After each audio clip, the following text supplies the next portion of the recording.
Hmm.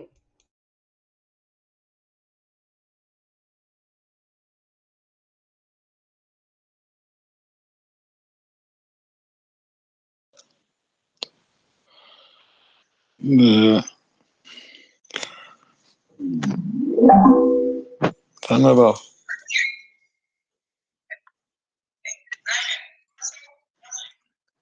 Oh no, I take I like what I took from it is that I don't never not believe what this man I've said, because I have people that won't don't believe what I have said. So you know, so hearing what he's saying is it,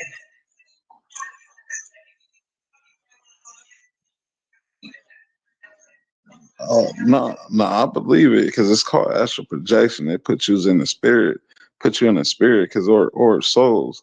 One thing that we do not know about these souls, like these souls are sent places, like your memory, like you have a brain, but your conscience of your brain is electrons. Like the stars are in the star is in your head, just as it is in heaven. So when you've been transferred to another place, you know, understanding that the stars have moved you, and they know how to. They have, it's kind of like confidential information that they don't want to give to us because they don't want to teach us about the truth.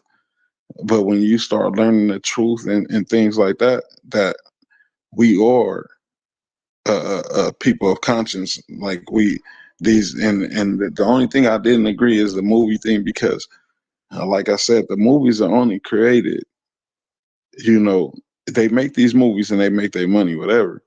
But understand these movies have uh things that the stores is giving to us. Like, so they creating these movies from the stores that is basically giving us history, because these planets are basically memory. They are stars. It's like a casket with a gang of stars in it. They are eggs, like with a lot of stars in it. And what's in it, that's something that we it's a mystery. But knowing that these things, it can be a birth somewhere, because that's why they keep these things in the water, because these eggs that are on the side of these other planets can be, this can be Mother Earth. This is Mother Earth. It be birthed here. It can be these planets that come, and then it would come out the womb here. So this is something that I have studied, but knowing that it is of a memory, it's a memory, because what is here on Earth is here in heaven.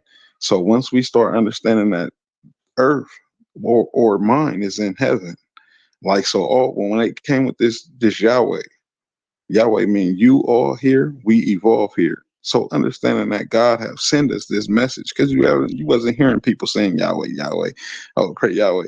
You wasn't hearing that in the early 2000s. But now it has come to light to everybody, because it's saying that you are all here, we evolve here. And that's what we have, that's what we do here. We are on earth, and then we have to evolve. So, we all, and that's what I took from it, is basically he's saying that it was a different realm. So this realm that he was talking about, it become astral projection. You took in somewhere where it's a body, and understanding that illusion, it can become real. And then he is in a real form, but his senses, because your mind, you would think that it's just your brain, because that's a physical form here. But in a spiritual form, you are in the sky. So then it becomes your conscience moving. They can move your conscious places. They have learned how to do that here. And now he's in a physical form, seeing and feeling these things, because your brain is your physical sense, but your your your conscience is your spiritual sense. Like, if you can feel someone staring at you, your mind is not, they're not touching your mind, but you can feel them staring at you. That's what we have to study today.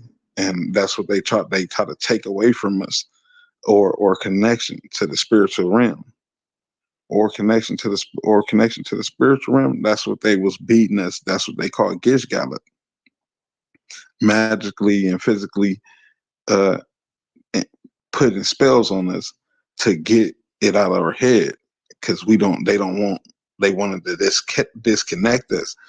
from that. But they don't that's why we walk by faith. That's why I tell people about this faith thing, because you walking in a blind fury. Like, oh, we just live like this. We wait to, but and then you know what they put for hope? They'll put Jesus. Well, we'll wait for Jesus.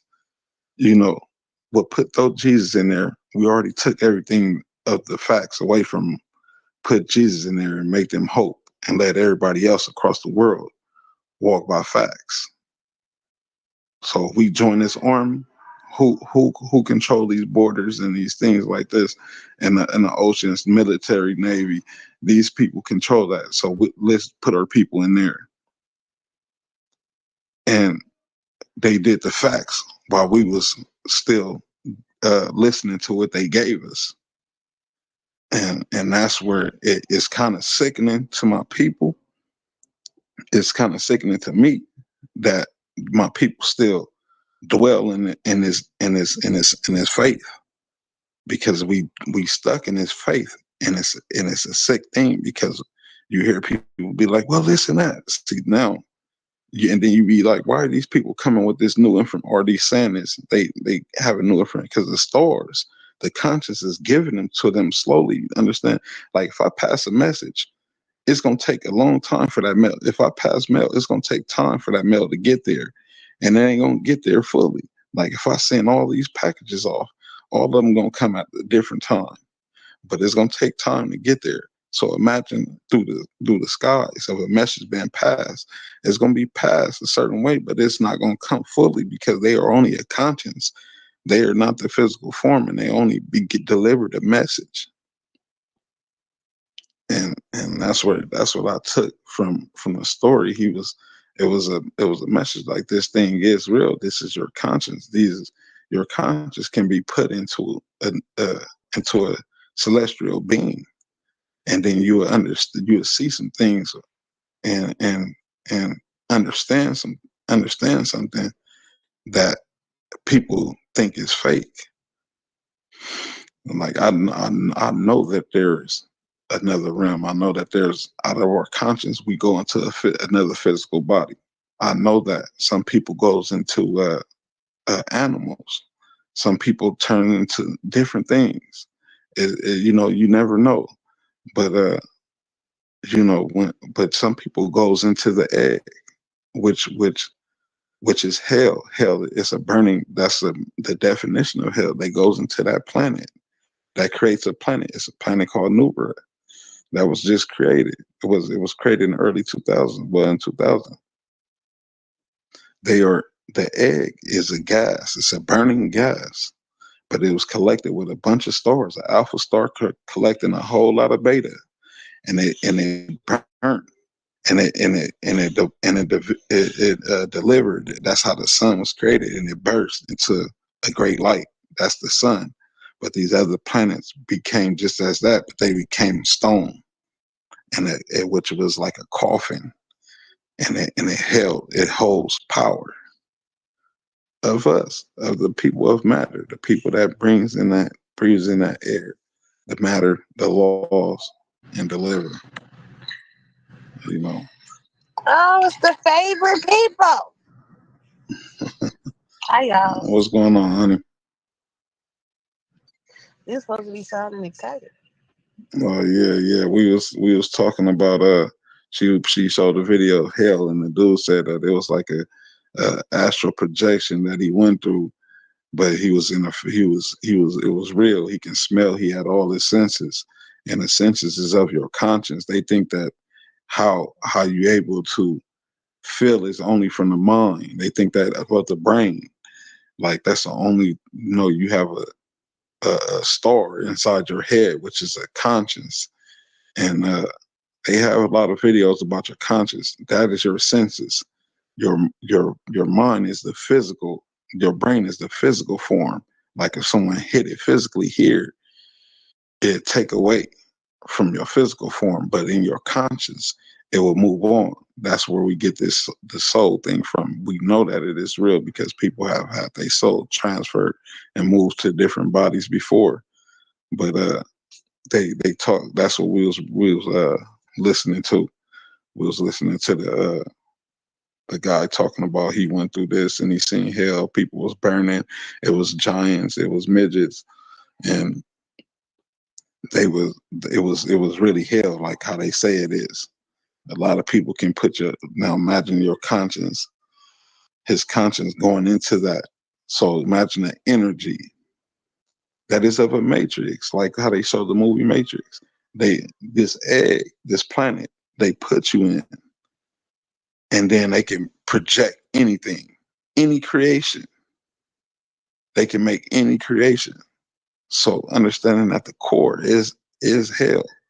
It is exactly what it's defining as a star, uh, alpha collecting a whole bunch of beta, which will be of data, and then creating a whole world within itself. And then we can't see it. In these eggs, we cannot go inside these eggs. We can't reach these eggs today. We can't go inside the core of it in no planet. But some of them we can't even go inside the layers. So this is where today you see the pyramidical format of confidential information. The stars have confidential information. These planets are confidential information. And that's where we gonna start coming to light and seeing, like, I believe now this upcoming eclipse is the switch of putting the alpha back in charge, because Baal stands for putting the beta in charge. They was putting the people above the alpha. So when you put the beta, Baal means beta, all land. Alpha, now the sun and the moon are switching. It will be the alpha, back to the alpha being the leader, because we have seen the fall of the temples with the beta being up above the land. That's why you have everybody above the alpha black man. We are the higher melanated temple. We are above. We was leading all these years. And then then the beta start leading us. And this is what been the beta. This is the outcome of the beta. This is the worst the world have been. And in any time of living, this is the worst shape the world has been in. So we know that these things are true. We know that, that's why I try to I kind of debate with Burns and the other brothers about, you have to know how these things work. You talk about electromagnetism, but you have to know how's it work? How do it work? We are electromagnetically stuck here. It's called inertia. The ninth letter of the alphabet, which is the sign he showed with the plus sign with the 7 in the middle, the generator of it. That's Hebrew 9. And A is the last letter, is 1. The will of the foundation. We are awakening at an all-time high, and it's a high level that we have to understand. And everybody is speaking in this format and waking up. We wasn't doing this in the 90s and the 2000s. We were in the 80s. They were speaking about peace. Or into the early gang banging era. We go to 70s, where it was the world hippie movement, and so these things was we was caught in a circumstance, but we wasn't awoke, because they already tore it up out of us. So now that we are awakening, and people like, well, this is biblical. We've been could have awoke. They were tearing us down. They was basically taking it. You heard people speaking of these things, and they was killing them. It was basically try to stick to what they have given us, saying that, oh well, we ain't letting them up until this time. And that's where all these sicknesses and things come from, because it was they was basically trying to take away from us the truth. And it was people waking up and speaking like this, but now it's at an all-time high that we are all speaking of this truth. But we have to know that imaginary thing that you really believe that isn't real, it is real. Like brother just said, he said it is real. That imaginary thing is real. The video we was watching, he was like, no, it's real. Because his conscience was put there, and he was able to feel and see and smell and touch. He had all his senses.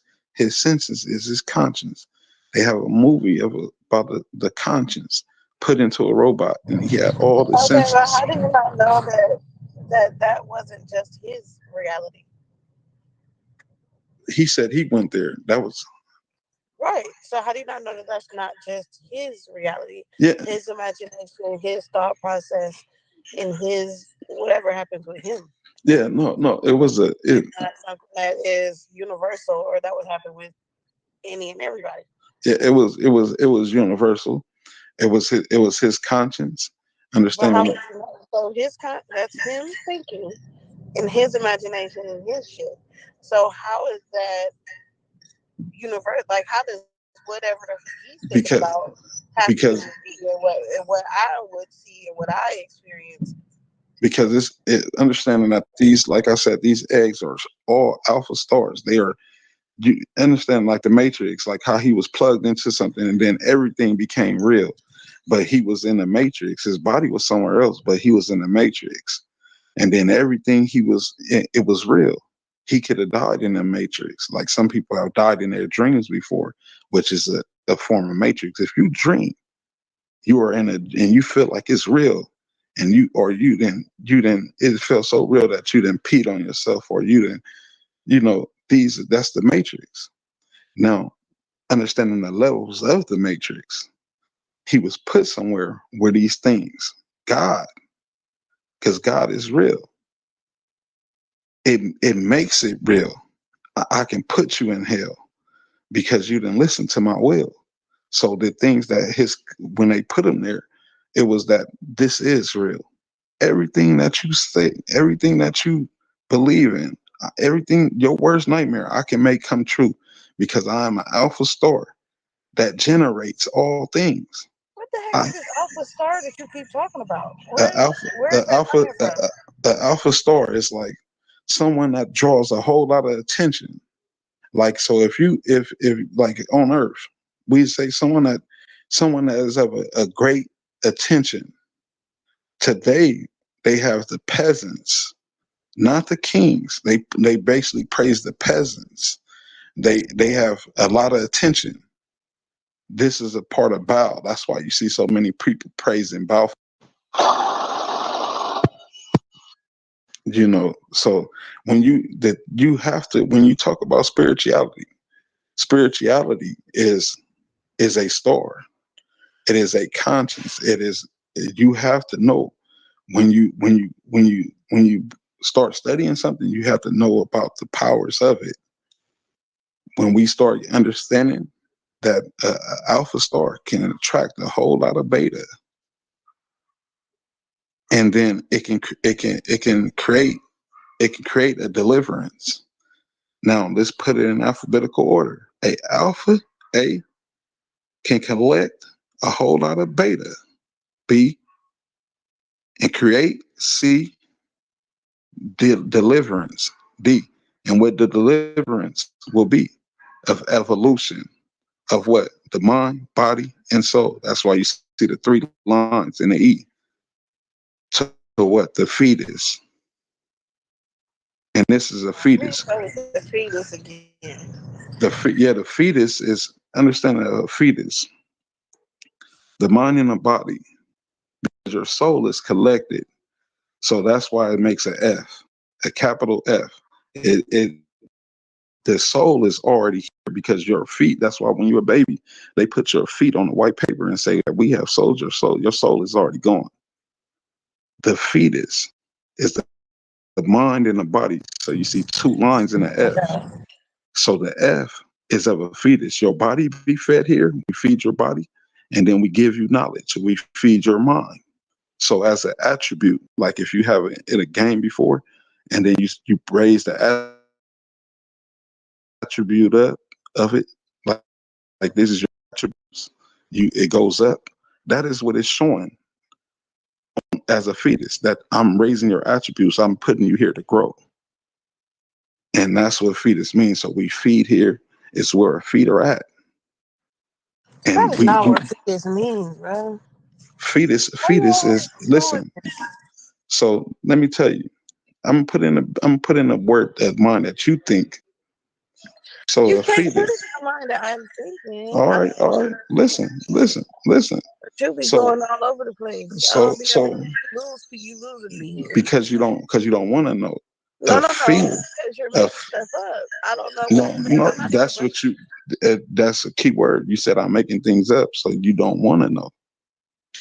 No, you're making it up. Let me ask you about something. I can sit here and say alley. Alley means house.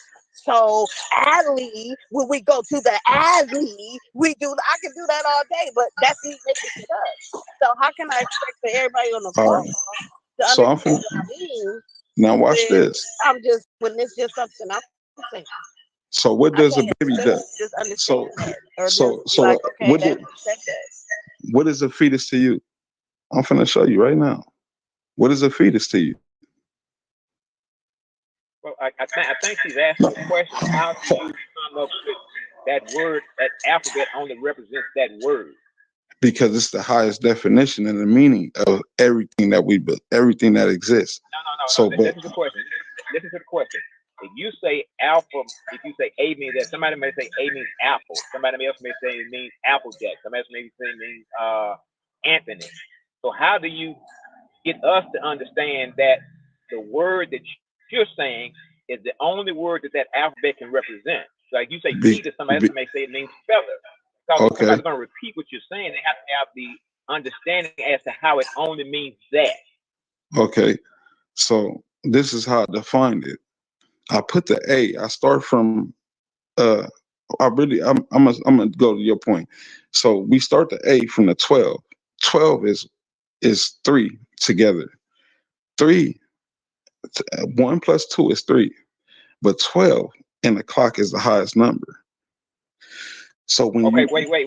Oh, stop right. If somebody would say, take a 24-hour clock and say, 13 goes higher than 12, 14 goes higher than 12. You know what I'm saying? So if it's the same thing, I understand what you're saying, but I'm saying if somebody's going to repeat what you're saying, at least with me, I need to understand the foundation, how you come up with what you're saying. So like, again, if you say alpha means this, somebody else may come along, I meet somebody and I start saying that, somebody else may come along and say it means Anthony, Alberta, after effect.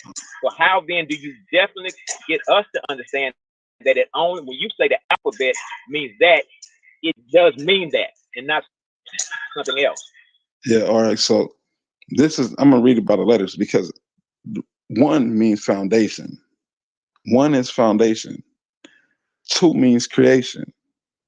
3 means seed. D. And that's what we're asking. How do we know that? How do we know 1 means foundation? Somebody say 1 means beginning. Somebody else may say 1 means the first. So I'm saying, what you're saying, how do we? So you said. So you said the 1 means first, right? I want to say, you have that foundation. 1 may mean first, 1 may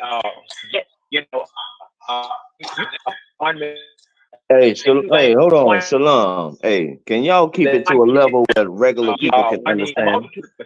Yeah, because I was trying to see. Because if we talk about numerology, I ain't even finished the book of numerology yet, man. But y'all trying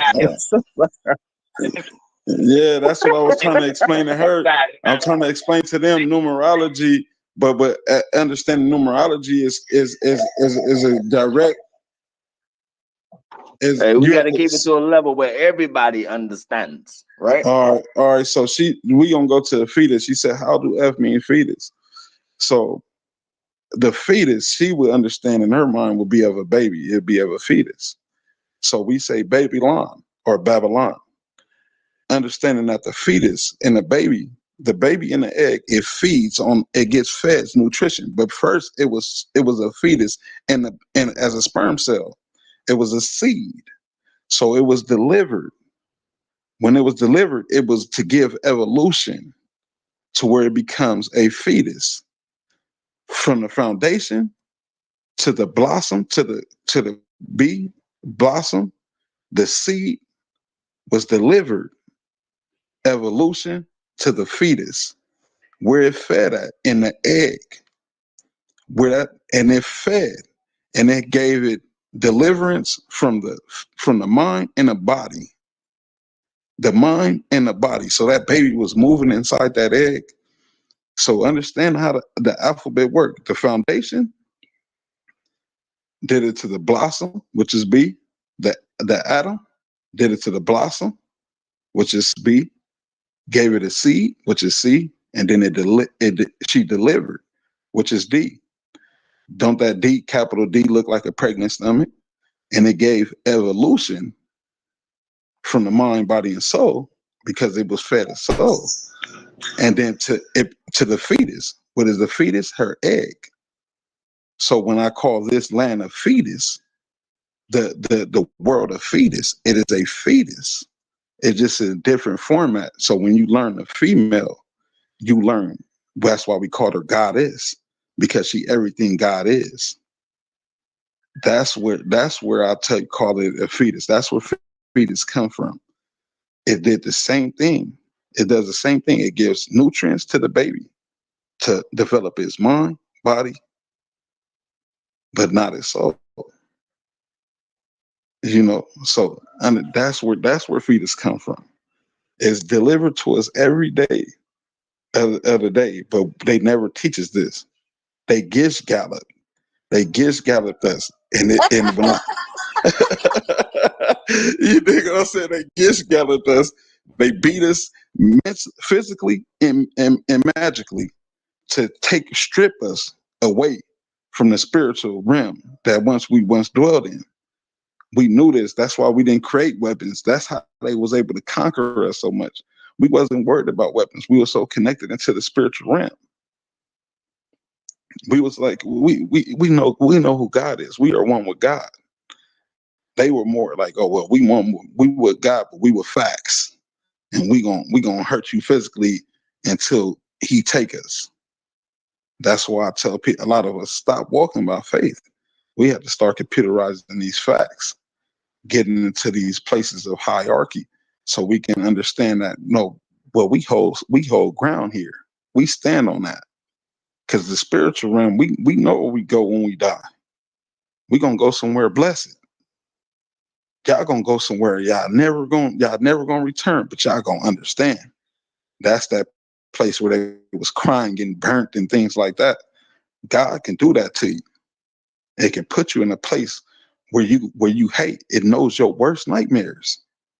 That movie where they was on that land and it was giving them everything they dreamed of, but it gives them their nightmares too. That's where we stand at. That movie is real. On Earth is evolution to the human. We give it, and that I was hitting at the Nesna-Bezar thing. I was telling you, they bring sicknesses of when he sat there and it was like, get it from the waters. It's gonna come to you. Jesus walked on waters. They was like, that's a pure white man to people. So understanding that the same thing happened with these animals, the lion, the leopard, the beast, the otter, these things, the same deliverance they giving you again, that this was our sickness, but this was our God. That's what they pass into. They telling you that this movie that came out where they get these dreams and these nightmares, it was real. This is where we live. God is what we stand on. When he say electromagnetism, we are electrically stuck here. It's called inertia. We are firmly stuck here. We are not jumping, flying away. It is eating. It is feeding on us, or soul. That's why they do that with your soul when you were a baby. It is feeding on our energy, and then it's delivering. It's a passage. It's a passage that they are connecting with the sun, the moon, The universe. That's why we so related to the universe. A lot of us do not want to believe or do not want to understand, but we have to, get into the study of understanding these things, because this is when we stop walking by faith.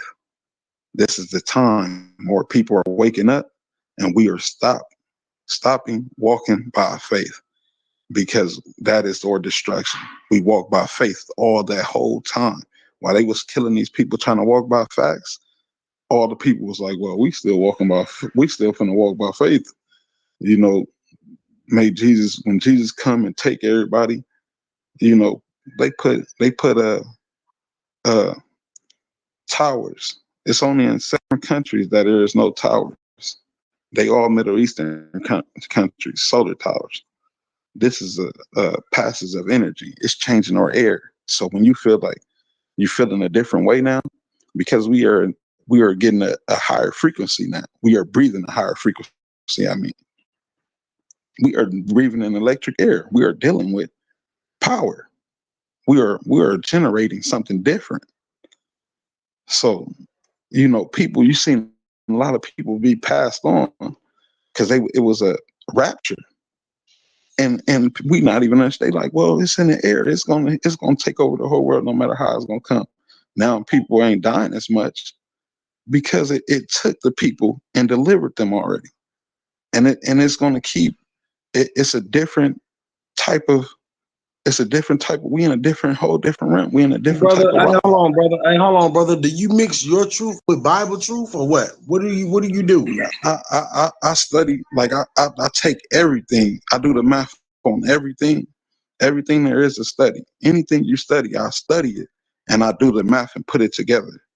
That's why I say I don't walk by faith. I walk by facts, because I take everything that person have showed me on this in the group chat and on the page. I have delivered it in the same term that is given today. It is doing math itself. God is doing the math.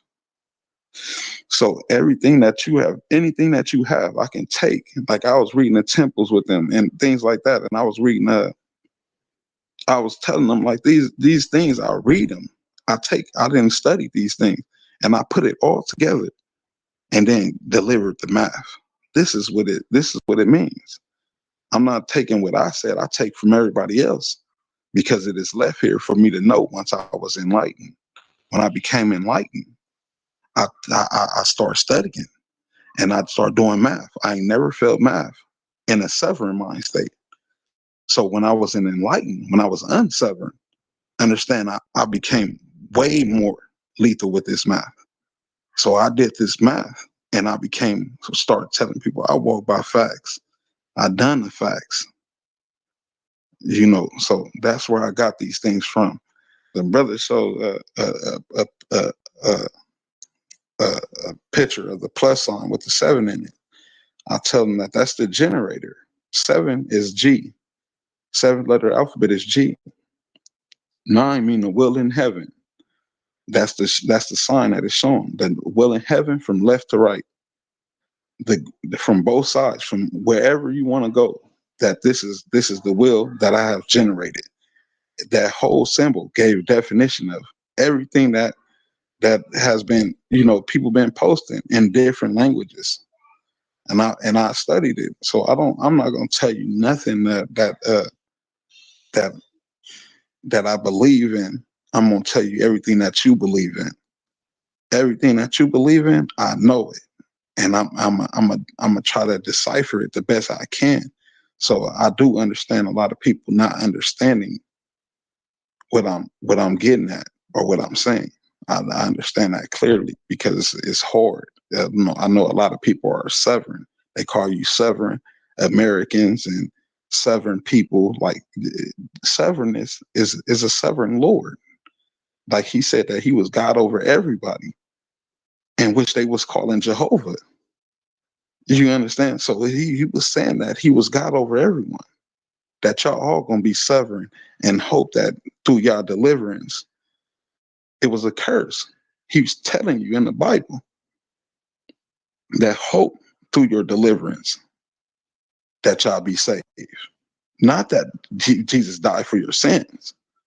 just pray that you be saved through your deliverance. So these good people that you was breaking their wills and that was trying to do change for the better, that these people was killing, they were sent to hell.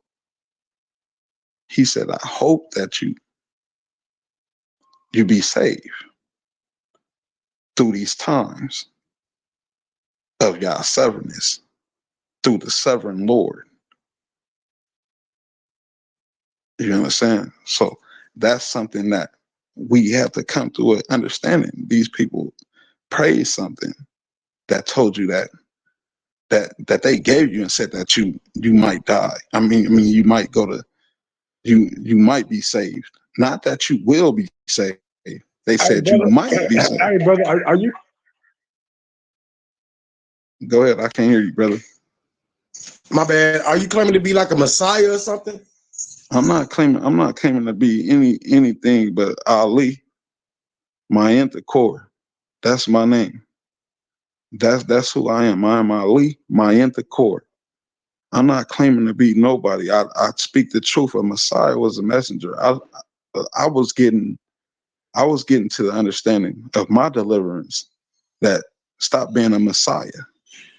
If because people are moving without doing the things that is established in the mind without me saying nothing.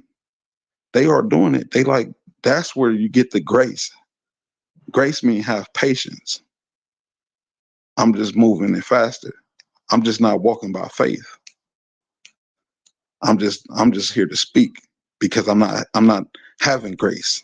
I've been having patience too long. We've been having patience too long. So I speak because I sometimes I get be wanting not to speak anymore because I know the truth. If I didn't, I wouldn't be speaking. But I speak because I be wanting my people to hear it. Like, man, I'm not walking by no faith. I want facts. I know what I'm finna do things if I have to build financially, work in their economy and buy my people land, get them to farming, get them to being in that garden, getting them to learn them waters, learning how to feed the waters, feed the ocean, getting one with earth, getting one with the lands. We are the guardians of it. Being one with that. If that's a goal of God, that's serving God. You're not serving God if you all this taking and building land, building houses, and you take care of the lands too, because He give it to you. You can take care of it. But if you don't take care of this land, this which give us air and the waters, then we not serving God. And that's why I tell my people the best thing to do today is walk by facts and far as building something to give back to earth, to the lands, and to these waters. Brother, I'm with you on that shit, brother. For real, I'm with you on that shit. I think I agree with you on that shit. Yes, sir. Yes, sir. All praise. But if you want to build land, like where would you go to build land at? Like where would you? Buy land. Like where would you go? See, would you like stay in America? Would you like go to Africa or what? What would you do? Man, my destination right now in my eyes to my people, I say, is here in America, and then going back to Nigeria, because they need a whole lot of help with the waters, as I heard,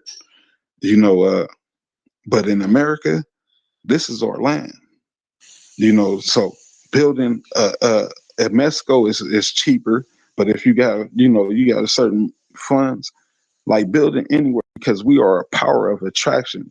So once they see us start building, like the Mexicans doing here in America right now, once they start seeing us building, and we start allowing our people, like, well, we low income. Like Russell Westbrook building a whole lot of low income, but it's not just for certain people, it's just for the poverty. But us being like, oh, this is, we can be incognito with it, of being like, oh, well, take more of the black people in here. and then they gonna they gonna love you. This is our rules here. You know, I got jobs for you. You know, we building a ship. That's something we ain't even thought of. We building a ship that we gonna be traveling these waters and feeding the ocean. You know, feeding the ocean and the animals in the ocean and things like that, which generates the ocean. So, like how we generate in this earth, on this land, the air, they generate the ocean. That's a whole different matter. So if we to get our people into, oh, we finna build a ship and it's finna be able to feed the ocean, we gonna build a lot of ships. That's that's a million jobs. Those millions of jobs that we ain't understanding that that's what people talking about. We don't have jobs. Hey, when you just said we gonna build ships, I knew automatically that's not African at all. I knew. Yeah. Cause my mind state. Listen, I already know people we don't think like that. Not to cut your wisdom, because I believe the last time somebody had posted something, man. They said Africa trying to come back and save us. These niggas had cardboard ships, boats, and all. Man, that's not that shit. Hey, I'm gonna go back on mute, man. I ain't mean to cut your bill, man. No, it's all over video. It's you know. Oh, listen, my mind state, like, we are here at Evolution. We kind of, when we got to America, we evolved. That's why we don't look as African as they look.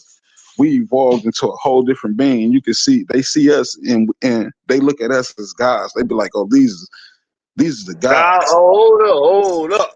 Some of them don't, though, brother. Some of them look at us like we pieces of shit. Hold on. Being real. I'm trying to make sure I heard the right thing, right? You said we've been over here so long in America, we don't look like Africans no more. We don't look like, you know, how they portray the Africans to be, because I know some Africans we look alike. Don't get it twisted. Okay. Yeah. I was just wondering, man. No, I'm talking about how they portray African to be. Them niggas. Hey, we niggas over here and them niggas over there. Yes. Yeah. Oh, for sure. Like, but here we look different. We can tell an African when he come here, and they can tell you American when you go there. So understanding that we have transformed, we have evolved. So with or spirit or energy, we have evolved to something different because we have seen things different. They that's know true. that. That's true. That's true. So, but do you think slavery has a part of that? No, it was us taking in slavery. Slavery would be, but it would be us taking in the energy, you know, because we have to be strong individuals. Like, I was going through a whole lot of abuse, and it changed me. That's why she was that crazy when she was like, "Are you scared of death?" I'm not scared of death, but I'm not ready to die, because I know that my body, I have been there before. Like, I almost died, but I have woken back up. So understand, I did my stop breathing, but I woken. So understand that it didn't hurt, but it actually felt like I was going to a better, like, it felt good when it happened. But understanding that I'm not ready to go is something that matters more, that mean more to me than anything. Like, we're not ready to go because we got a lot of work here that we have to do, and God have a plan for them to leave. I know that is we going to grow, and by us doing what law sent, when we say serve, is to take care of these lands and these waters. When we take care of these things, we get blessings. That's serving God. I agree with that shit. Yeah, they want to tell us the faith, you know, to sit here and walk like a chicken with our head cut off. No, we got things to do. Well, black people don't have jobs. You know why? Because it's an idea that's going to come to us. That is jobs that the economy, the government that we are under has to pay for.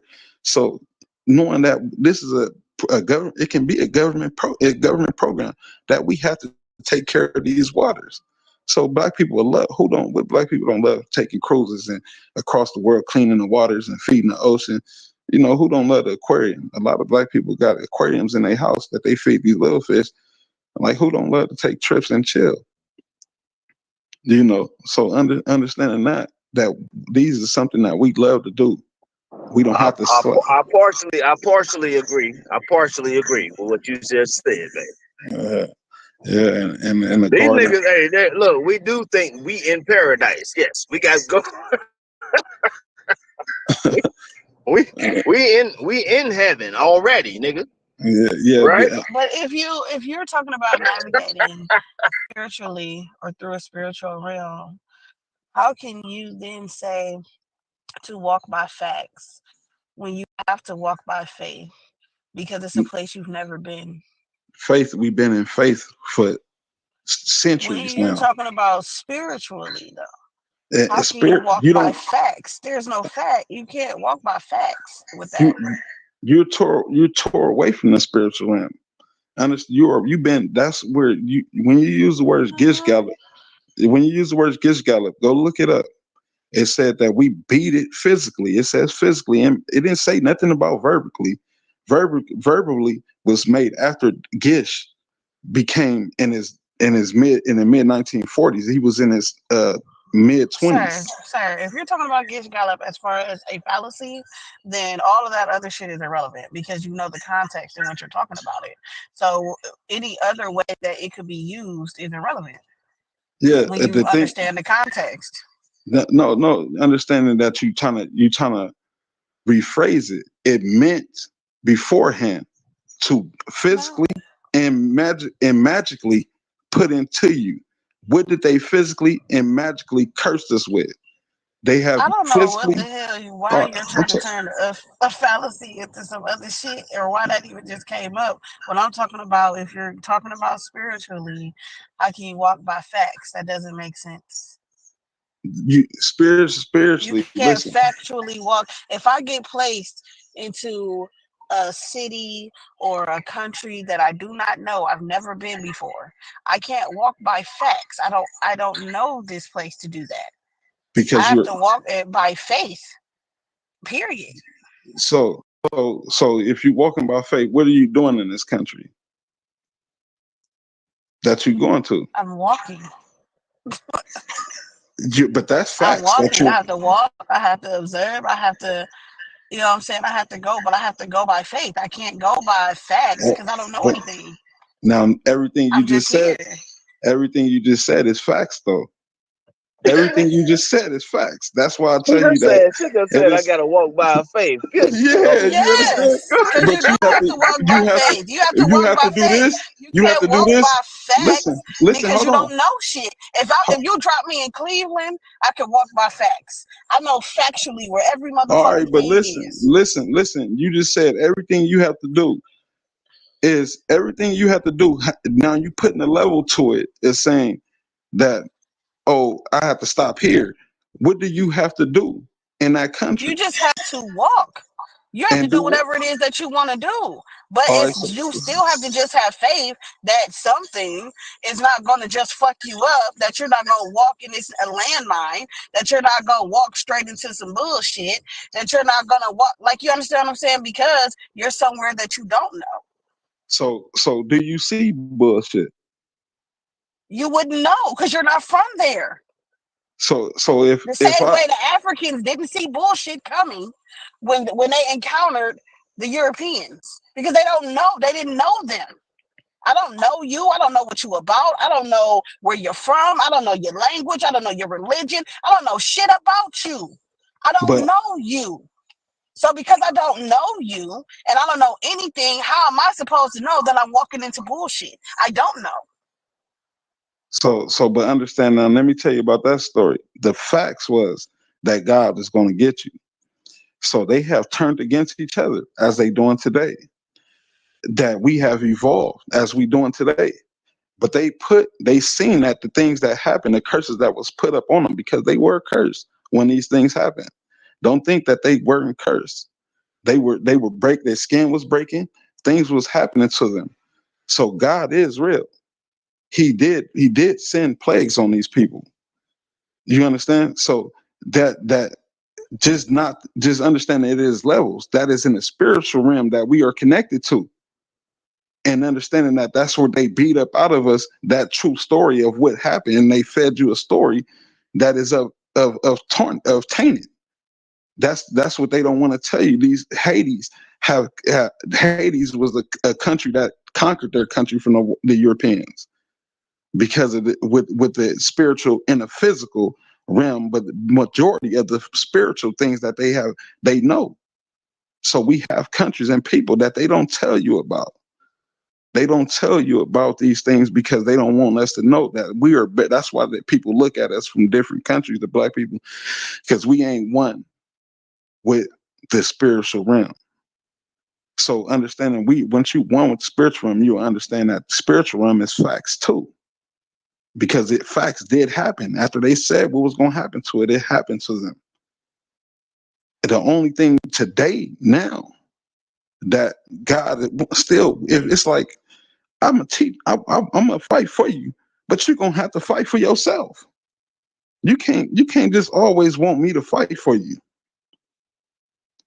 You dig what I'm saying? God, that's like a parent. I'm gonna fight for you. I'm gonna walk with you, but you're gonna have to learn how to fend for yourself sometimes. The animals give us big definition of that. The animals, they raise it to this age, and then they gonna have to fend for themselves. They gonna have to do something. Every animal there is. You're gonna have to learn to fly by yourself when you get this time. That's what God is. A parent. They call it Mother Earth. I'm gonna nurture you. But you're gonna have to learn how to fend for yourself sometimes. They used to have fun with or spiritual powers. It was funny to them. That's why they are of the sick. And they talk about it all the time. They used to have fun, but everything they have done was only in the time of us, in the time of old. So everything they have done, we knew of these things already. We know what was gonna come. They only feeding you. They wanted, that's what I said, they tore you away from the spiritual part of you. The physical, we have to master the facts in it. If now, just how you say you was walking about facts, I mean faith here. But in facts, if you get into this military and we have a group, like in facts, let's put it this way. If we have a whole city of black people to start joining the police department, that is no more killing of unarmed black men. The laws change. It become better. This is why they don't want too many black people inside of the police department. And if you are black, they want you to understand that the black man is ignorant. That the black people are ignorant. So if you had that in your head as a black person, they allow you in there. That, oh, they ain't abiding by the American policies, then I can't say nothing about it. That's what they teach. That's what they allow the black people that's in there. They have like some type of black power with them, but they have to have in their head that if you ain't abiding by these policies, knowing that these policies is here to tarnish us. But in fact, that if we join in these armed forces, that we will rise again. That's what the Israelites are. A lot of the speeching is, it's real, but it's kind of overdoing it.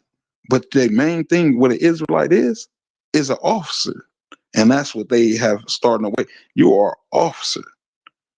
Become an officer, because we ain't here to hate, because they got the faith in their head, but they got the facts too.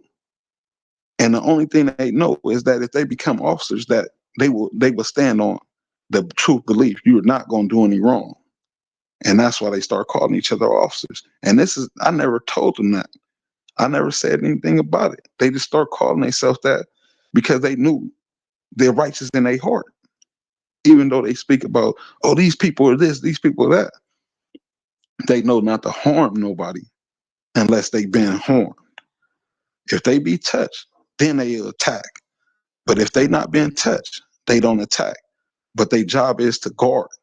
this earth, and that's facts.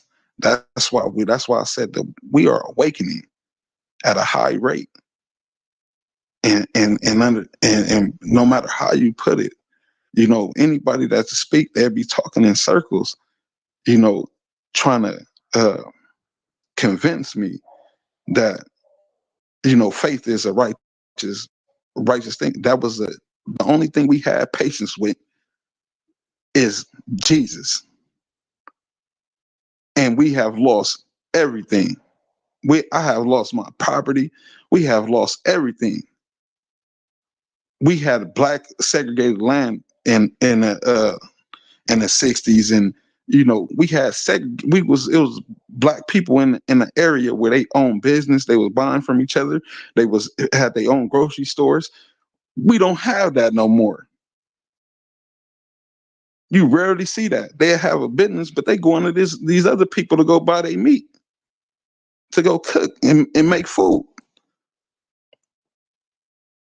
We have to put our food. We have to go through CDC you dig what I'm saying? A medical place to get our. It had to be CDC approved. So understanding that we had the only people we had grace with is the downfall. We praise a failure. We had a down. The only thing we have facts. I mean, the only thing we had grace with is the failure of our people, because that's all that been falling. Our people keep getting worse and worse. All of our people getting worse and worse, and they getting worse too. They know it. They understand that when we stand high, they grow. When we fall, they fall. And this is mathematical in this earth today. Everything has failed. So their deliverance altogether is a failure. Altogether. And that's what we have to start doing. That's what you have to start looking at. Why we haven't been rising? Because y'all took the alpha away. Y'all took away prosperity. A person that fed everybody and was happy. He was just happy with his family. The person that was happy with his family, being happy with his family around him, enjoying the festivities, he was happy with that, and he made sure everybody ate. Nobody was without evolution. And that's just something that we have to start saying. Anybody got anything to say?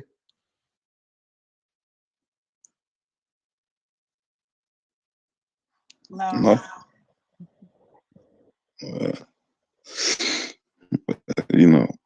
All bless it, man. Yeah, all bless it.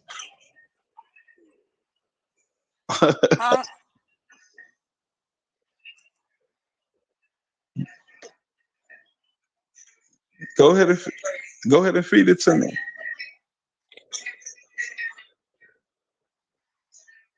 What the comments say?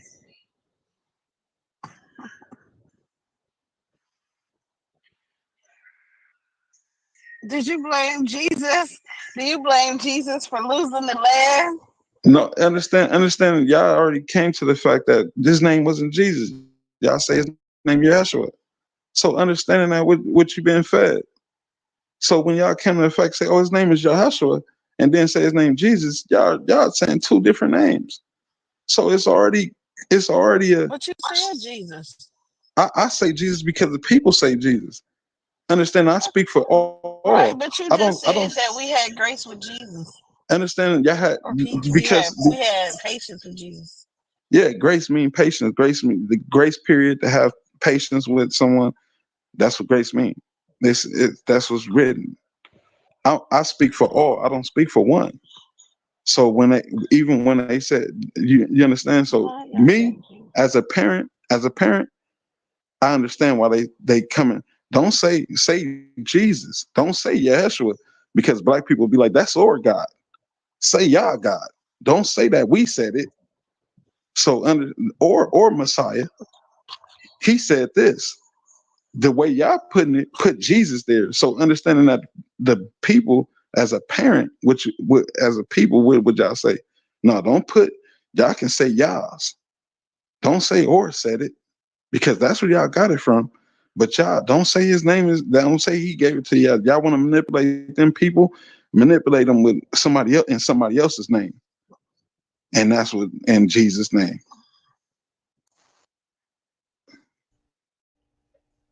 So, you know, I speak for the people. I'm not a racist. I don't hate.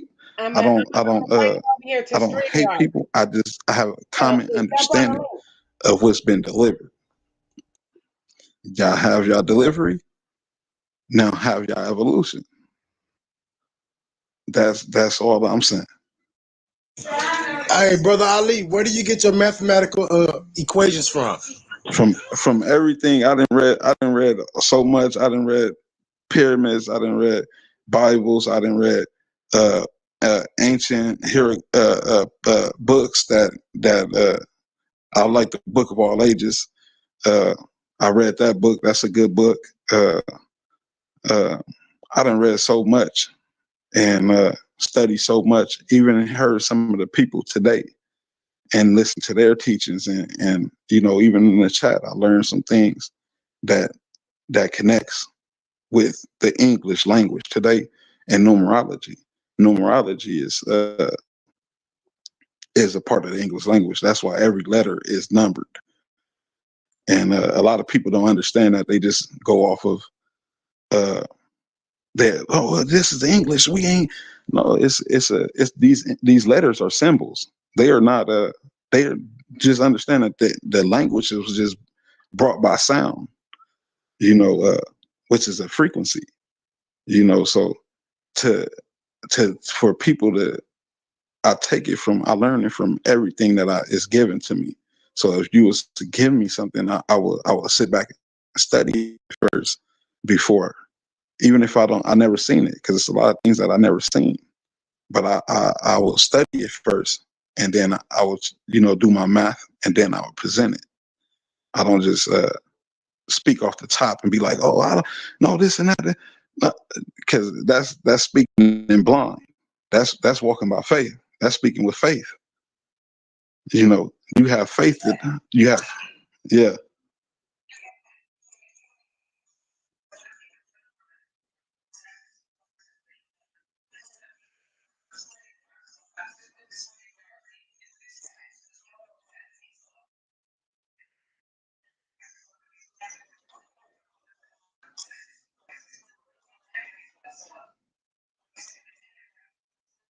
All right, all bless it.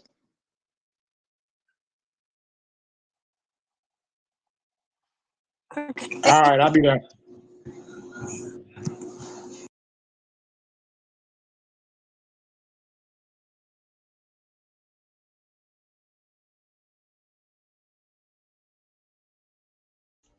Benny, jump on the link, Benny.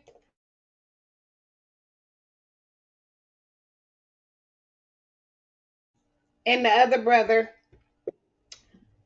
yep, the other brother that was in the comment section, jump on the link. Or whoever. Elder Yah, T-Mails.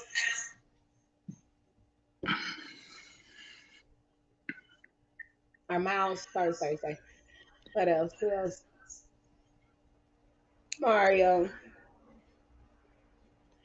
Indigenous Black men. Yeah, go ahead. Finish up what you were saying. I'm just trying to get you over here so the brothers, if they have questions they can ask you, because some people don't have Facebook, or they ain't trying to log in and do all that. Oh yeah, yeah. So what was the question?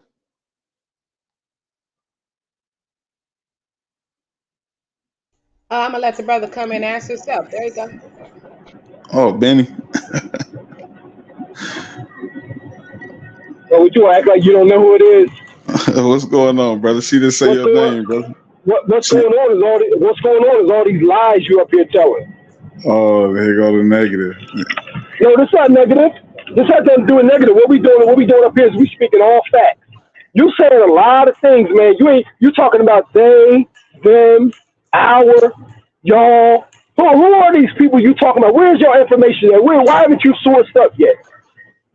We be having a chat. First of all, breaking I bread want to with each know. other in the chat, Benny. Well, listen, I want to know this. I want to know how did you conflate Israelite, right? How did you conflate Israelite with Kemet? Is that some new doctrine?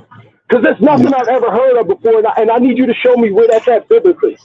Since you read all these books, right? I'm a fact finder. So if you say something, I need you to back it up, and I need you to show me the source where there's an Israelite of Kemet. Benny, do you walk by faith? You asked me a question with a question. You want to answer me a question with a question? Because I thought you was coming to ask a civilized question, but when you try to, a person that try to debunk someone is a person that don't have facts in themselves. If you had facts in yourself, if you was up here speaking, right? If you was in here speaking, I wouldn't come in. You understand? I would come in try to understand. I would come in try to understand you. Critique me later. I have a question, and it didn't come with you. And the answer wasn't for you to ask me a question. I asked you, since I consider myself a Hebrew, right? I consider myself a Hebrew.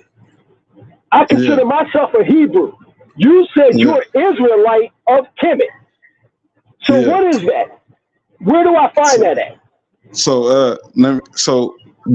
When we came, do you know what a Megatron is, right? You know what a mind is? No, I don't know what a Megatron is, and I need you to show me. I know Israelite is biblical. I need you to show me where you got that from. So in Hebrew, what would they call Israelite? How would you say Israelite in Hebrew? What you mean? How would you say Israelite? Yeah, how would you say Israelite in Hebrew? Because that is English. Listen, brother, Yasharallah. Right, how are you a child of Yasharallah? So no. How would you say? That's how you say Israelite in Hebrew? I'm telling you that when they started calling when you get up here trying to argue with me, wait. You let me answer the question before you critique me. Like I said, we're getting off the topic here. You seem like you're running from something, but I'm not getting off the topic. I was answering now, it. That's what I'm answering. I'm telling you that the word Israelite, obviously you're misusing it. So how you say it in Hebrew? Brother, how do you say Kemet? How do you say Kemet in Hebrew? I'm gonna ask you. How do you say Kemet in Hebrew? I'm gonna ask you one more time, brother. I'm asking you. How do you say Kemet in Hebrew? Can you show me biblically how you become a Israelite of Kemet? Because can you show me that? And listen. Because in time, as time evolves, we evolve. Evolution is to evolve. No. To be a will of evolution. Understand this. Listen. Check this out. Check this out. No. Benny, you gotta let the man finish his bill, and then critique him. Thank you. All right. Yeah. All right. So let me break it down for you. So I believe it was because I just seen this. But Hebrewic, it was like an addition sign. We have posted in the chat. I guess you're not in the chat. I let them post it, so I took it, and then it's the 9 is an addition sign. So you understand that it was a cross. It was an addition sign, but it had a 7 in it.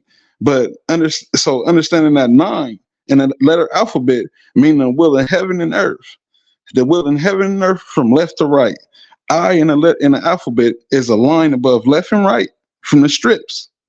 And then it's a line in the middle from both heaven and earth.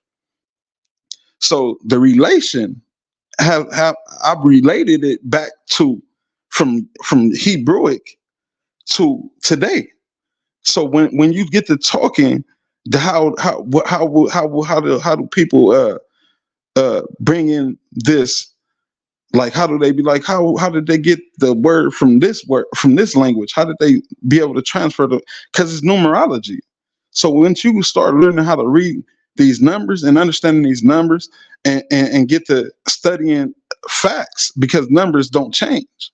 So understanding that they change in a certain way, but the numbers are still the same symbols. But they deliver a message. They are a message, something that you do not see. And understand. Hey, brother, hold on, brother. I'm gonna ask you one more time. Because obviously you're not answering my question. I didn't ask you about no numbers. I didn't ask you about nothing. I'm about finding the facts in all these books that you done read. Now you just told everybody. Wait a minute, let me finish. You just told everybody about all these books you done read and all this stuff, right? So you should be able to show me in the book that I follow that talks about Yasharallah, which is the Bible. You should be able to show me in there. I need you to show me where God, where the Most High Himself called you an Israelite. I need you to show me, if you can show me where He called you an Israelite, because the Most High God called them something else. This is why I know that you off. Okay, I need you to show me in the book. Show me in the book. So this is how you kind of summon it for me. Thank you for that. So you read the Bible. You into the Bible, brother? Are you serious? Are you serious right now? You will ask me, do I read the Bible? I absolutely read the Bible. I need you to show me where the Israelites of Kemet, where there's Israelites of Kemet. All right. So let me tell you, they don't even talk about Kemet, but understanding that Kemet means the king entering Megatron. Look, king entering mind, which is a Megatron, evolving temple. Kemet, king entering the Megatron, evolving temple. That is what we have done. We have entered this mind, which is God. What you say, we are all dwelling in God. We have entered it and evolved the temple. That's what Kemet means, champ. So when you start learning and you start adhering, you need to learn these letters and these numbers. These are symbols. This is what we have did. So when I say I'm an Israelite of Kemet, it's because I am of the people that enter here and evolve all land, all the universe, all evolution, all within earth. So that's what that means. When you say Israelite means the will of evolution. Kemet means the king that entered the mind, evolving the temple. Hold on, brother. First of all, this nonsense got to stop. This nonsense got to stop. Listen. This nonsense got to stop. First of all, all right. Listen. First of all, I asked you a question, right? And you went into numerology. You went into numerology and all this other nonsense. I just told you. Listen. What did we do here? What did we do here then? First of all, hold on, brother. First of all. We can't go at the same time. Let them finish. Somebody. Okay. First of all, you evolving here is not even the plan. You surviving. Wait a minute. Let me finish. Because what you're saying, right? Every time you talk, you take us into a whole nother ball of wax that ain't nobody trying to go into. So now, hold on. No, you trying to no. You stop there. You stop there. No, you stop there. No, you stop there. Because you finna go to different. You said that me evolving here. We have evolved here. I'm answering this question. I'm answering this question. I'm answering this question. I answer your question. I answer your question after I finish. All right, go ahead, brother. I said that I asked you a question, right, which obviously we're never going to get the answer to because it does not exist. It does not exist in my book. All right, no. That's something that you made up. Okay, that's not biblically sound. That's not what we're supposed to be referring to in order to solidify our answers or the facts. It's not what we're supposed to be doing. If I ask you about something that's supposed to be biblical, which Israel is, you should be able to take me there and you should be able to show me the facts, but you couldn't. In the Bible. As far as your evolution, I have to show you in the Bible, though. But brother, I asked you that 5 minutes ago, and obviously you're not going to take me there because you can't. Right, then. Now I'm just going to say this. We got that understanding. You evolving now, and now let's go to this other thing about you evolving here. Obviously, if you was reading the book, the same book that I read, you would obviously know that your evolution here is not the prize. You're supposed to be preparing for another place, not here. All right. So all this evolution and all this stuff that you're trying to do here, you're just going to be destroyed. This place going to be destroyed. Okay, so good luck with that part. Hold on. and you have faith in Okay. that. Yeah, let him answer the question, because at this point you really actually telling him instead of letting him answer the question. I'm gonna give you like 2 minutes to at least answer the question, and then I'm gonna give you like 2 minutes to, you know what I mean, rebut whatever that you need to say, All right. and then somebody else. Okay. Because All right. So this is what I'm saying. First of all, evolving, we have evolved. We look way different from Africa because when they see us, they know that we are American. So that is evolving. Understand that we are evolution. We are evolving people. As Madagascar broke from Australia, animals evolved. God did that. So understanding that, when you start taking this Bible and don't know science, you cannot evolve. You stay where you are. You stuck. We just saw the video in the chat about when he talked about this, the brother had the crystals and things where you get stuck. Imagine your biggest nightmare being that what you walk by faith in is a entrapment of the hell that is reality to you. But what you walking by faith is really hell. Imagine that. Because just like you do the homework of trying to rise, but you don't want to rise, doing the homework of being in here, imagine how much homework they did to keep you there. Understand that you have to have faith to be caught. Knowing how heavy you is, that is faith. But math and science, with the biblical history, because it is only telling you about history. It is giving you history and the things. When you are under God, you are one nation under God. It's something that everybody knows.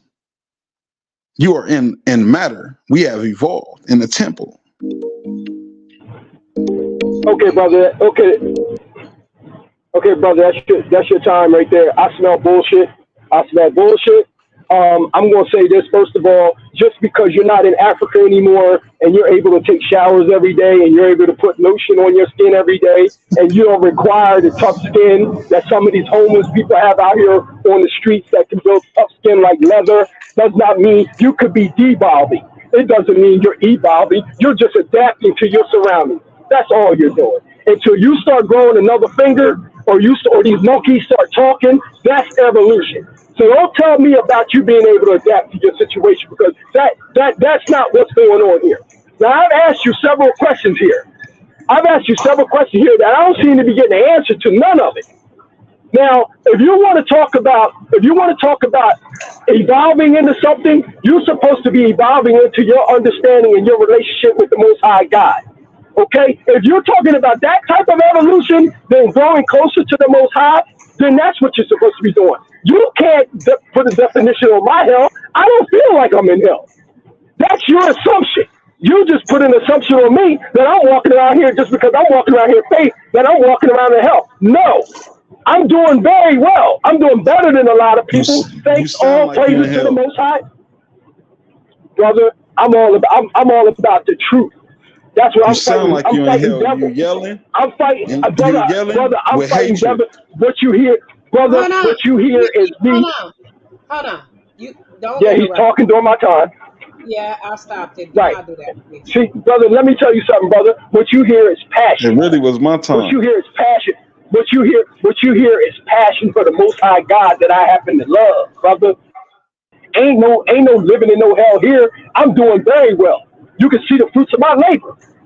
I'm not afraid to brag about my God and what He's done for me. I'm not living in no hell, brother.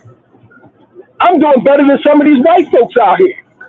So ain't nobody, listen, brother, what I'm saying to you is if you're going to come out and speak on the God that I know and the things that He's doing for me, you better be on point, because not yet once have you went to His word. You still haven't done it. All right, hell. Let's tell you. Hell, passion is a burning sensation So understanding that a burning sensation, this brother is in hell. That a person, I have ran into numerous brothers with this type of mind state that choose to, so passionate about faith. We call them, where the gun line at, boss?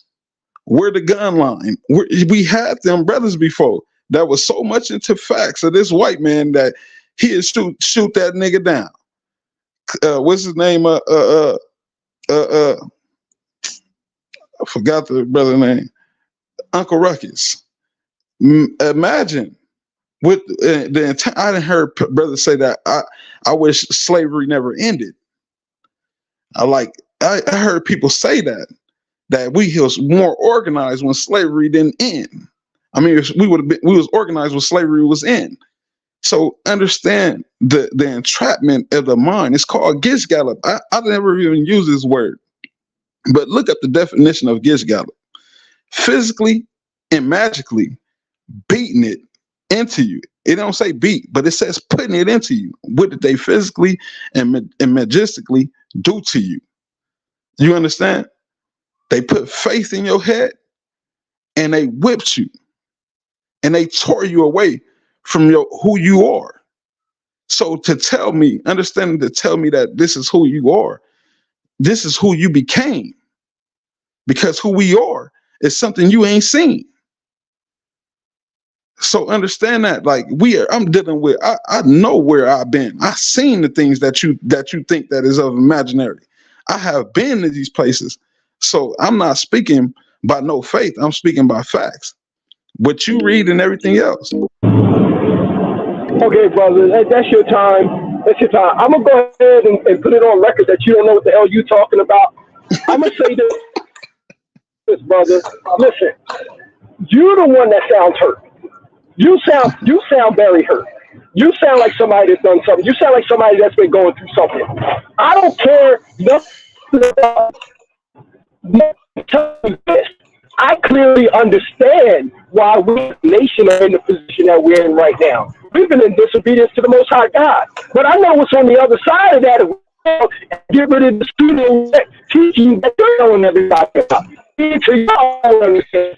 You're never going to see that on the side is the people like you on the platform that they're fans of. That's it.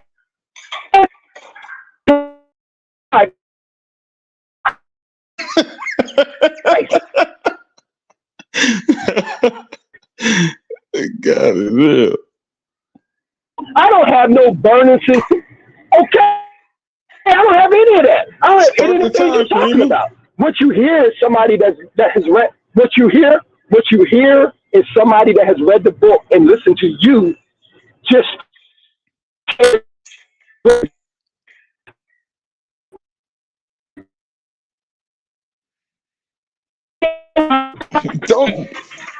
Don't stop the time.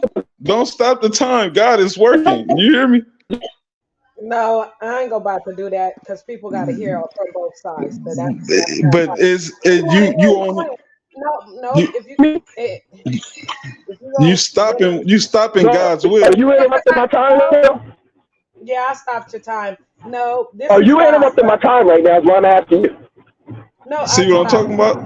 Yeah, but you're interrupting my time. So we don't want to start no confusion on what you're saying. Hey, brother. You just get giving your words and you not really respond because you couldn't hear nothing he said. So don't do that. It's a reason behind it. I don't know what reason it is, but my reason is I need to stop the time and he needs to gain back control of the mic. He's gone. Where you at, Benny? I'm right here. Can you hear me? Yeah, I can. Yeah, I'm here. Can you hear me? Yeah, was you moving around or something? Okay, I want to know why this brother's talking. Yeah, I was moving around. Can you hear me? Yeah, I can hear you now. Oh, I did? Yeah, you did for twice, but I stopped it twice. Oh, so. Okay. Well, look, brother. Listen. You have 40. Thank you.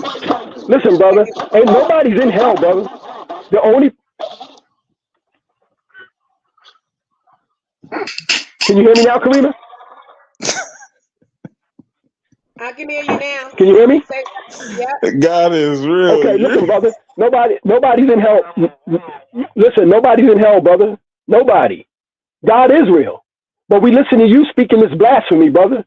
We listen to you speaking this blasphemy. If you want to get on the right side, then follow him. Because as a nation, that's the only way you're getting out of where you at now. So you can just stop all the blasphemous talk and pull out some scriptures to back up what you're saying. That's what we want you to do. I don't want to hear you coming off the top of your head. I want you to pull some verses. Tell me what God said. If you read his book and you understand, you should know that you shouldn't be leaning to your own understanding, brother. And that's what you seem to be doing. And when you start pulling out some scriptures, then show me. Show me what you're talking about. Don't show me an astrology. Show me what the words say. If you live in this reality, because we have an instruction down here. It's called the law.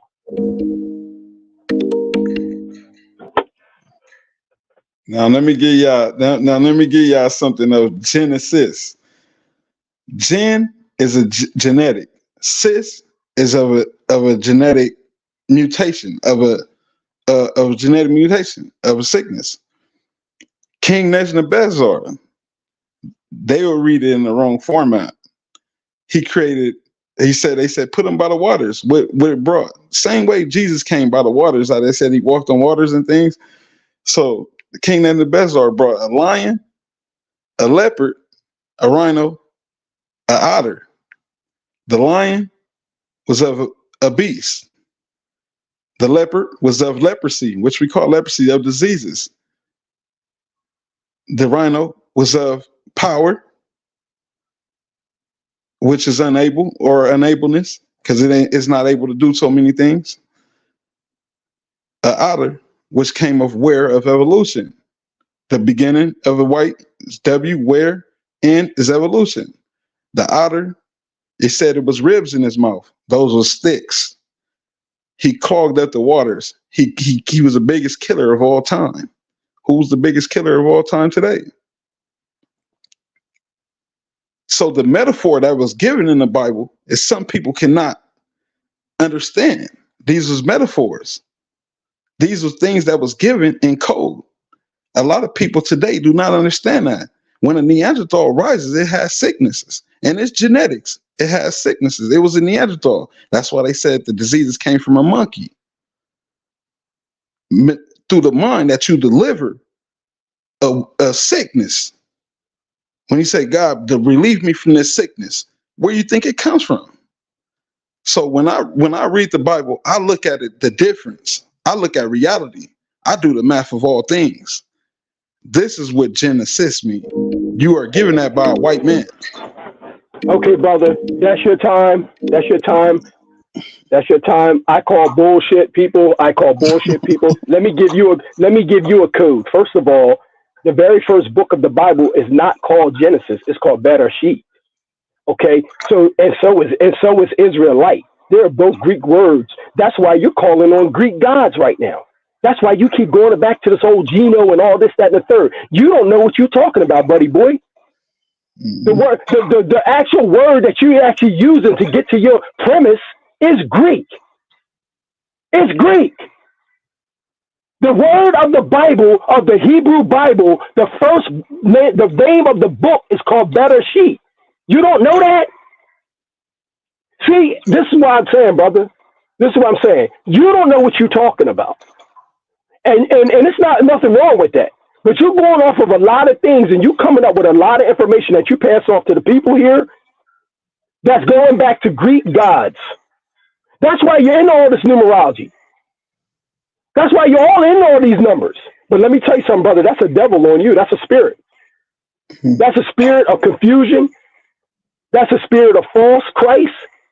And it's taking you back. And guess what? It'll take you down a rabbit hole, brother, with no ending. Just in that right there. Your genome, how you just ran off all the gene. You gave people all that information off of a book. That's not even its name. That's not even its name. Do you think the Most High God would know what Genesis is? Oh, of course he would understand it because he knows all languages, but that's not what he named it. So, I mean, you can't tell me. I'm sitting here listening to you, and I'm not taking any of that. I'm not taking any of that information into my understanding because it just bounces right off of because I automatically know that if you're getting that from Genesis, it ain't no telling where that could take you because Greek philosophy took us everywhere. It gave you Jesus too. So everybody knows that that's not his name.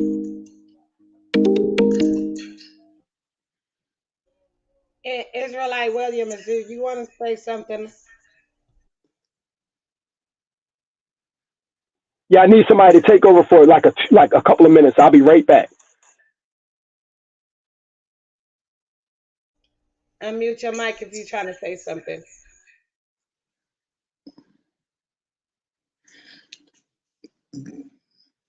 Creamy, you brought that. Creamy, you brought that, but you brought this brother in here that's full of. He just said, I just spoke of the Bible and gave you facts, and he said, I believe in the Bible, and that's what it gives you in the Bible. He went against that. I only do the facts. I only decode things. I can decode it and do the math of what was given way beforehand. He said, now this is the Greek gave us this. So the Greek gave you the Bible. The white man gave you the Bible. This is my genetic sis. This is my genetic mutation. Who gave it to you? Brother, be careful. That's not what I said. Okay, and I seen what the brother wrote. I seen what the brother wrote. I did not say that the Old Testament was in Greek. I said the name Genesis was in Greek, and the New Testament is translated in Greek. We all know that the Old Testament. We all know that the Old Testament is Hebrew. But I'm saying to you that the name of the book of Genesis, of the first book of Moses, is in Greek. And if you're and it's not, that's not the name of it. In Hebrew, it's better sheep.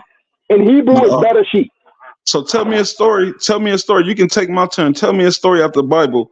Give me a scripture out the Bible. No, he gonna take my time because I want to hear a story out this Bible that you speak of. Okay, but y'all been running, so I'm about to run this down, and then we're gonna go from there. What would you like? What would you like to know? What would you like to know about? What would you like to know? Just open it and give me a scripture, and I want to hear your deciphering, and then I'm a decipher myself.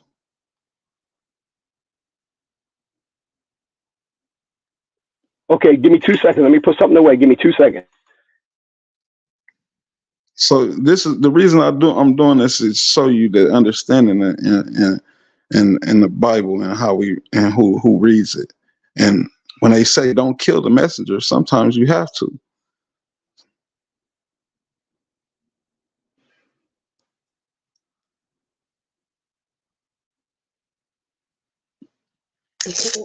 Tyrone, what's up? Okay, do you have your book with you? No, I'm going to hear you speak it. Oh, wait a minute. So you don't even have a Bible in front of you, but yet you ready to break it down? You ready to give me a breakdown? Listen, stop attacking me and read and attack thee. Okay, can you go to Romans 3 and 4? Can you go to Romans chapter 3 verse 4? Read it. You don't have your Bible in front of you, right? Yeah, I have a Bible. Can we put that on the record? I'm not your slave, champ. I'm not your slave. Did you just lie? I'm asking you. I know, but I'm asking you. That's what you want. You want a white slave? I know, but you want a white slave? No. That's what you want. Don't get emotional. I'm asking you. Can you open your Bible up with me? Because I'm not. He said 2 or 3. If 2 or 3 are in His name, brother, He's in the midst. So can you open up your Bible? To Romans chapter 3? No, I'm not your white slave. I'm Understand just that. asking you, can you open up your Bible? I know your type. No, my type. Brother, my Bible I'm not your white slave. Read the Bible. Read the script. Can you answer? No. Listen? So you don't have your Bible? Do you have the Bible or not? You see where the sickness is coming from? Do you understand the sick being you are? This is you're basically telling on yourself. Brother, do you have a Bible? I want you to open up your Bible with me. Let's break bread. No. Read the Bible. I'm breaking bread with you. That's why I said it. Read it to me. Brother, you ready? You don't have your Bible. I know you lied to me just now, but you don't have your Bible. That's like a police that wants your ID. You understand me? Oh, let me get your ID. All I ask you to do is, if you're talking about this book, you should be able to pull it out for the people and make sure you know what you're talking about. No, it's not a sickness. What I'm saying to you, listen, brother. What I'm saying to you is this, brother. You should be talking about basketball or football. But when you're talking about this book, go ahead, brother. But listen to me. You want to keep shooting those shots, but you don't want to read. Read the Bible. I'm telling you. Okay, I'm going to read it, but I'm going to tell you why I'm here. I'm telling you that, brother. You can see. You feel the spirit. Do you feel the spirit? Because it is on you. It is telling you that you finna get it shocking. This is the people finna look at you. Are you done, brother? Go ahead and read it. What's taking you so long to read the scripture? Listen, brother. Listen to this. One thing for sure is I don't care what nobody thinks of. I don't care. All right, I don't care what. Listen, brother. I'm not here. You don't care what God thinks of you, brother. Will you be quiet? Do you care what God thinks of you? Be quiet what I'm talking about. I'm telling you. No. I know you over talking me. Go get your Bible. Read the Bible. Open the Bible. Get his Bible. Again, brother. In order for you to be, I'm gonna read. Hold on. Critique him at the end. You feel me? Read the scriptures, because he can't. Hold on, Benny. Because at the end of the day, you feel me? He gonna continue to interrupt you as long as you criticizing him. So you know what I mean. Try to do that. But at the end of the day, read the scriptures. The problem was you trying to tell him something, but leave it to the end, please. Okay. Just read it. All right. All I was saying, Karima, was that if he doesn't have a Bible, he shouldn't be preaching about the Bible. But I'm gonna go to Romans chapter 3 and verse 4. It says, God forbid, yet let God be true, but every man a liar, as it is written, that thou mightest be justified in thy sayings, and mightest overcome when thou art judged. See, and this is what I'm saying, because I have this book right here in front of me. So no matter what he tries to say about me or my character or who's listening to another, I'm not here for any of that. I'm here because I pulled this book out. Because he's saying things that don't pertain to it. And I've asked several questions that he hasn't been able to go to. So if he's talking to Bible believers and claiming to be an Israelite and he don't have a Bible in front of him, say it again. I call fraud. And I judged you. Yes. So let the man be a liar. I call you a liar. All right, say it again. You didn't hear the verse? But did I call you a liar? You're lying on the Bible. All right, read the verse again. No, I'm not reading it again, brother. Pull your Bible out. The word came out. You should have been attentive and listening. I'm not reading it again. All right. You should have your Bible. You should have your Bible. You should have your Bible out. Your Bible out. All right. I just want to hear you read it. Karima, I got to do something. Well, I know exactly what it means. But Karima, I got to do something for 10 minutes. Somebody else can come in. I'll be right back. I'm not leaving though. All right. You see how God work? God be working. Let the man be a liar. Who gave you that book? The man. You understand me? God is within you. God is within you. Let me break. Hey, Karima. Before I go and come back. First of all, the boogeyman could have gave me this book. If you read this book, it says that not everybody will be able to understand it. So no matter how. I'm doing just fine with it. Obviously, God is. You're having everybody know that you are. God is within you. God is within you. Everybody know God is within you. I'll be right back. If you don't know God is within you, then what is you? You are part of God. So when he said, let the man be a liar, let this man be a liar. Who he calls the man? Who is the man? I tell you, I let them break themselves. I do this on a regular. I let people break themselves. He said that God is the truth. But that man is a liar. Who is the man? All right then, that genetic mutation. All right then, so understand that. I let the man break himself. I don't have to. That's why I told him to grab it. That's why I said, you go and read it.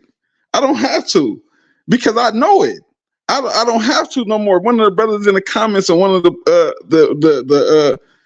podcast that we did, he said nah, because I was reading out the Bible. I was like, I know it, but I'm gonna read it because a lot of people were like, oh, show me the scriptures. Thank you, baby. He like he like show me the scriptures, and I'll be like, bro, you sound robotic. That is a man. That is a man. You understand that? I am of God. I am a God. I am not of the man.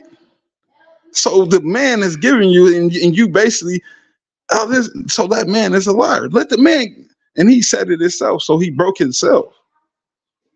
He broke himself. And this is, and then he'd still get back on here after he said it. And you heard everything he said. He was basically talking about himself. And then he'd get back on here and then continue with the assault. Oh man, this and that. This is a sickness. So understand where you get gen cis from, a genetic mutation. You are performing a spirit, but they are the physical form. But you are carrying a spirit now. That is the man. I'm not, I have been delivered from that. You are carrying that. So praise to your sovereign Lord, because he wants you to be blind of the sickness that you carry. That is it. It's a mental illness. It's a sickness. I study this, brothers and sisters, gods and goddesses, kings and queens, however you want to put it, because you have all things. I study this to the T. I walk by facts, not faith. Believe me, I don't want no harm to people. I only want you to do the math yourself. Do the math yourself, and then you're going to realize the truth. We are the rising.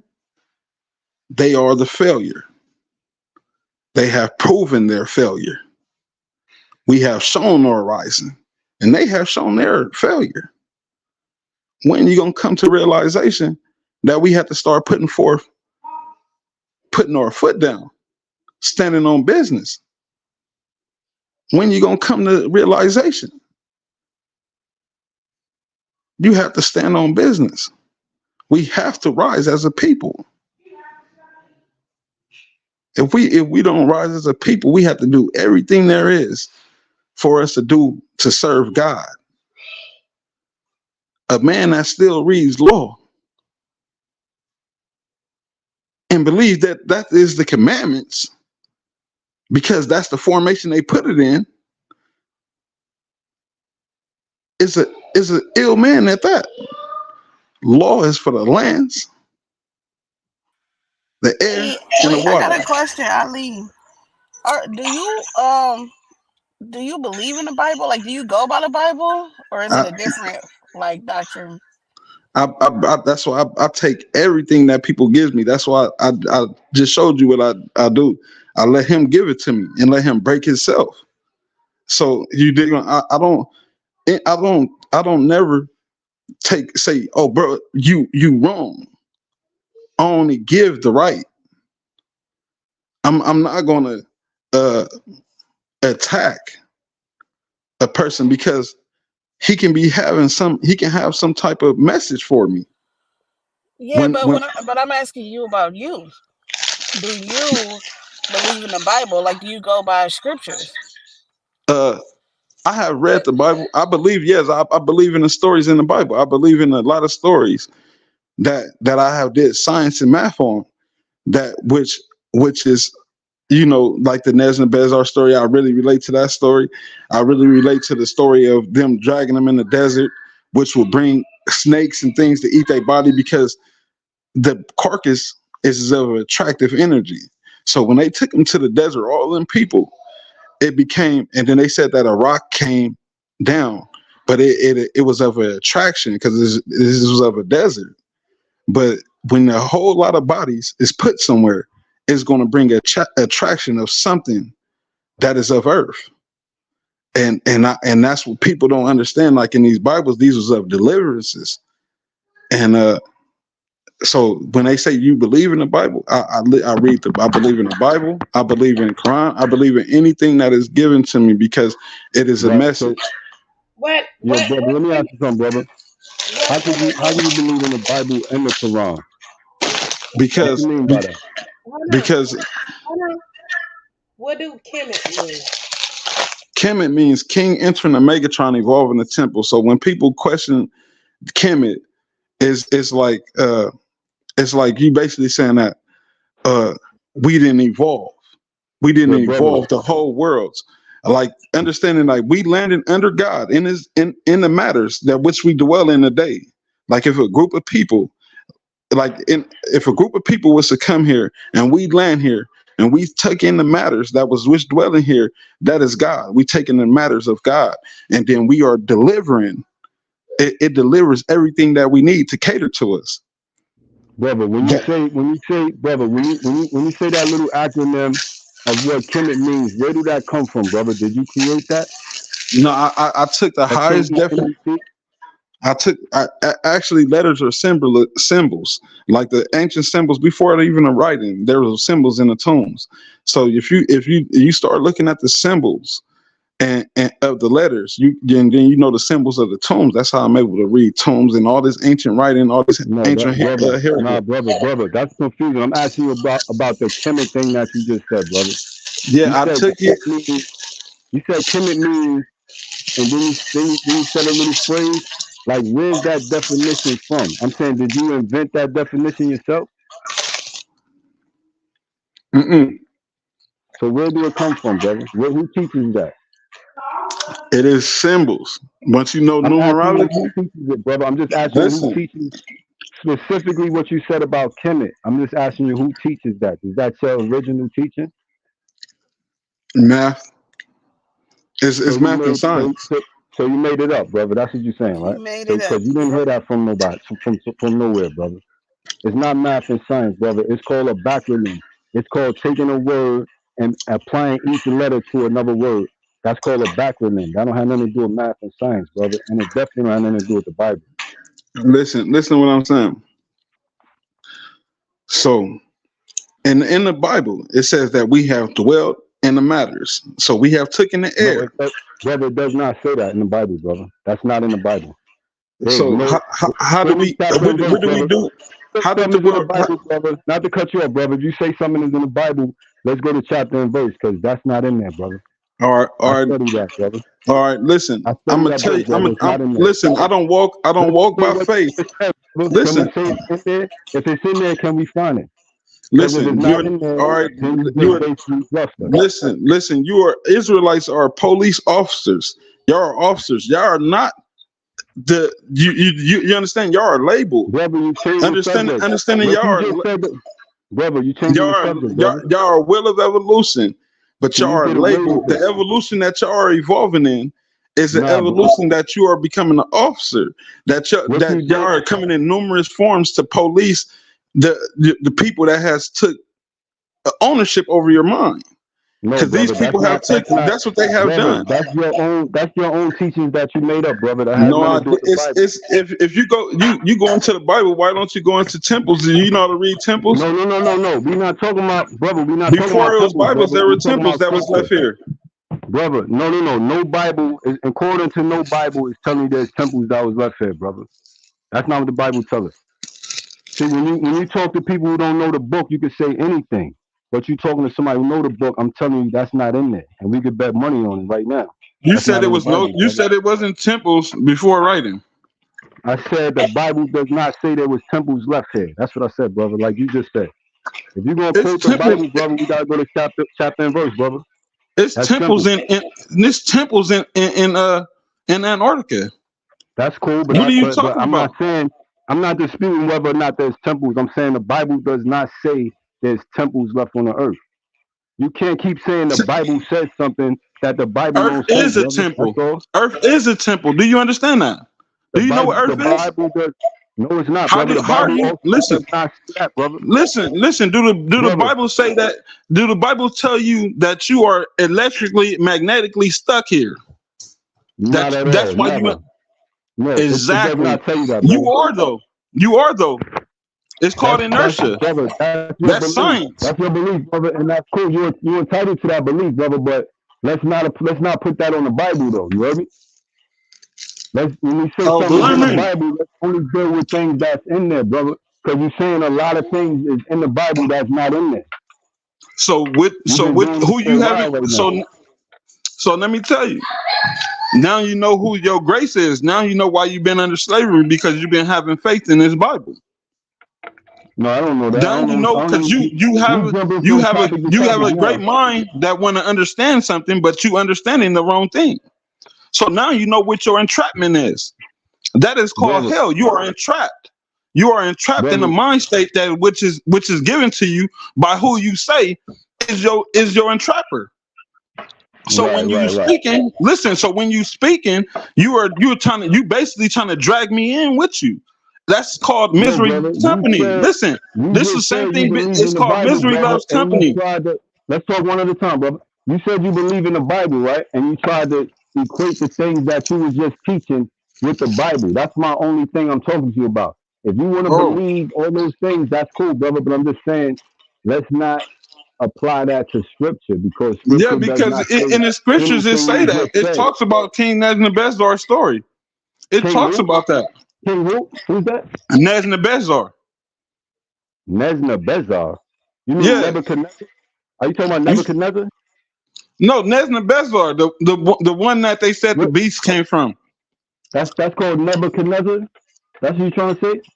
That it ain't. It's Nebuchadnezzar. It got a Z-A-R at the end. Where you get that word from? Z-E-R.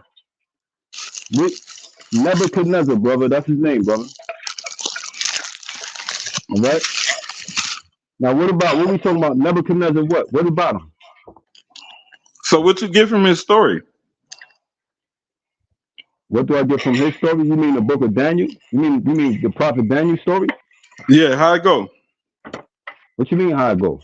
I don't understand the question. Like, what's his story? Tell me his story. You want me to tell you the story of the whole book of Daniel? Is that what you're saying? Of his story, because his story have a deliverance. Story, brother? Nebuchadnezzar going into the wilderness and all that? That's what you referring to? When God said to get your message or to sit right here by the waters. God told who to sit by the waters? I know it's Nebuchadnezzar, but right, Nebuchadnezzar. All right, so I'm trying to understand what you're getting at about the story of Nebuchadnezzar. I'm trying to understand, bro. So what was his deliverance? What did you get out of his story? That God punished him and then God restored him? That? All right, so and then he punished him. Okay. And then what happened? Like what he tell him to do? I don't get what you're asking, brother. Like what did God tell him to do though? I'm not sure what you're referring to, brother. If you make a point, you can make it though. No, I'm just saying. What did you said he punished him? What did he tell him to do? I don't know what you mean. What he told him to do? I don't know what you mean by that. So he didn't. He just punished him. How did he punish him? God never spoke to Nebuchadnezzar. You know that, right?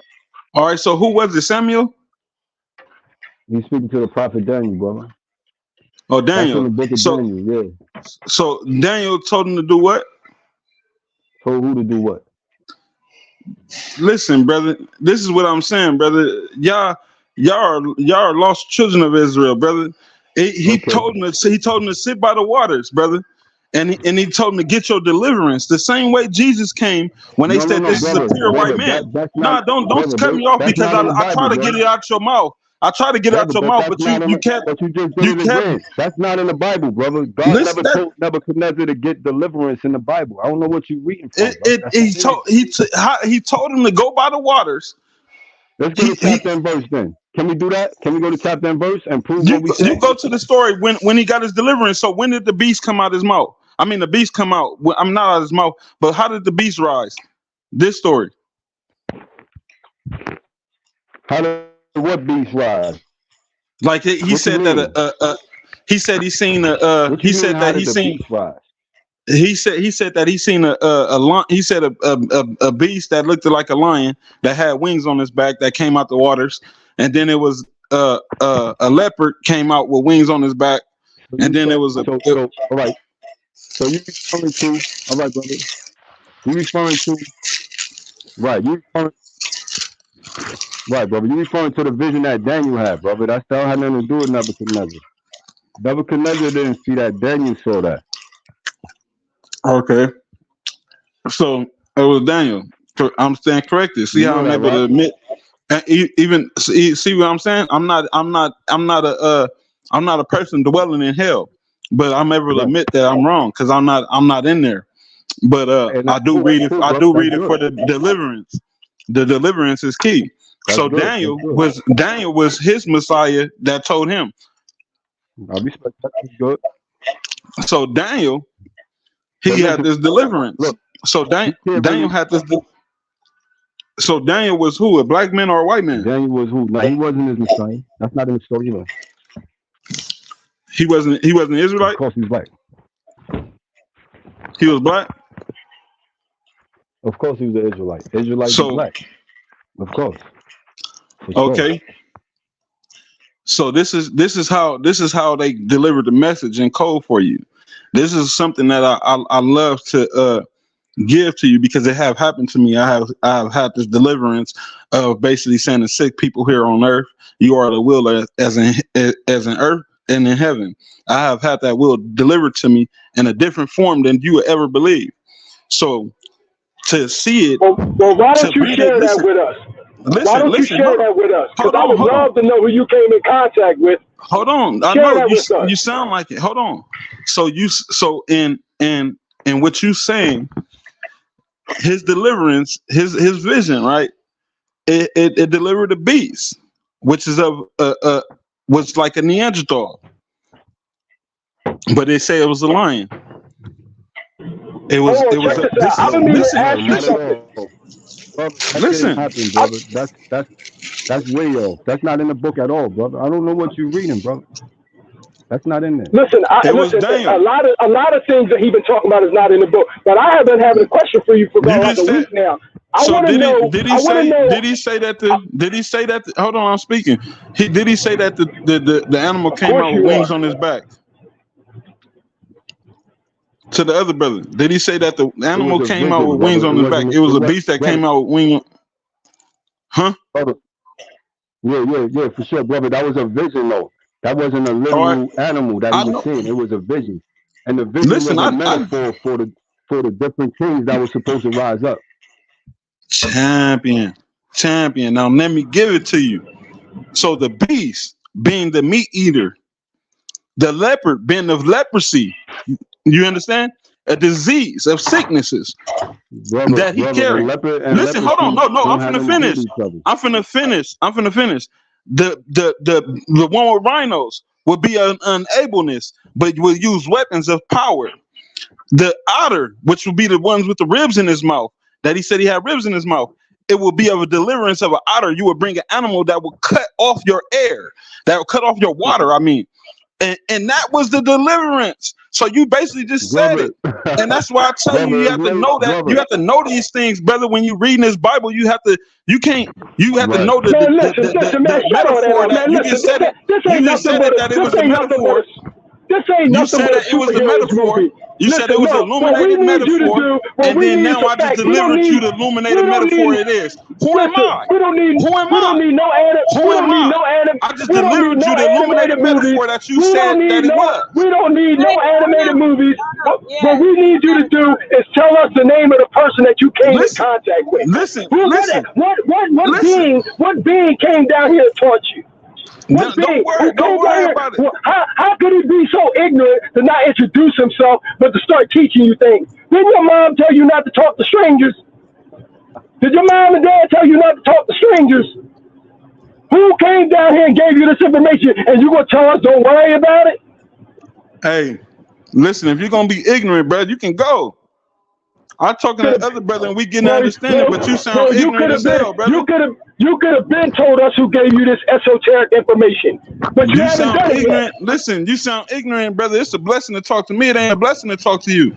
And I got that understanding clearly. Listen, brother. So understand I don't care how you define it. I need you to tell me who gave you this esoteric information. What was his name and what's his address?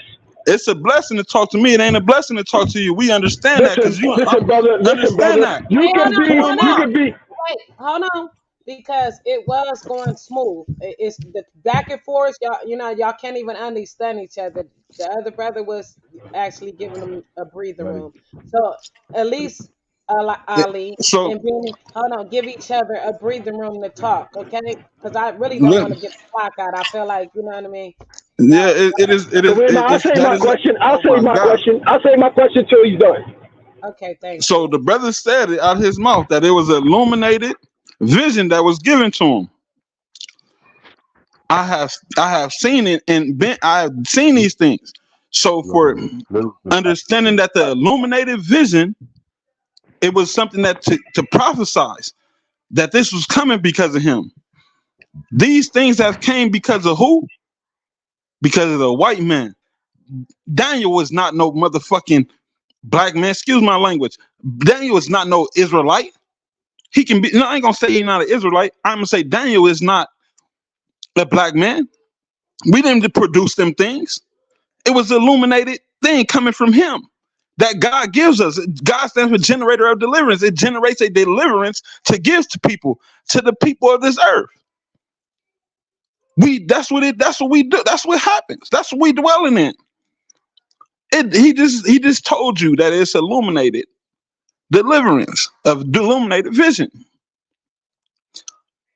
I just gave you everything that vision is labeled to today. From the beast of the carnivore, from the leopard, from the leprosy, from the diseases of AIDS, and the other diseases that came with it, from the rhino of the weapon with the horns. They use weapons of mass destruction. From the otter, which they praised the bridge, but they didn't understand the bridge that he was building was cutting off their water supply, their clean water. Shutting down the generator. Okay, you done? Okay, you done, brother? You done? You done, brother? Can I ask you a question? Can I ask you a question? First of all, Moses made water come from a rock. So all that water nonsense you talking about, it ain't even making no sense. The Most High can have water come from a... Oh, you didn't know? You didn't know that Moses struck a rock and water came out of it? Oh, you didn't know that? That's because you ain't reading the Bible. Forget all that. That's a whole nother story. You keep talking about all this cutting off supplies and all that. Ain't nobody cutting off supplies but the Most High. Listen, this is what we want to know. You have some esoteric information, and you told us that you was visited by somebody. And I want to know if he left his name and address with you, because we want to know his name. Why should you be the only one? No, what made you so special that you was the only one should be able to get this information? What was his name? Because biblically, when somebody was visited by an angel, they normally would leave their name and tell who they were sent by and so on and so forth. You know, it's kind of like called protocol. Who was you visited by? Did you see it? I'm asking you, who was you visited by? Did you see it or did you read it? It's the same way you're talking about. So you understand what faith? You understand what faith got you. You understand what faith got you. The difference is the things that they said was going to happen happened. The things that you're saying is going to happen is bullshit. So now, can you give us a name so we can add this to our Rolodex? Who was you talking to? This is how I know that you are of negative energy, brother. Because I never said anything was going to happen. I never said anything was going to happen. Listen. What I'm asking you is this. See what I'm saying? Your listen, negative what I'm energy. asking, Listen, this is what shut I'm up asking talking you. to me, This brother, is what because I'm you got a asking you. sickness. This is what Listen, I'm. talk This to is the what I'm other asking brother. you. Talk to This the is other what I'm brother. asking you. I talk I around you. bet you I will. talk I bet around you. you You don't have will. to answer He me. gonna ask you. He gonna ask you the Yeah, same question. Who was you visited by? Yeah. listen, that's none of your business. I bet it ain't. His name is. I bet it ain't. I bet you was visited by Lucifer. Yeah, all right. Lucifer. Now, this is now again. What do Lucifer? That's why I love for Man, you anybody don't that's love listening. none. Just be quiet, man. Go Lucifer. open up a book. See what I'm saying? Go read a book. Go read a book, So man. what do Stop Lucifer trusting this sound false like? doctrine. Okay, hold on. Let's get back to him and Israelite asking him, questions because we want to line them scriptures up to what you're saying, and Yeah, there's more. yeah. He said Lucifer. Lucifer stands for losing your fur. We know that Neanderthal lost his fur. So understanding that where your sickness, where I say it's metaphor for you, and the patience, the shit that got the things that got your mind stuck, the things that got your mind stuck somewhere is of sickness. That is a sickness. You are sick. Lucifer exactly is how it sounds. Loss of fur. We know people lost their fur. We know this. And then he said, oh, Lucifer, this is of Lucifer. So you talking about this white man that lost his fur? That we know that Neanderthal lost his fur and genetically mutated. So check Go this out, ahead. brother, right? You hear me? Yes, brother, sir. When you say Lucifer means lose your fur, that's crazy. That's not real. That's not real information, brother. That's just plain word game. You understand what I'm saying? Like If you that's don't not the believe it, etymology of the word What he lose, a Lucifer. chinchilla? What do you have on, a chinchilla? so Daniel. So listen, this Yo, is Daniel. do you This believe is Daniel. Do you believe that the etymology of Lucifer is lose your fur? Do you really believe that, brother, or you just know Listen, it sounds good? I'm finna again. It's finna repeat back to Daniel, to what what we was just reading. The illusion. Get your deliverance as you deliver through the generator, through God, that you have delivered, and that you have risen. You have delivered through the spiritual realm a delivery of an illusion. Some of these things can be real. Illusions can be real. Believe that. But he have delivered of a furry animal, of a feline. He have delivered that. So understanding that with the message, the metaphor that they was giving you in his Bible, that this is of Lucifer, that he delivered these things as he risen. We delivered, and we gave you these things, and they gonna talk about it. Some gonna say it's illusion. Some gonna say it's real. But some, you understand, some not gonna believe. It's gonna be a lot of that. But this is not for them. This is for you. It is not for everybody. This is the thing, though, brother. You might as well just say, I believe in this and I believe in that, and not trying to tie it into the Bible. Because when you bring the Bible into it, you're wrong, brother, because you don't really understand what's written in there, and you're just playing off. You just taking how words sound and equating new words to it. Lucifer, lose your fur. That's crazy. Now that's not enlightening, and it's not deep. It's not scripture. That's just listen. You playing with words. I just did it for you. I just said that Daniel. This is how I know he was a white man, because they drew a picture of him in one of these little books I read. It was of a Bible that was passed all over. I had it. It was a white man, but understanding that he delivered. If God takes something from you, it's gonna birth something. If it takes something from you, it's gonna give you it. It's called the generator of generator. Either, brother. Listen. Champion. We just read Daniel. We just read Daniel, and it told you that Daniel. I mean, you just said Daniel, and because you corrected me, it's not Nebuchadnezzar. It's probably not, because I'm not. I read the story, then I know they. I just know some of they have been around each other. I just know of that. I just read the Bible like a book, but I studied it, and it was hearing these stories.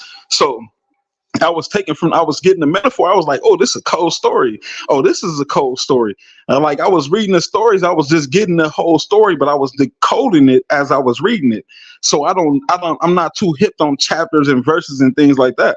But he is telling you exactly, just as we give the seed into his stomach, it delivers a baby that is of us. Just as God is spiritual. Listen, God is spiritual. God takes from us and then delivers to earth. That is what Daniel was all about.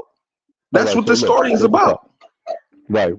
Look, that's all the way wrong, brother. We could go to the book of Daniel right now, and we could go through it, so I can clarify some things for you. Because go ahead. Daniel gave birth to the. All right, hold on 1 minute, brother.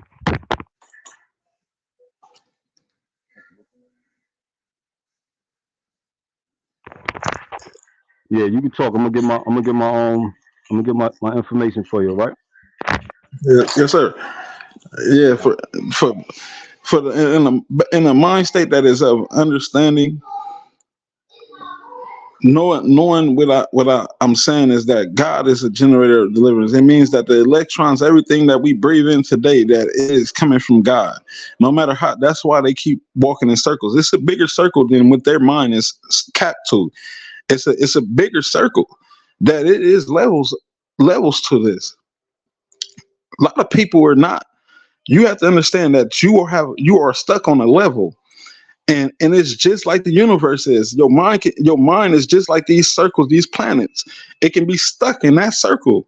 It can be stuck there, and then you would never be able to come out because you be so stuck on what you believe in, and that's where I start taking that. Stop trying to explain yourself to them. That's where it comes. That's where I'm keep battling with today, because that's what I battle with. I don't battle with nothing else. I'm not battling because what he trying to tell me is not gonna just take away from my studies, because I study all things. I'm speaking from all things. I'm not speaking through one thing, that this is what's given to me, that I'm gonna read, and then understanding that this is of a sickness. This is the people that gave it to you is white, and understanding that they learned from us. They was given they have studied, they have learned to their existence, and then they came and studied with us. You understand? So that they gain a different knowledge. So for a person to give you something, the mind will be of entrapment. They are not. I'm not racist, but they are a negative to a positive. We know if the down arrow. If the down arrow is pointing down, the volume is going to go down. If we point up, it's going to get darker. Like in contrast, if we point it down, it's going to get light. If we point it up, it's going to get dark. Yeah, hello? Yeah, go ahead, brother. All right, so look. We in Daniel, book of Daniel, chapter 7, right? You hear me? Book of Daniel, chapter 7. Going to might as well start at verse 1. In the first year of Belshazzar, king of Babylon, Daniel had a dream and visions of his head upon his bed. Then he wrote the dream and told the sum of the matters. So this is telling you that is what, brother? It's a dream. It's a vision that he had in a dream. You follow me so far? Yeah. All right, cool. So it starts off Daniel spake and said, I saw in my vision by night, and behold, the four winds of heaven strove upon the great sea, and four great beasts came up from the sea, diverse from one another. The first was like a lion, and had eagle's wings. I beheld till the wings thereof were plucked, and it was lifted up from the earth, and made stand upon the feet as a man, and a man's heart was given to it. So now, when you hear that verse, it's not a literal lion that they're talking about. Do you understand that? Yeah. But so you said he was laying on say the first. You said he was laying on the bed. He said Daniel was in bed. He was asleep at night when he had a dream. The vision came to him in a dream at night. This is how God speaks to his prophets. So you following that so far? Yeah. I hear that. So do you believe that this beast that he just described, that looked like a lion with an eagle's wings, do you think this was an actual beast, or do you understand this was a vision that he had in a dream? No, I can believe that's what he said. But All this right, is so, what listen. so Do a gay. Listen. Do a download man want to admit he gay? So go ahead. I don't know what you mean by that. Yeah, like Now, look, if I brought sickness to the earth, would I want to tell everybody that I brought this sickness to this earth? but I don't understand. Oh, so you're saying that Daniel brought the beast to the earth? Yeah. So to say Well, that, do if we you want to say, admit to but what? listen, brother, if you saying that you think Daniel brought the beast to the earth and really brought it to the earth, that's a whole different narrative. That's not what the book is saying. What the Yeah, book but is saying is that God visited Daniel in a vision, in a night vision while Daniel was asleep. So Daniel woke up and he wrote down what he seen. You know how you wake up and you have a dream, you wake up, oh yeah. forget it soon after he wrote it down, because this was a vision to be interpreted. It wasn't to say, he wasn't warning Daniel of beasts that looked like lions with eagles' wings. These was Yeah. metaphors for different kings that was going to rise up in the future. You No, understand it what I'm saying? wasn't. In different It was kingdoms. it was of the feline. It was of the master feline that was created. It was of the kings of the felines. The So, because lion these is just things, a metaphor, brother. understanding that these things are real. The lions are real. The master feline is real. That these things didn't exist in, but Right, these but things that's was not. I get what you're saying. That's your belief. But I'm just saying, as far as the Bible, that's not the Bible at all. There's yeah, no because master feline. understanding it's yeah. I understand because you're saying that this is a dream, but this is it's true. But go ahead. Let's keep reading. All right. So look. So let me see. All right. Another. He said, look, a man's heart was given to the first beast, right?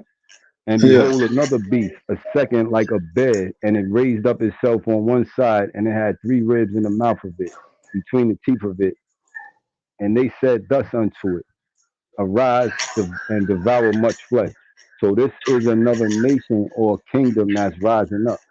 After this, I beheld another like a leopard, which had upon the back of it 4 wings of a fowl. The beast had also 4 heads, and dominion was given to it. After this, I saw in the night visions, and behold, a 4th beast, dreadful and terrible and strong exceedingly, and it had great iron teeth. It devoured and brake in pieces and stamped the residue with the feet of it. And it was diverse from all the beasts that were before it, and it had 10 horns. Now, you have to understand when you read in these verses, right? Those Yeah. verses. So now let me give you my part. You understanding the sick. This is the sick. These are the sick is delivering to you, and because they were told to taint this. This is a tainted. This is why so many people understand. Some people have common sense. A lot of people don't. But we know of this beast that has ribs in his mouth, because he is telling you the evolution of where. Not to cut you off, but let me bring it home for you, right? We're gonna skip right down to verse 17, because this is where we're gonna go before. We're gonna go to verse 15. I, Daniel, was grieved in my spirit in the midst of my body, and the visions of my head troubled me. I came near unto them that stood by and asked him the truth of all this. So he told me and made me know the interpretation of the things. So the vision was bothering Daniel. So he asked the other people that was in the dream, in the vision with him. And he said, these great beasts, which are 4 kings, which shall arouse out of the earth. You understand that? These All great right. beasts, which are 4 kings, which shall arise out of the earth. So we But he know never. that we know that it wasn't the Lion King, right?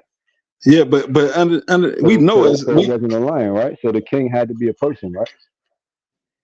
No, he just said these things will rise up out of the earth. He asked them what it was, and he said that they will rise up out the earth, and we are He on said earth. these are 4 kings. These are 4 kings that will arise out of the earth. You know what a king is, Out right, of, brother? so What is you a believe king, that's a brother? man? A king is a human being, right? It's not a lion, right? But the lion is the king. No, I'm just saying that A lion is not a literal king, brother. Anything. Go ahead. A lion. That's why I said that a lion is a king of his king. It have his own lion kingdom. Can we deal with what the word king really means though, and say what a king is? Is it a person or is it not a person? It can be a king is a context that we speaking in the Bible right now. Is these four people or these four animals or creatures or whatever? What is these four things?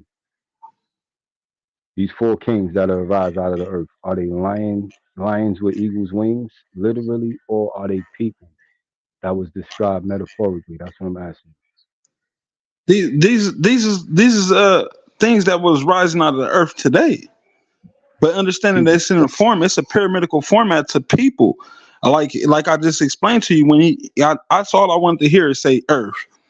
So we know here on earth that they were of felines. This is of a mind this is of a Neanderthal. This is what you created from your mind. Who was of It's feline? A dream. Listen, hold on. I'm finna answer everything. In a dream, the dream is in your mind. When the mind is your consciousness, which we was just talking about earlier, which you can astral project, which you can have all your senses. Like, have you ever been able to have to go use the bathroom in your dream, and then you really feel like you in real life and you finna go use the bathroom, but you sleep? Right. These things is all real. This is his mind. But he said that it's going to produce these things. So he's telling you that your mind can produce these things on earth. This is what I'm trying to get through. Like this, you were delivered. It is called the generator of deliverance. God is G, generator of deliverance.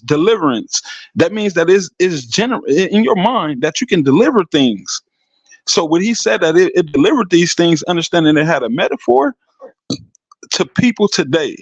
That's why the white man praised the lion so much. Now you see the black man, we the lion.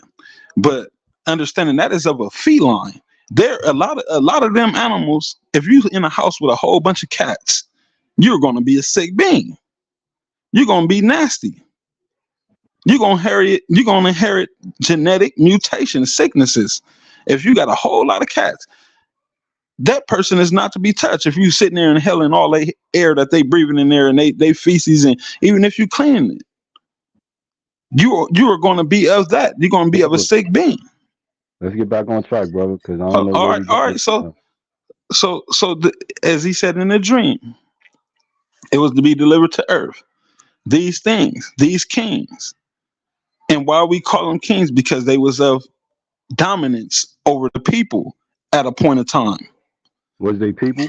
Was they human beings? No, they were not people. They were dominance of people at a point of time. But what was they? What was they? They were of animals. They was animals. They were it was of a feline. That was of a carnivore. There was of a leopard. The world was ruled by cats. As you said? No, it was basically understanding the world it's a mental thing. You're not battling by cats is what I'm asking, because you're saying they were cats basically. It is. It have us understand. This is why people are sick today, because we are surrounded by feline. So the mind state, we are breathing in the matters. We are in a matter. We are in a dome. It's full of matter, and no matter how you put it, that's why you can say it's a dome and it's flat Earth, or you can say it's a circle. No matter what it is a dome. You can tell because you see the circumference of it. But listen, so once to this, brother, just to simplify things, right? Are you saying that the world was ruled by cats? Is that what you're saying, brother? Because it sounds like you're saying that the four kings that rose up out of the earth, these kings dominated the world. So you're saying those were felines, right? They are felines. Why you think they killed them and wore them on their head and things like that? This was of their sickness. Like you said what? Did the cats have technology? Did they ride horses? Like, what did the cats do? How did the cats? Like, how did cats for people? You're saying cats ruled over people? So understand, we didn't have technology. We didn't have the technology to. I mean, not to say technology. I ain't gonna say that. I'm gonna say that we wasn't as vicious as them. So did they have technology though? Is what I'm asking you, or was they just walking around? No. There wasn't no fucking. There wasn't no walking human type people. So they were just regular cats on all fours. Yeah, they was understand. Yeah, so did they have opposable thumbs? They didn't like. I don't understand how they ruled over people. This is what I'm trying to understand. So if you didn't have weapons, if these people didn't have no weapons, because this was in Africa, these Neanderthals in Caucasus Mountains. So listen, was it trees, bro? Was it trees? So no matter, they can climb trees. They can climb trees. They can climb trees. There, but listen, what I'm saying. If it's trees there, you know what they have? They have weapons, brother. Because I'm talking about if not Neanderthals. Listen, they show you the Neanderthal beating on the rock with the new invention thing. Neanderthals didn't have anything. Who show you that? Hold on, what? Who show you that? People wasn't enough weapons. We were enough destruction. We was a people of peace, but the understanding that we had our segregation from them. But the people that didn't have these weapons, they were being eaten. They got movies, they got things documentary that they didn't have anything, but they asked the man for protection. They needed weapons because it was animals coming. These was monsters. This is where you get the story of the Vikings of basically killing monsters and things like this. It's high in Irish. It's called the Loch Ness, when they was like, we fought the monster with our hands and things like this, because it was a deliverance that was given to them, and they was like, man, we have to kill these things off. These is of our bad seed, but not of sexual, but of immortal, of the spirit. It was given by the spirit. That's what you just delivered right now, and what you just said in this. Did you say the monsters was called the Loch Ness? Yeah, in Irish, they had a story of the Loch Ness. It was basically saying that this is of a manifestation that it came true, and they had to fight the monsters. They have a lot of stories of them fighting monsters, and which was beasts, or they called them beasts. They have a lot of stories in their history that about fighting the beast. The beast today, which they described in the Bible as a lion and things like this. This is the beast. They call it beast in the Bible. So understanding that these beasts that they talking about, they are talking about it, even if they made another form of it. I don't know if it's true or not. But at the end of the day, that these are deliverance in the spiritual realm that God is giving. God can form anything. I like you understand that everywhere dinosaurs. So look, did the cats have cities?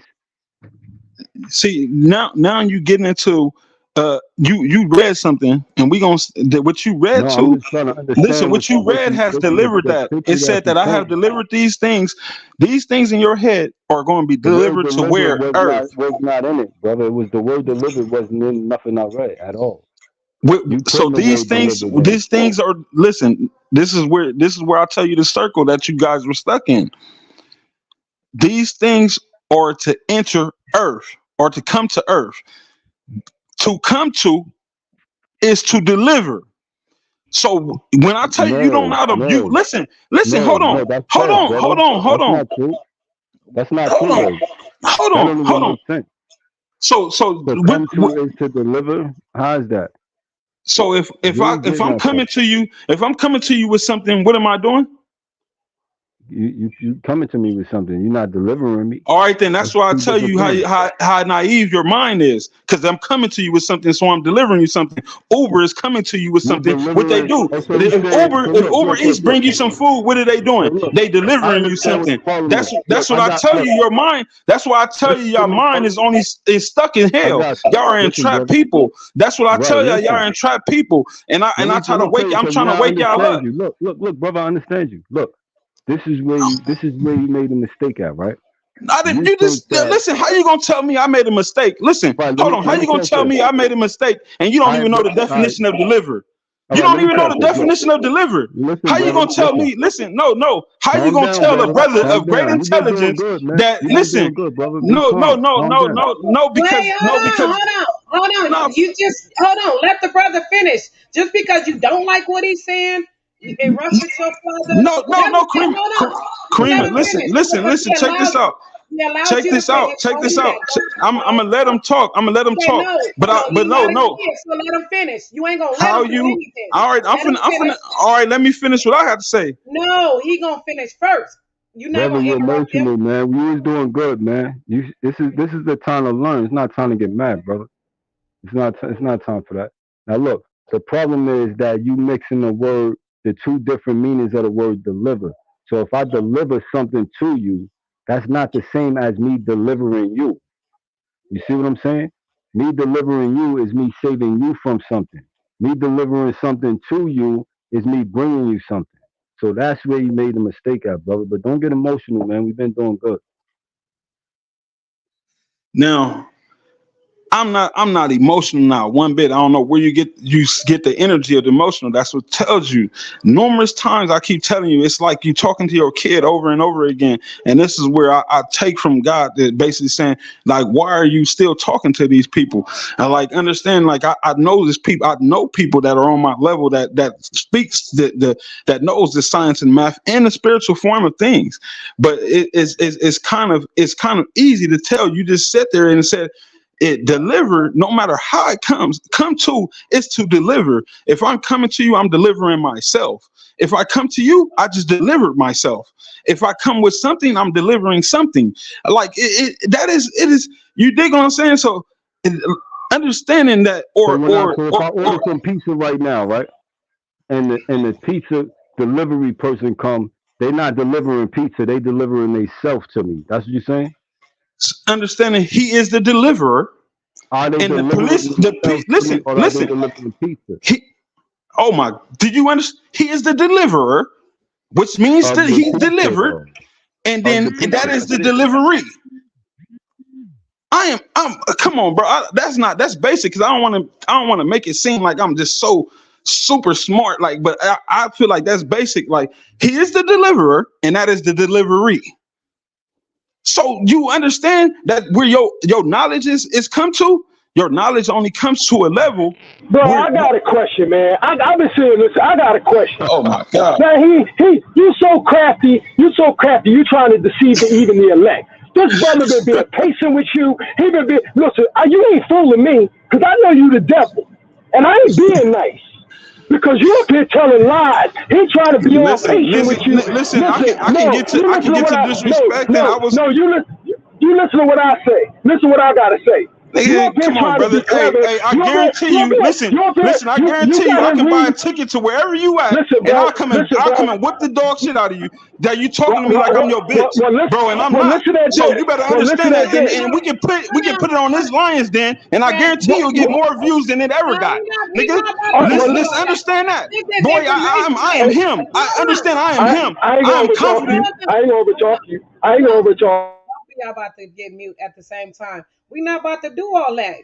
This is information. Information should make you loud, upset, threaten person, stopping the person from getting out what they saying. Even if they saying something, long as they ain't, really disrespecting you and cussing you out and all that, it shouldn't affect you. If you got all this information, you feel me? You should have enough information to be patient with a motherfucker and understand that everybody's tone, a level, or whatever, as long as he ain't disrespecting you, shouldn't be a problem.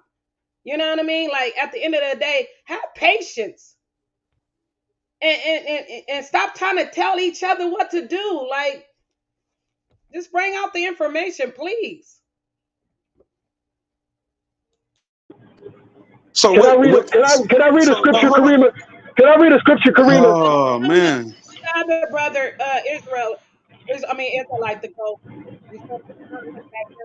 At the end of the day, he was asking questions. He wasn't being disrespectful, and he gave his opinion on how he felt and how he took on. You know what I mean? You receiving this information. He ain't did nothing wrong. So let him finish, and then y'all could go from there. All that screaming and hollering, all that type of stuff. Y'all not each other's kids. Like, at the end of the day, you know what I mean? Calm down. Deliver the information, because that's all it's about. It ain't about you. There's other people listening. So if he don't get it, there's people in the audience trying to get it too. So, have patience and don't criticize somebody because they don't get it. And don't act like you high and mighty than a person because they don't get it and start calling them names and criticizing them. All right, but Karima, listen. This is to you. Okay. Why are you, listen, you have to understand that if a person is being conniving with his words, and don't even know it. That you have to see it when he said, "Oh, so the lions had cities, like the animals had cities." Like he basically trying to taunt the intelligence that he have delivered, and understanding that his delivery is if not. So now you're saying. So you saying I was being conniving with my words? That's what you're saying? Yeah. The reason I was saying it, brother. That's what I'm saying. That was your opinion. That's how you feel. And at the end of the day, sometimes you don't even supposed to let a person know how they is. Okay? You accommodate them and continue to do what you need to do. You understand what I'm saying? So if you think that you might be true or you might be wrong, at the end of the day, now you let him know how you feel about him, and that just feelings, and it don't get nowhere. No, I'm not. I don't feel. Listen, I don't have. Let's get back to the information and stop trying to tell people what you feel like. You know what I mean? Come on now. Yo, look, your brother. Check this out, right? You hear me? Yo, brother, you hear me? Yeah, go ahead. Yeah, so you said I was being conniving by asking you if the lions had cities. When you basically paint a picture of 4 kings that rose up that was cats. Right or wrong? Yeah, well, however you want to put it.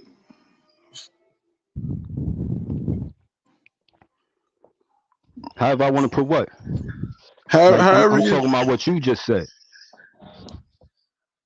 No, you said that they were right. You put it that. You said it was. They were man. They really was man because it didn't say that in the Bible, but you said that that they were man. Of course, it said that in the Bible. It said 4 kings rose up. 4 kings is gonna rise up. So and he told you know and understand as rational people that a king is a person.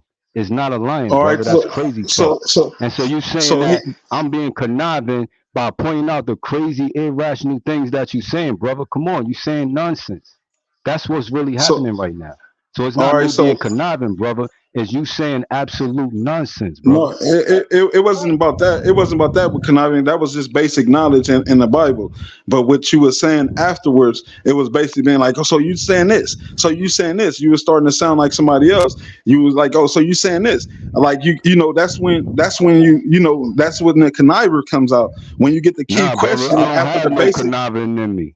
All right. Let me tell you. Let me tell you. You just said the 4 kings. They said these things is to come to earth, and then you named the 4 things, and they told you, gave you definition of these things that was to come to earth, and these 4 kings was going to rise in earth, and that's what happened.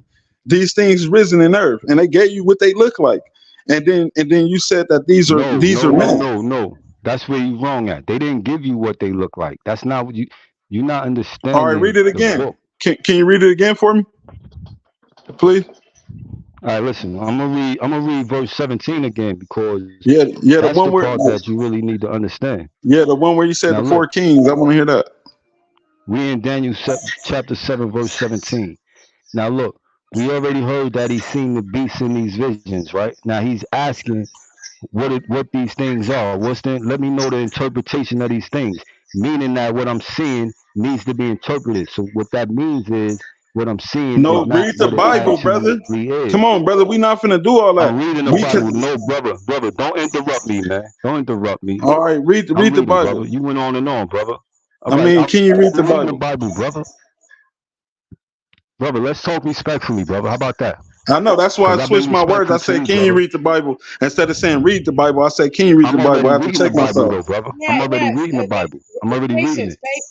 Patience. Your patience.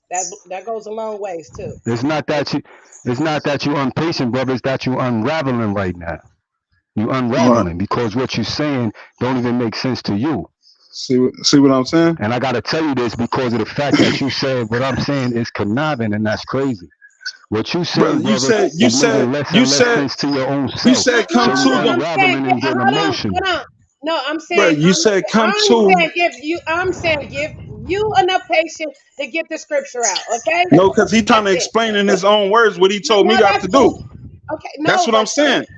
Please, that's why I'm saying. That's why I say give you patience to get it out. It doesn't matter, brother. Stop trying to. You just told me. Well, I'm explaining in my own words, and then he doing it. That don't. Come on. I'm talking to him. Wait. I am talking to him. Calm your ass down. I'm telling him. Have patience.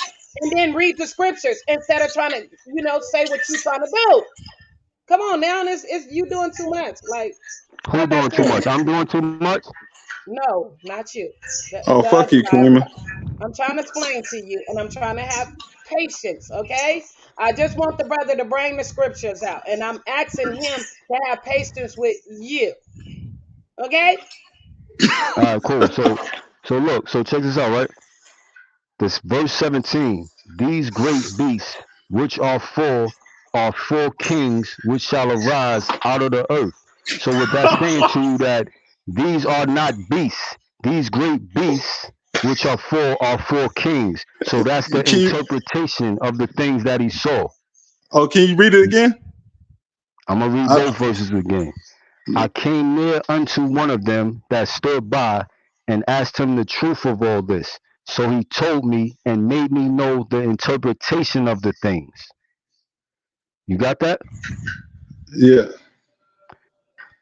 These great beasts, which are four kings, which shall arise out of the earth. That's the interpretation of the things that he saw. Do you know what interpretation means? Do you know what interpretation means? Of course. What do it mean? Know what interpretation means. That means the description, right? No, it don't mean the description. No, it don't mean the description. That's interpretation. The interpretation is not the description. That's two different. See, this is what's happening, brother, is you're mixing up the meanings of words. This is a second word that you're mixing up the meaning of. Interpretation does not mean description. It's two completely different. It don't even mean nothing close to description. So it don't mean to be like? If I say good morning in Spanish and you say it in English, that's an interpretation. So that's, you see what I'm saying? That's still in a sense of describing it. What's happening is this is the interpretation of a vision that he saw. You see what I'm saying? So the interpretation of the vision, inside this vision, these was lions with eagles' wings and things like that. The interpretation of it, these are four kings that will arise out of the earth, brother. These are people. You see what I'm saying? All right. So now, hey brother, I want to read the scripture real fast. I want to read the scripture so I can get out of here. I want to read the scripture real fast, brother. Hey, brother Israel Williams, this is you, brother. Listen, brother. This is Hebrews chapter 5, verse 12 and 13. It says, "For whom the time ye ought to be teachers, ye have need that one teach you again." This is you to him, brother. "Which be the first principles of the oracles of God, and are become such that have need of milk, and not of strong meat. For everyone that uses milk is unskillful in the word of righteousness, for he is a babe." You talking to a babe, brother. Israel, you the teacher, and he thinks he's the teacher. He's the baby. I would be fine with this brother if he wasn't talking about this Bible. I wouldn't care what he was talking about. But the fact that he's talking about the same book that you and I read and chopping it up so bad, it gets me so frustrated because he can't humble himself down to understand and to learn this word. He'd rather go out on his own understanding and misinterpret this book to many or to any that's listening out here. So I just want to say that if anybody want to understand that scripture of what's going on here, just read Hebrews chapter 5, verse 12 and 13. He's a baby. He don't need strong meat. He don't need meat. He need milk, brother. Milk. The milk. So now y'all understanding what I'm talking about these people. The Israelites, these are the people that want the slaves. They want people to slave. So understand that this is what these type of people are. Like the Israelites that's out there approaching the streets and they teaching their people how to police. Those are the Israelites that God has sent to watch over us, because we know that we are being attacked as people. But you understanding that as they growing, they maturing, they need to get into these enforcement, these law enforcement, things like that. But that's what Israelites are. That's what my people are. They are going out there preaching and teaching, and they basically, being police and watching things, and they basically, just learning people. And you know, to some of these people don't even know people, and they officers, and they get to dealing with people. Being an officer, you have to deal with all type of people. My people are going out there talking to all type of people because they are officers. They are learning how to coexist with people of every type of mental malfunction, no matter what type of malfunction that you have. You understand? We are learning that. So that's why they call each other officers. The real Israelites that are walking around teaching and learning and knowing people. They are going to, that's their objective. That's what they're doing. They going to different countries. They going all across the world, learning and teaching because they learning how to deal with people. We are really the officers of the earth because we know what we supposed to do. We know who we supposed to be. So, you know, when I'm attacked, don't anybody that think that I'm frustrated, I'm far from frustrated. I'm in peace. I'm in safe. I got a big home surround me. Believe me, I got a family. I'm in a safe place. But understanding that I will pop out. I am that person. So I always try to keep it peaceful. I ain't never trying to harm nobody. I just get the understanding. Hold on. I'm only here to give enlightenment to my people. I've been lacing people. I let them, shoot, let them shoot themselves, man. And, interpretation and basically saying these things, I let you get it over and over again, the deliverance. And I said what it was and he interpreted. So understanding this to be of that. I'm not here to discredit the Bible. I'm not never trying to discredit the Bible. I'm basically trying to form the Bible and the things that was given to us by God, and the man that is the master manipulator, understanding because this is what their job was, to master manipulate us into working and forming a weapon against us. And that's what they did. So understanding that the weapon that they trying to use against me, it can't harm me. I'm at peace. It cannot harm me at all because I know the truth, and I do read from the Bible, and I do read from every other thing that I get, anything that I receive, because I'm not a person that discredit your information. You can be a message to me. I look at you as a message to me, everyone. I'm not taking from no one nothing. I'm only taking a message that is given to me, and I can decipher it as best as possible. And and that's all I'm here to do. That's all I do. So, thank y'all for your time. Most blessed to everybody. It's all peace and love, man. And me, to keep it real, if you can't understand that, you are evil to a person. This would be my last time ever getting on here with Benny. You understand? Because a man of a sick mind, that is of keeping the people stuck, keeping the people under a masonry technique. I do not dwell with. I do not. And if anybody's to listen to him, not to say listen, you can listen to him, but anybody is to agree with him. I ain't gonna say listen to him. Like anybody take that energy and dwell there. If anybody dwelling in that same space he is, it'd be best to don't talk to me, because y'all gonna only come off as an attack towards me as y'all have done today, because I'm not dwelling in hell. I'm not dwelling in a place that have trapped my people. So most blessed.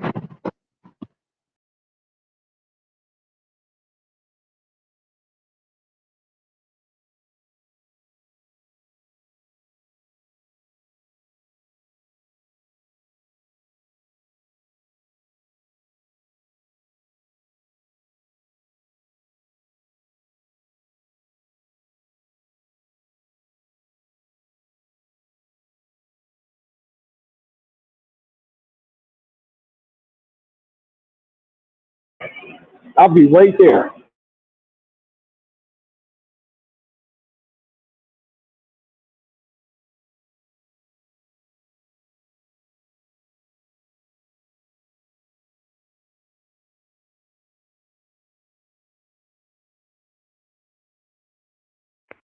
Yeah. So what happened? The brother got off the line.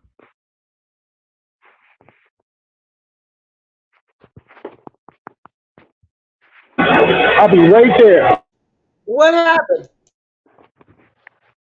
I don't know. I think the brother got off.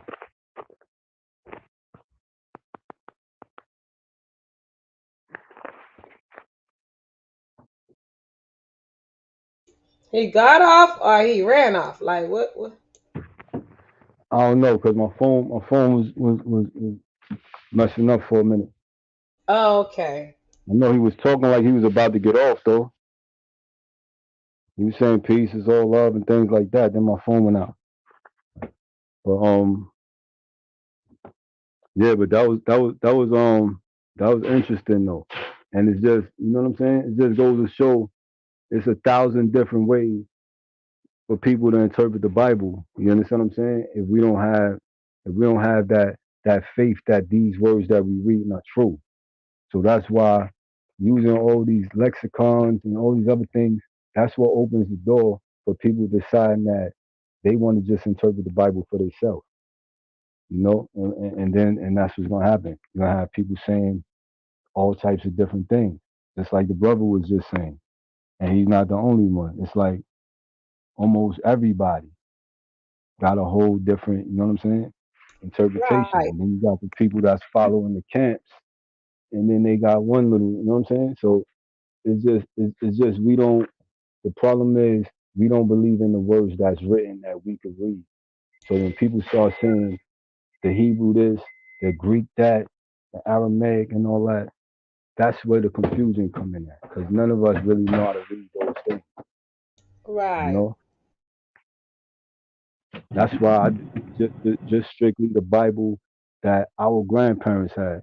You know, like they trying to brainwash us to make us think we got to speak their languages, that fake Hebrew language that they made up. They trying to brainwash us. None of that is scripture. And if you read the Bible, if we only dealing with what's written, the Bible is never telling us to learn no language. And so when people go to Zephaniah 3:9 and misinterpret that, the pure language thing, that's in the future. That's future prophecy. So there's nowhere in the Bible that's telling us we got to learn the language. So that's basically a hustle. That's a control mechanism that people who say they know the Hebrew or they know the Greek, that they got some type of superior understanding of the Bible, which they don't. Which all they doing is taking what white people say for. And so that's the only thing we had to do is read the book that's here in front of us and have faith that God is going to get his word to us. Instead of dealing with all the academia, all the scholarship, and all that nonsense, all that's fake, and all that comes from our enemy. And so when we dealing with lessons that's coming from our enemy, then we're gonna be lost, just like we are right now. You know, everybody got Zion Lex. This is what me and Zion Lex is going back and forth about. He's saying that Eve means, the word Eve means deliverer. So Eve was given to Adam as a deliverer. Now, why can he say nonsense like that? Because he supposedly knows that fake language. And so now he can tell us things like we could read the story ourselves and see what happened. And we know that Eve didn't deliver Adam from anything. But he can come and tell us that the Hebrew word is deliverer. So Eve was a deliverer to Adam. See, silly nonsense like that. So that's why everybody mixed up, everybody confused, and we going overboard, finding 1,000 different books, listening to scholars, so-called scholars, historians, archaeologists. We let all these different people affect our view or our understanding of a book that's written for us. You know what I'm saying? Knowing that I totally agree. Right. I totally agree. You know, I'm listening to that brother, man, and it's funny because the Bible predicts things like this. It said that people would, in the latter days, would give heed to seducing spirits and doctrines of devils. And I just want to read a verse real quick, just saying what I heard what he was saying about whatever. I heard what he was saying. But what he don't understand is that since he's been talking on here, he's been, referencing the Bible, but nothing he's saying is adding up, and nor is he pulling out any scripture. And that's absolutely contrary to what this book says. It says Isaiah 8:20 says, to the law and to the testimony. If they speak not according to this word, it is because there is no light in them. And nothing he's saying is adding up. That's my favorite verse right there too. Yes, sir, brother. That's real. All praises to the Most High, because I just listen. I take it in, and I just see him taking off into this rabbit hole. Now I was listening to you teaching him about Daniel, right? And I'm sitting there learning things, right? And I seen him go from being a student who wasn't understanding to now teaching you, or trying to. He was attempting to. Now I'm sitting up there saying that he wasn't able to even humble himself to even learn the scripture. So if he wasn't trying to even learn, either he was saying you was absolutely wrong and you didn't understand, or he didn't understand, or nobody understood, or maybe he understood something that you didn't understand, which brings in confusion and chaos. Now I'm led to believe that you knew exactly what you was talking about, and he was a baby and didn't understand Daniel, which is why I read that scripture about him needing milk. He needs to go all the way back to the beginning of the book. Daniel's way too complicated for him to try to understand. He's Genesis. He wasn't even getting that correctly. Yeah, hold on. Somebody. Daniel Hold on. And he's listening. You kind of correct him like 2 times, because at first he was talking about somebody else, and you was like, well, like Nebuchadnezzar. You was messing up different stories, like you was mixing them up, and then when he did actually get to it, it ain't like you was like, okay, I mean, you did say my bad, but you should have just left that at told alone. Like you was trying to make a point out of a mistake still. Like that don't make no sense. Right. And the brother, we both knew he was talking about Nebuchadnezzar, but he wasn't getting the name right. So I'm like, at that point right there, he should understood that, listen, man, you don't understand what you're talking about. Humble yourself down. Let this brother teach, because he's giving you the straight up truth. He's giving you the word. Let it come out. But he couldn't. Yeah, it's a hard name to pronounce though. But if you're new to it, you know what I'm saying? Because he said he don't study. He just read. You know what I'm saying? He don't really study it. So but I didn't know who he was talking. I thought he might have been talking about another book. You know what I'm saying? Like it didn't even sound like that. Right. But I was just saying, that's the reason why it's people that's able to interpret the book. That's why we have teachers, to be able to teach us the truth about what this book is saying, and not send us off to no crazy, off the wall type of places and doctrine, right? Especially in these days, you got so many different doctrines out here right now, and so many different understandings, and so many people follow so many different things. You just look at the world. It's like it is because of those things. Because of those things. If it's something that I don't understand, or if it's something that somebody comes and correct me about, and I'm looking at it, and I told him, and I know that I'm botching this up, I'm going to take heed to what this brother is telling me. I'm going to humble myself down to learn, because all I want is the truth anyway. It's a possibility. See, I don't think that people take it as serious as to know that it's to attach directly to your salvation as they are from being right. I get passionate about it, because he sit up there, talking about Israel, and I'm an Israelite from Kemet and this, that, and the third. Well, brother, don't you know that it was just the Passover? This is the Passover time. I'm sitting there thinking about the Passover and I'm in the Feast of Unleavened Bread right now. And how all that goes back to Christ. And I'm just thinking about all them things are running through my head. So when you put that terminology on you, and you say, I'm an Israelite, that's heavy. That's heavy. It comes with something, brother. It don't come with just a name. It's not just a fad. This ain't no movement. If you Israel, it's a lifestyle. They're going to know you by your fruit. If my brother needs some help, he come to me. I'm going to help him. I ain't got to tell everybody I'm helping him. I'm going to do whatever I can to help that brother. This is a daily struggle for me. So when somebody gets up here and they talking against this and they bring this book up that's done so many wonderful things for me personally, and to tell you, oh, don't go by faith, go by facts. Well, what the fact is that these cops out here whipping on your back. They are giving you charges and green slips and putting you in slavery. Last hired, first fired. That's the facts. The facts is that we done tried everything except the right way. If we was to all get out here one day and all get on one accord, it ain't no telling what could happen, man. It ain't no telling what could happen if we was to just all come together on one accord finally. But we can't do that. And it's always been like that since the beginning, which is why we're going through so many different struggles and so many different problems right now. Give him a chance. Give that book a chance. Listen, I told him earlier, everybody talking about the white man, this, that, and the third, and all this, that, and the other. Listen, we know Solomon. We know people in there was black.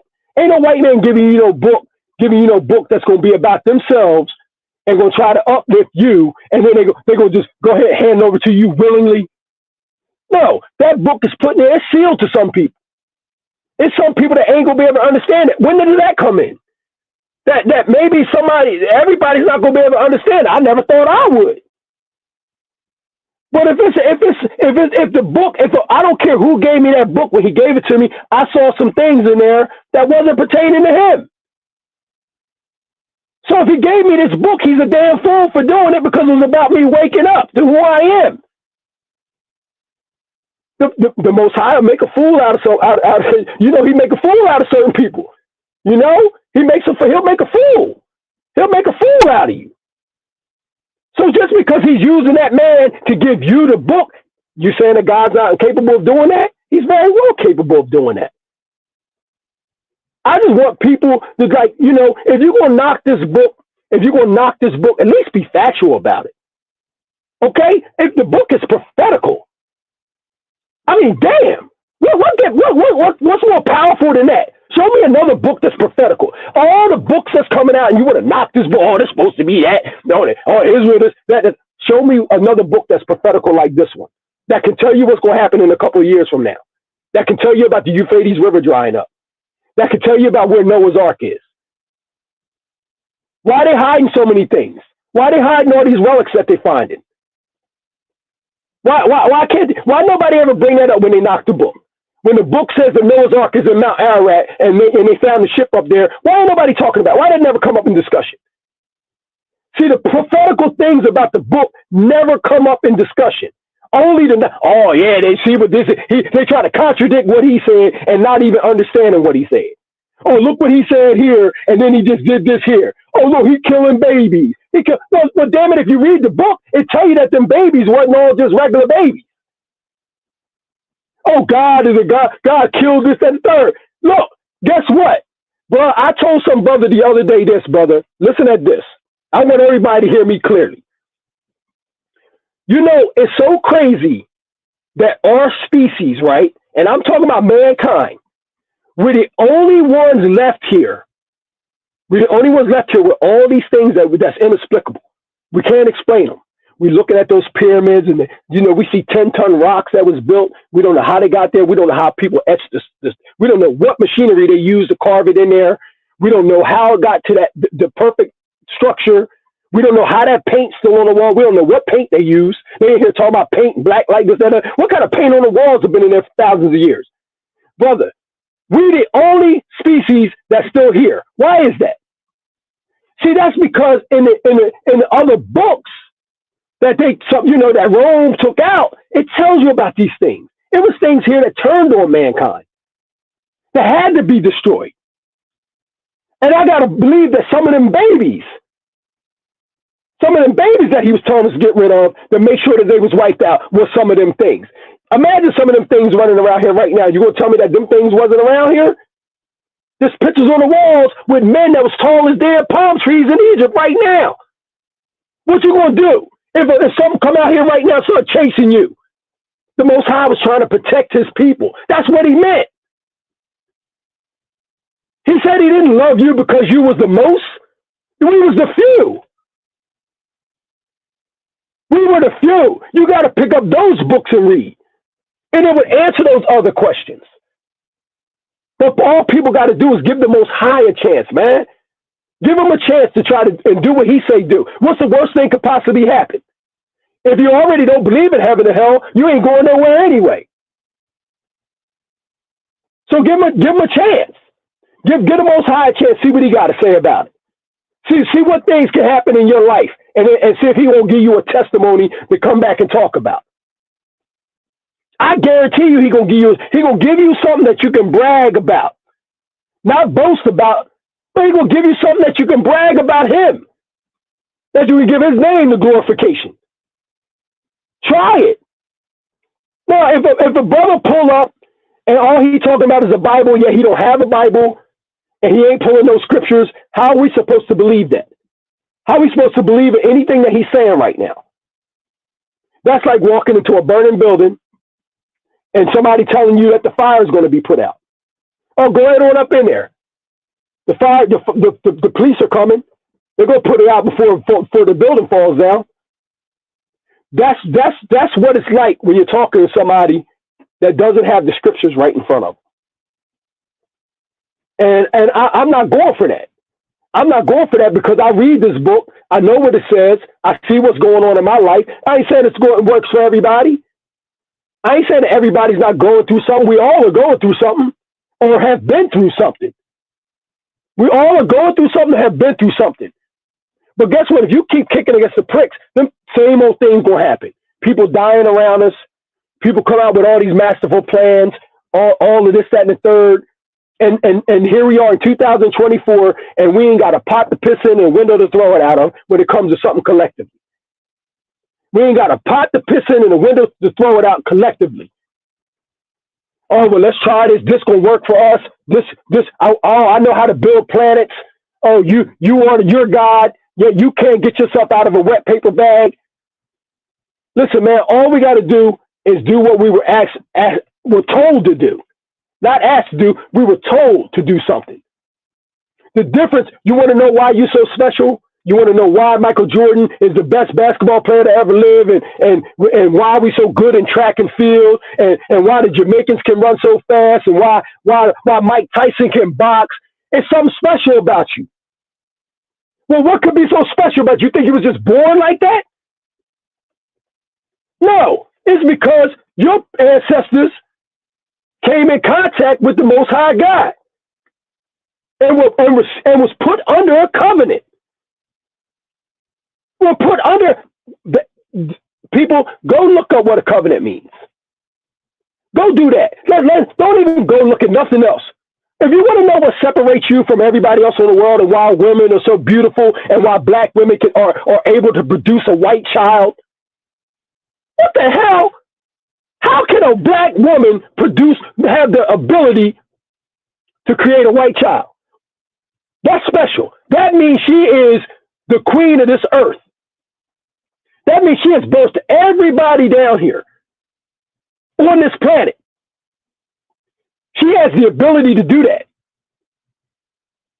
Go find out what a covenant is and why it's binding. If you want to know what separates you from everybody else on this planet, you want to know why you're the tail and not the head. You want to know why you're on the bottom collectively. You want to know why I don't care Marcus Garvey, Martin Luther King, Nat Turner. I don't care who it is. Fred Hampton. You want to know why they all failed? Because they're kicking against the pricks.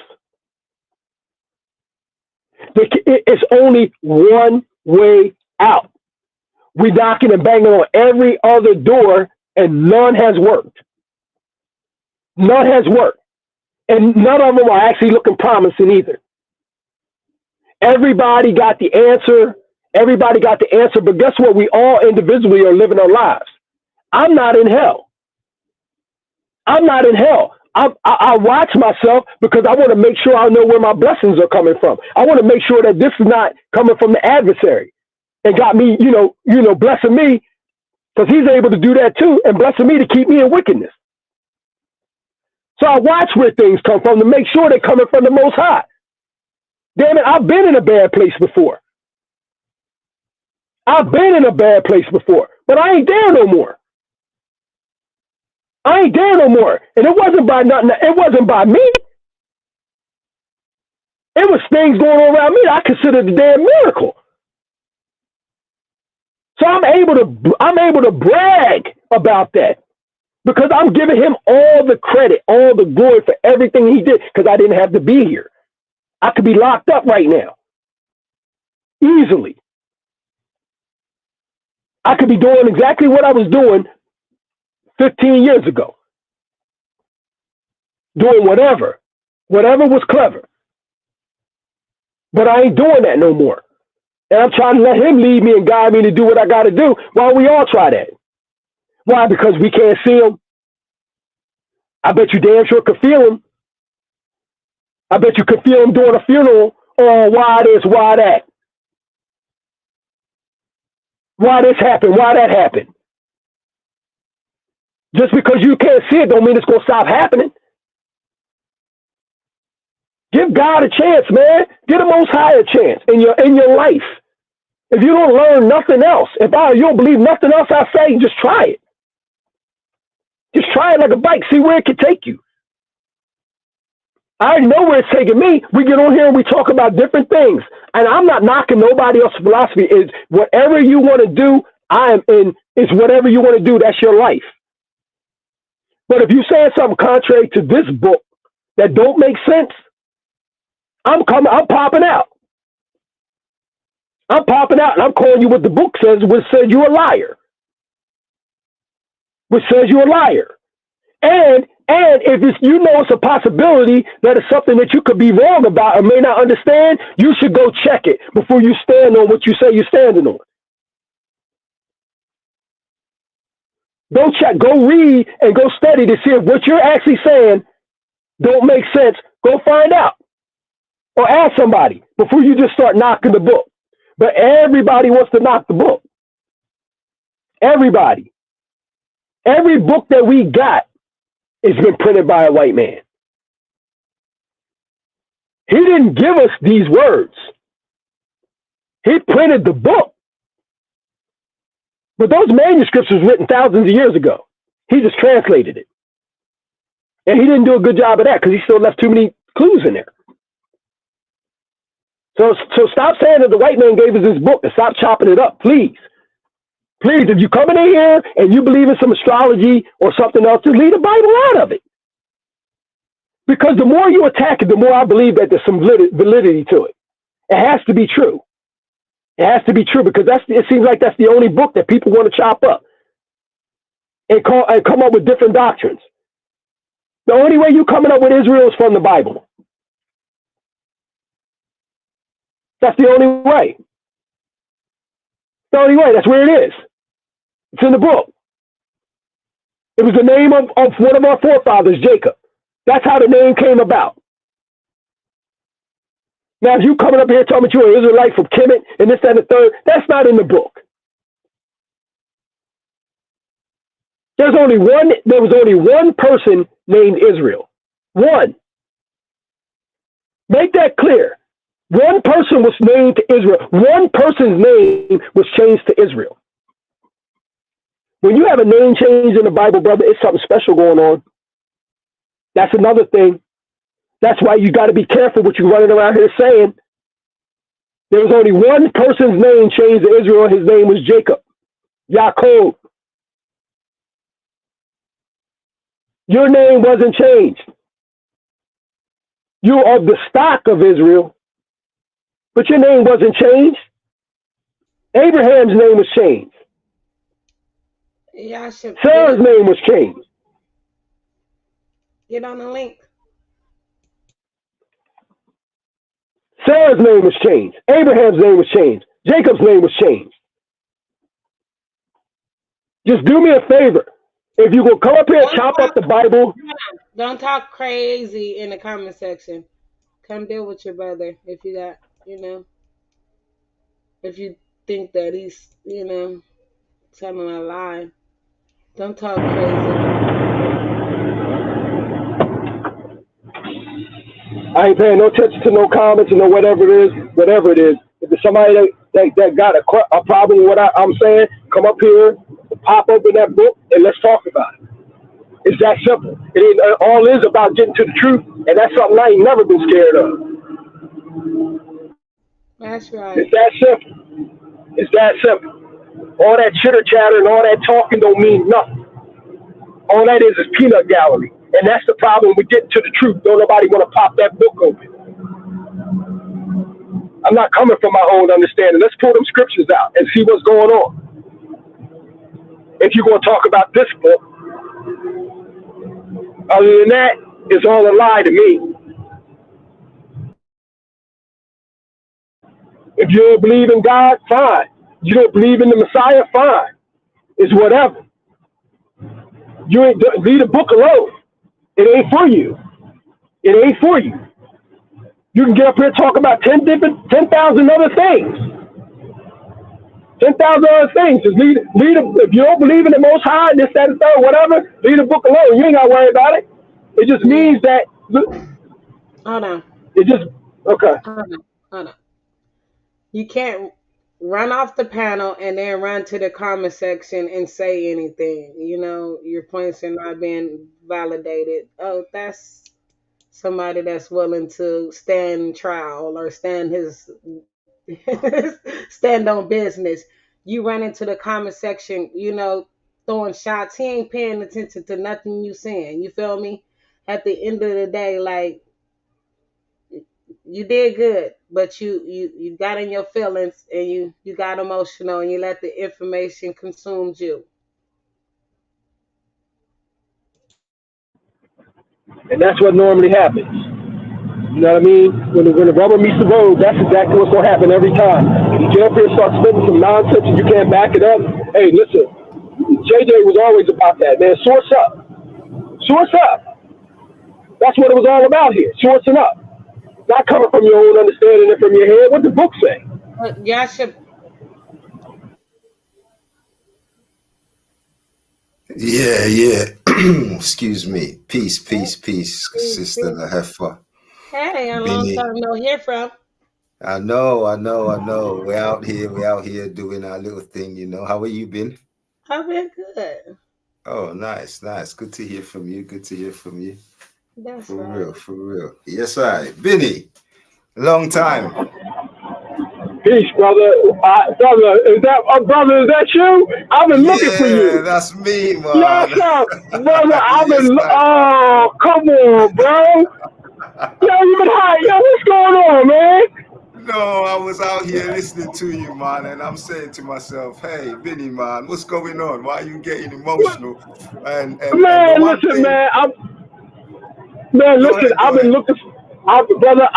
for you, man. I had a scripture for you too, brother. I have one for you. After the last time we had chatted, but I ain't seen you since. How you been? Everything good? Everything is good, man. Give thanks. Yourself? Man, that's good, man. Everything is great, man. I'm just out here being passionate, brother.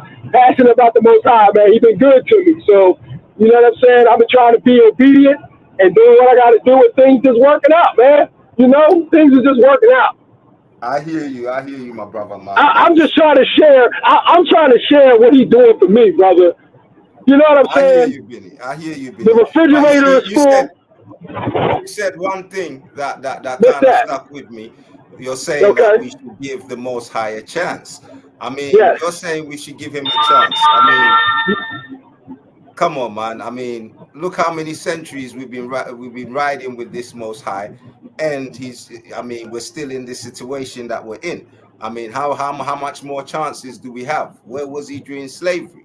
Where was he when all these black kids are being abducted and, you know what I'm saying, kidnapped and, you know what I mean, all these horrific things going on? Right. Most High, we're still in this condition. So how much more time do we give this Most High is the question. Well, let me answer that. Go ahead. Let me answer that for you. Okay. Let's be honest. Have we really given him a chance? Now, now, as you're saying that, I'm thinking about one thing right now that we haven't done, that we all haven't done, and we continue not to do. Now, how could you possibly be fellowshipping with him when nobody, forget the law of Moses. Well, I ain't even call it the law of Moses because it's not his law. But let's just talk about his feasts that are forever. Are we keeping this feast? As I said earlier, right now, I'm in the Feast of Unleavened Bread. How many other people in here are celebrating Passover and the Feast of Unleavened Bread, which is one of his feasts? So if this is what I mean. These are mandatory. This is not a law. He said these feasts are mine, and the children of Israel are supposed to keep them forever, not sometime, not a little at a time. See, nobody talks about that. If you're not communing with the Most High God, right? Yeah, so I want you to think about this for a second, right? I'm gonna give you an example, right? The Bible. If you read the Bible, right? If you read the Bible, it says consistently that from all the way from the Exodus until they went into the land of Yasharal, right? The Most High God never moved until it was time to move, right? Well, what's the difference now? Why would he move right now when everybody's not? I thank God for giving me more time because he knows everybody's not ready. Imagine if he was to come back and destroy this place. Imagine if he was to come back and destroy this place right now, and I wouldn't have never come into the truth. Like he did previously when he told those Noah to go tell them people that a flood's going to come. That he knew that them people were so wicked. Why don't nobody talk about the Sodom and Gomorrah? That's still on fire. See, this is what gets me upset. People talk about this book, right? But you can pull up Sodom and Gomorrah right now still on fire. Why is that place still burning? Why is there still sulfur there? Benny, let me ask you a question. Let me pause you for a second and ask you a question, right? Because you're talking, you're in the Bible, but let me just bring you outside of the Bible for just a second. Okay. And ask you this question. Yeah. Okay.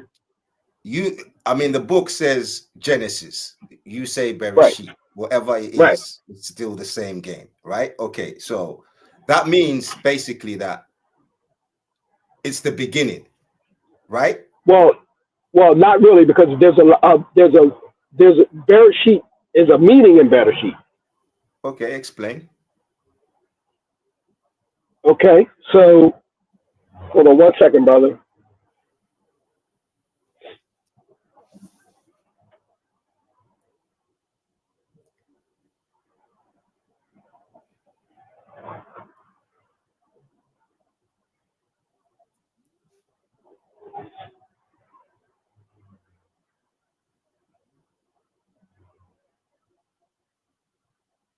That's a long 1 second, brother.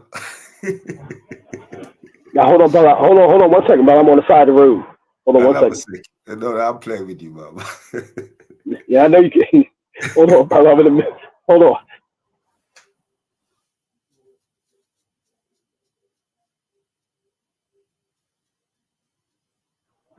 All right, brother. So I'm here. So you know that Bereshit in Hebrew means in the beginning. Right. And so Genesis is but yes, but he took something. The brother that was on here earlier took and created something from the Greek word, the Greek term. Now we know there's a difference between the Hebrew and the Greek. It's power in them words. No. So the point I'm trying to make here is that Bereshit Genesis suggests that there's a beginning, right? And whoever wrote the Bible, yes, in the beginning, right, was projecting a beginning. But before that beginning, there was a beginning. Basically, there was something before this concept of in the beginning. If you understand what I'm trying to say. So if there is a concept before then, why are we focusing on this concept that we have now called Christianity or Hebrew Israelite or whatever it is, connected to the same book that has just only come about? I thought you would never ask. Why are we neglecting the information that came before the book? That's my first question. Go ahead. Well, I thought you would never ask. Well, here's first of all, first of all, the people, the so-called people of that other information don't exist anymore. Just like we can't find all those Egyptians that so-called build those pyramids, right? Nobody knows where they are. Nobody knows where they are.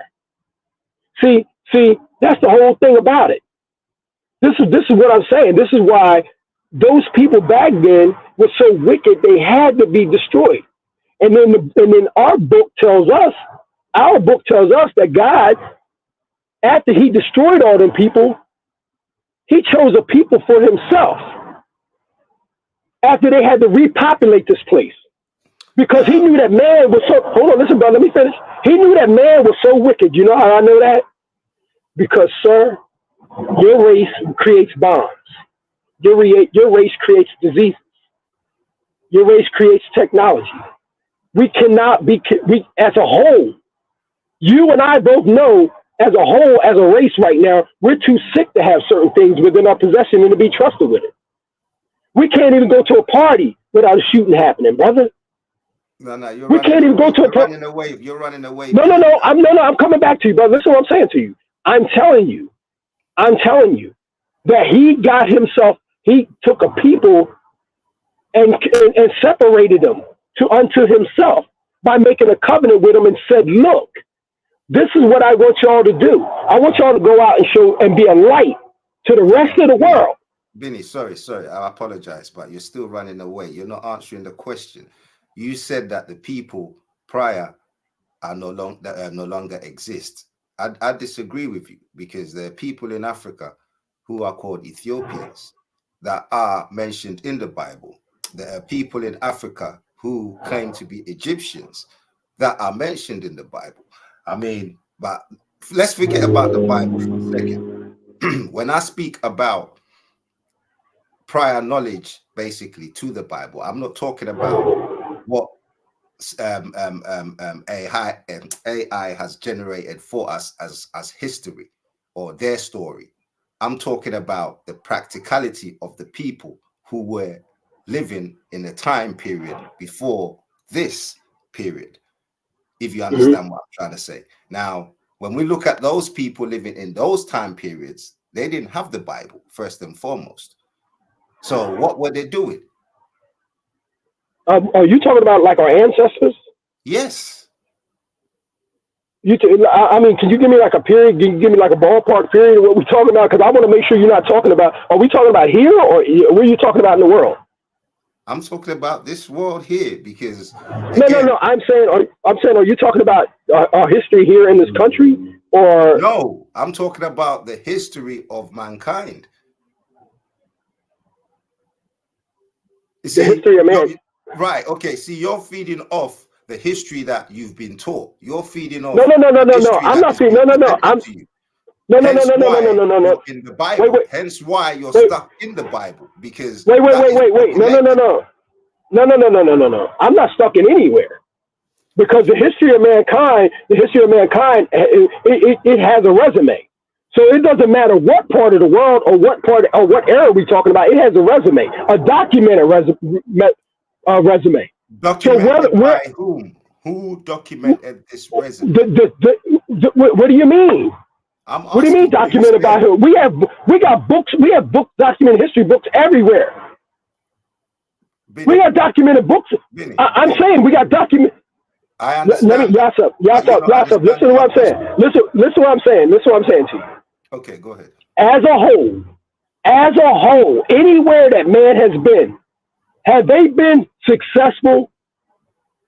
Is there anywhere on this planet where has there been any killing, any rapes, any slaughter, any wars?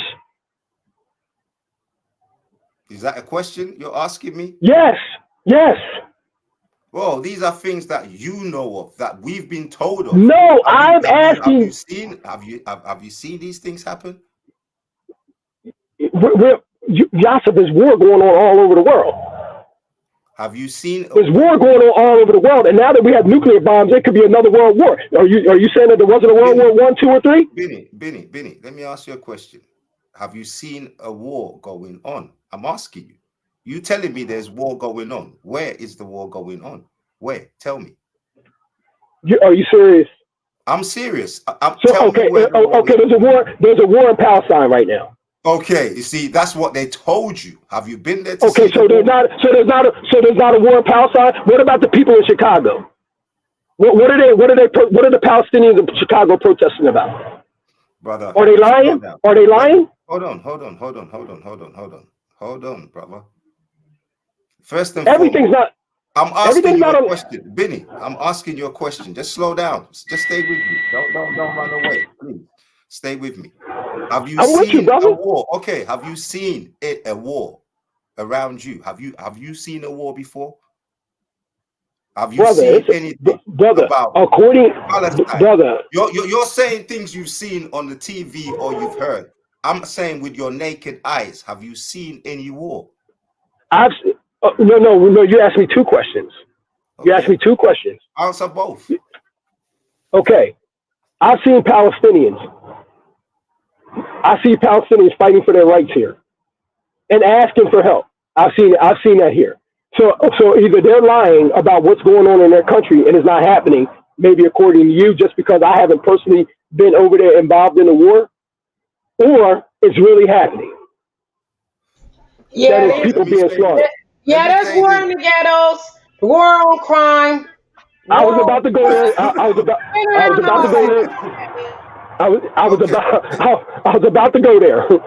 I was about to go there, but you should. Let me just say this, right? There's a lot of things that you think are happening that are not happening, that are not actually real. Brother, listen up this. Hold on. Wait a minute, Yasser. You. Wait a minute, Yasser. Wait a minute, Yasser. But wait a minute, hold on. You're making a statement right now about what I've seen and. I know, but you gotta let him finish, and then you okay, all right. His statement. Okay. Sorry, Yasser.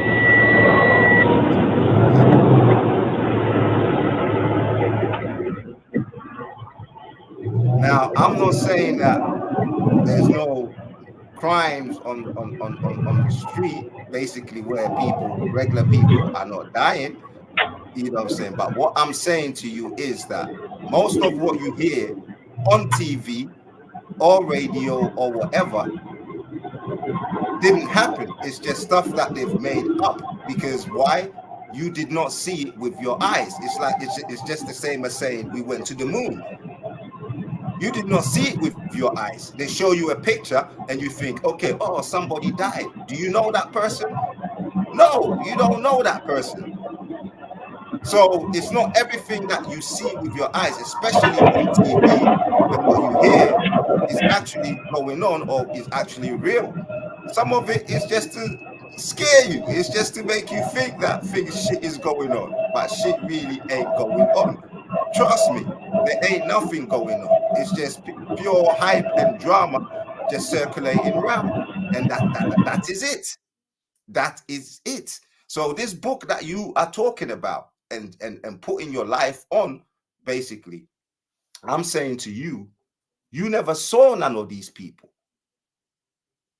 None of these things. I mean, people can predict stuff or put stuff in a book and then make it happen, and you sitting by looking at it thinking this is prophetic stuff. Listen, this stuff happens every day. And if the Most High was real, then he's busy right now, because right now he's engaged, like you said, in Palestine, fighting Allah.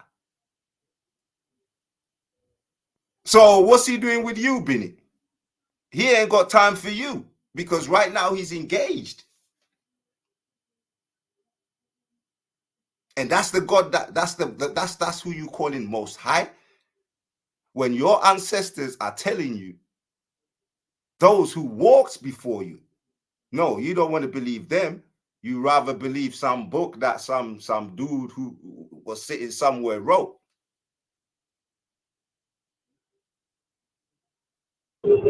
That's who you rather believe. And to me, that's pathetic. Yeah. Let me start with the war on crime. So being shot 2 times and stabbed 2 times ain't motherfucking goddamn experiencing this shit. Are you asking me, Sister Lahefa? Yes, I am. Okay, I did say almost that. dying on the streets. No. Them same streets that they commit war I in. don't think. Yes. I don't think you heard the part where I said that. Yes, okay. Things happen to regular people. I did say that. But I'm saying what you hear mostly on TV and what these other avenues basically that you hear. I'm not saying that things don't happen in the hood. Of course, things happen in the hood because it is generated from all this propaganda spread by these type of scenarios created by these mainstream medias and so on and so forth. So yes, Sister Lahefa, I do. I'm not playing down the fact that your experience or any other person's individual experience. What I am saying is that this book that Benny is putting his life on and fighting upon basically is just something that is being, it's just like me saying I've gone to the moon. Where's my evidence? Because somebody wrote it? No, that's not evidence. And because it's happening? No, that's still not evidence enough. I mean, let's challenge our mental. Let's challenge our mental a little bit, just a little bit more, basically, and ask ourselves the question: What is faith? If this is the most high, hold on. Let me respond. What is faith? Faith is something that is a word that's being constructed by the system to keep you thinking that you have to have lean on something. Definition. I ain't trying to hear no conspiracy and the government trying to put me down type stuff. Just what is that? If we just to put all that out, just what is it? What's the definition? Well, I don't know what it is. You're the one who uses it, so you tell me what faith is. That's the problem. You that's the problem. You feel me? Some people work on that. Some people go off of that. You feel what I'm saying? So when you say faith on what? Faith on what? Faith on what, sister? Faith that there's a creator that's going to come down and save them. But this is the whole point. No. You just said a creator. I'm trying to answer it. You feel me? Okay. Faith is the substance of things hoped for and the evidence of things not seen. That's their faith. You feel me? Just like if they hungry, you feel me? They gonna have faith that somebody gonna come and you know what I mean? Right. So that's the point I'm trying to make. Why? So what is wrong with that? What's wrong with that? Hold on. What's wrong with that? That's what I'm trying to say. What is wrong with that? Okay. You know, okay, fine. What are you gonna do to replace that? Right. Okay. What is wrong with that is that you're not listening to your ancestors. Why are you ignoring what your ancestors, what your people are saying, basically? But then they have that too. But then they have that too. Then they use that too. No. I'm talking before them. I'm talking before them. Before them and him and them. Don't all of them have something that they believe in, something that they feel like something's gonna happen. They have faith in it. They waiting on it, and they died. Just like my ancestors. We all gonna do that. I don't know. Whoa! I don't know how long are we gonna be waiting? Are we gonna do that? I don't know. Follow everybody and do that? Yeah, we all gonna end up. We're not gonna do that. We can't stop that. This is the point I'm trying to make. The problem, Johnson. Hold on. What is your magic trick to stop us from dying? No. I'm not saying there's a magic trick to stop you from dying. Well, I'm being sarcastic. You feel me? You know I'm being sarcastic. Okay, fair enough. I got you. But hold on 1 second. Give me 1 second. 1 second, please. 1 second. Okay. Just make sure he don't run, because I'm driving right now. Make sure he don't run. Please. I got the magic trick for him. Right. Thank you. Eat them English muffins, you won't die. Is that Jonathan? Yeah, he is, man. Okay, so I got Jonathan and Biddy. Right. Okay, so Sister Lahefa, let me answer what you just said. Yes, go ahead. Like I keep saying, our ancestors left us things that we should continue to follow, but we have neglected them because we've been brought this book that we can't get away from ever since this book came to us. And I'm asking Benny.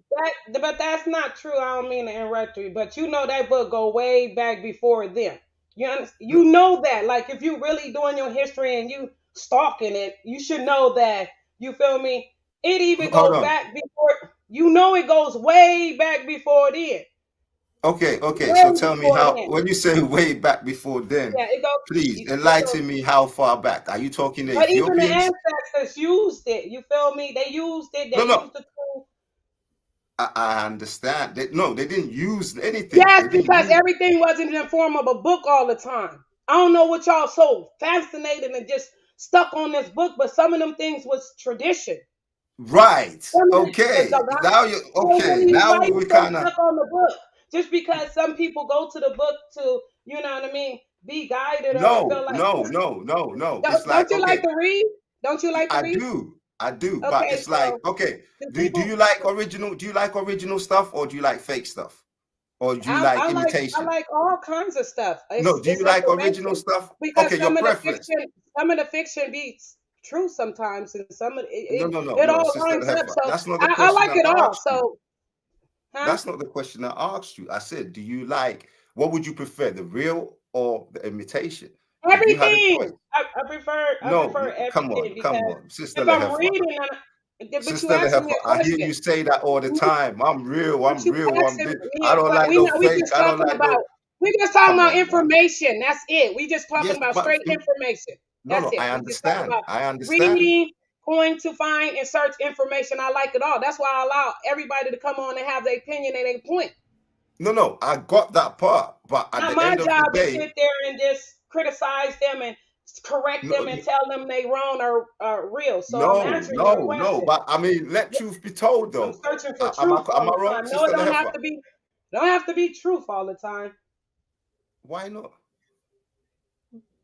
Because I'm reading, like it's just stories, it's information. Like, I got you, but let truth. I mean, come on. Why are you going to fight against the truth?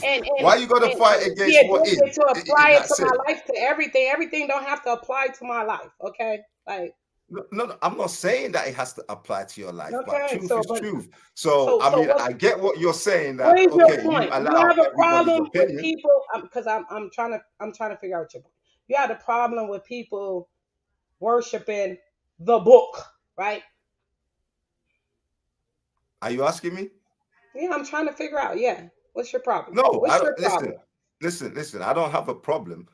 Everybody will do what they want to do, but this is a conversation, right? So we're having a conversation. I'm not saying that you really mad about it. Like, what is your issue? What is your point? Like, no, listen. Okay. Again, like I said before, what nobody wants to understand or take into consideration is that before this Bible, there was a practice that we as a people. What is that? What our ancestors were doing. What is that? Pouring the libation. What is that? Because it might line up with the book. Could you explain the practices and all that? So give me a chance and I'll do that. Certain things, and then I give me a chance and I'll do that. If it's not in the book, or I can see it just because Okay, give me a chance and I'll do that. Are we missing our the worship, the planet, the stars, the river? No. Give me no. Now. What are we supposed to be doing? Dramatic, chemic. What? Which one? What are we supposed to be doing? Okay, Sister Lehefa. Okay. Let me break it down to you. All right. Okay. See, what we used to do, what our ancestors used to do was. Can I speak, please? Go ahead. Thank you. Okay, what our ancestors used to do was basically call on the one and only. I don't want to even use the word power. Okay, the one and only source. Oh my God! The one and only is a title. You mad because I'm giving it this title, but the one and only is still a title. But continue. Okay, the source. The source. Who the source? That brought That's everything. Another title. No, it's not a title. I feel comfortable calling him the source, but go ahead. No, Sister Lehefa, it's not a title. It's the source. Okay, so we call on the source. right? And then we call on Mother Earth, because Mother Earth is in which how do we find the source, and how do we find Mother Earth? Sister Lehefa, can you please let me just finish so that you can understand? Unless you want to interrupt every word that I say, then fine, we can do that. But please, if you want me to narrate this, then let me do that too. This stuff, so I want to know these questions. Okay, so I'm trying to break it down to you, but you're not letting me do that. Okay, so like I said, we call on the source, and then the power of the source. We call on the Mother Earth, basically. The spirits. The source is the power. No, let the brother talk. All right, I'm gonna let you talk, and then I'm gonna get in. All right, please. You have to do the research. The spirits, we call on the spirits, and then we call on our ancestors in pouring libation and giving thanks and guiding our energies towards the right, the right source, whereby we all get the same connection, basically, and bring forth all the seasons that come with, that bring forth the fruitfulness and order, that hence the traditions and the culture and everything else. They all blend in as one worship. And that was the way in which we used to follow before this Bible or this book, so-called book, came into play. And that is facts. You can go and look at it. What facts about you just saying nothing that's I can't, like, could you give me the source, like the information, because you said the spirit and all these, and the Bible, the spirit. Well, if you go and check out, like, hoodoo, if you go and check out basically the history of the past civilizations, i.e. the Tartarian history and those type of things, then you understand what I'm talking about, and the energies and how we used to be even bigger than we are, and the giant trees and all these things, these buildings that can't be explained, and so on and so forth. All of these things, if you put them together, I'm going on a different kind of level in that sense. But I know everybody's familiar with these things, but they pay no attention to it. The Bible does all that. The Bible actually is. The Bible has all them good stories. You learn about the trees. You learn about the herbs. You learn about. No. I'm talking about giant trees. Giant trees, which we see all over the world. I don't have no you problem can see going to the read remnants. Nothing like that. But yes, please go do that, because you can see the remnants. I'm trying to get the spirit out of the trees and just that type of stuff. Okay. Well, okay, so you have an idea. You don't have to have the full picture, but you have an idea. I don't, because it's a little confusing. You feel me? At the same time, I understand you can't explain in one take, but once you get it together, come back and break it down and have a presentation on it. But at the end of the day, I don't have a problem if you say, okay, go study this, but I don't think that right there is the tell all and do all to the ancestors. Okay, because I do go study. Hold on. I do go study. You go to my page, you see my page. I got all kinds of stuff. I study all kinds of stuff, the ancestor research, all that. You feel me? I do but at the end of the day, that. That's not gonna stop me from, feeling like where I'm home at. But at the end of the day, you know what I mean? That's just the feeling. I'm talking logic here. I'm not talking about this is what feeling. Makes me feel good. Logic, your logic. I get you. That's your feeling. Your logic might not make me feel good. Your logic might not make me. You feel me? I feel you. I do feel but you. You're just talking. That's the whole point. I feel you. You're just basically trying to take something from somebody instead of just making your point about the ancestors. You don't have to put anything down. You don't have to criticize nothing. You don't have to distract nobody. It's a whole bunch of information that a person could use that and go study. All you have to do is point them in a direction, and that's it. Network and promote that. You don't have to say, well, you need to stop doing this. You need to put the Bible down, or why are you looking at that and all that? No, you don't have to do that. That's a slight, to me, that's slight hating. Because if it was vice versa, if somebody was already well studied in in that, and then turn around and want to know more. They can't know more because people like you gonna sit there and say, you know what I mean? Put that down. No, that don't make sense. Okay. That don't make sense. Why can't why can I learn my history and still, learn everything is history. Everything is history, right? So why can I sit there and further my education, my history, my studies? Why I can't do that? Why do you have to make it seem like I have to stop this in order to proceed this? When I know that plays a part in everything you're talking about. You can't even dance around it. You know what I mean? But you see, that's the funniest thing. I know that you understand. Choose to dance around it, but you're going to all go back to the same thing. Exactly, because I know that you understand, but it's like you've got this thing where, okay, so fair enough. You want to stick with the Bible, fine, do that. But please don't make it.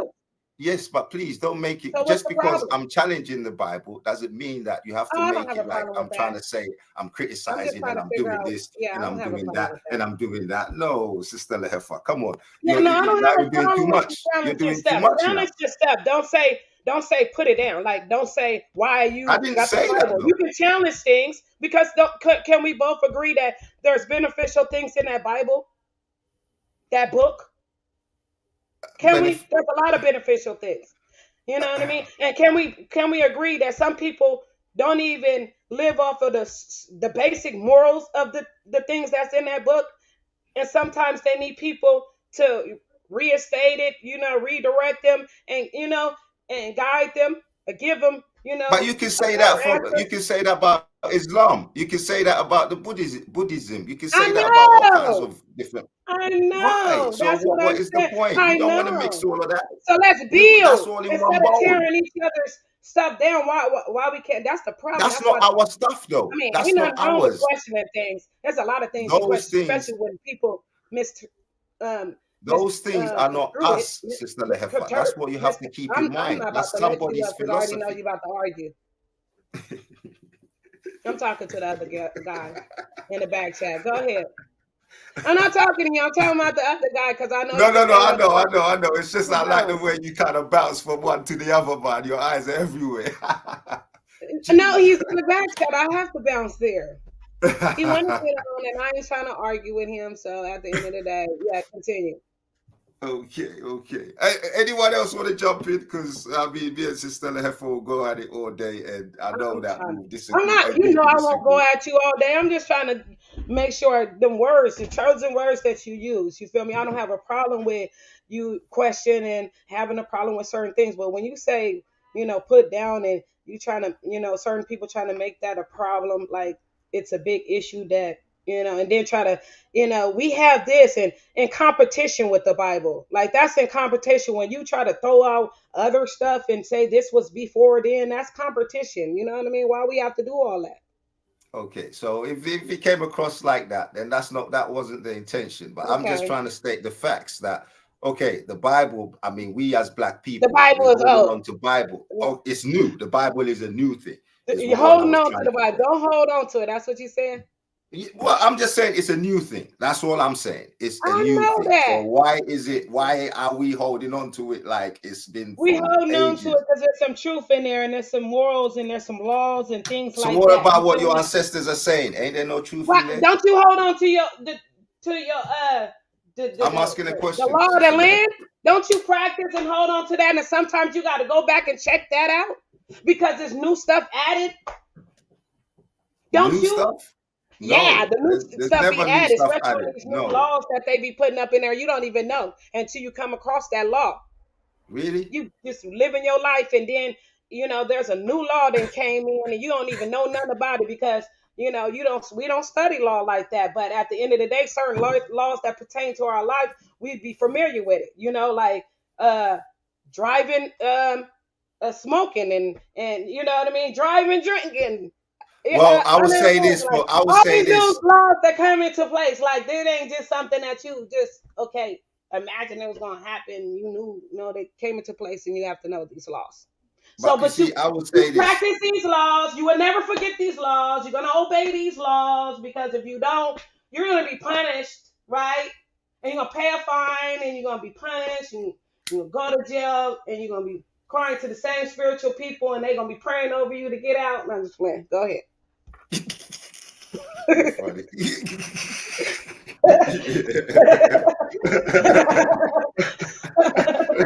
Pray for you to get out. Yeah, because you're in certain jails, they'll wash your ass for a ticket. I'm trying to tell you so. They won't ever see you again. It's like in New Orleans, you go there and go for traffic, you might not make it out of there. You ain't got no money. You don't know the law. You gotta familiar yourself. Out here, we gotta familiar yourself with different laws. You know what I mean? Because we get slapped with a heavy fine and did jail time if you don't. So I hear that. We're not gonna never forget about that. And it's in the books. It's in the law book. That people have to go and study sometimes. You understand? That's true. That's true. And see, look, I like the fact that you give different opinions and stuff. Whose laws do you obey in England? The laws of the English. Okay, then who wrote them? The English. Yeah, but what ethnicity are those English people? Europeans. Also, what else? Do they look like you? Oh, so you want me to classify? Okay, they're white. Yeah, you got to classify. Okay, so they're white. Okay, then. Right. So who you think? Hold on. Who you think's law we obey in America? Because we don't rule over America. We don't run America. So whose laws do we obey here? Hello? Yeah, I mean. Okay, then. Now, I'm going to ask you another question. You was talking about war. Now, how old are you? I'm just want to ask you that question. How old are you? How old? Yeah.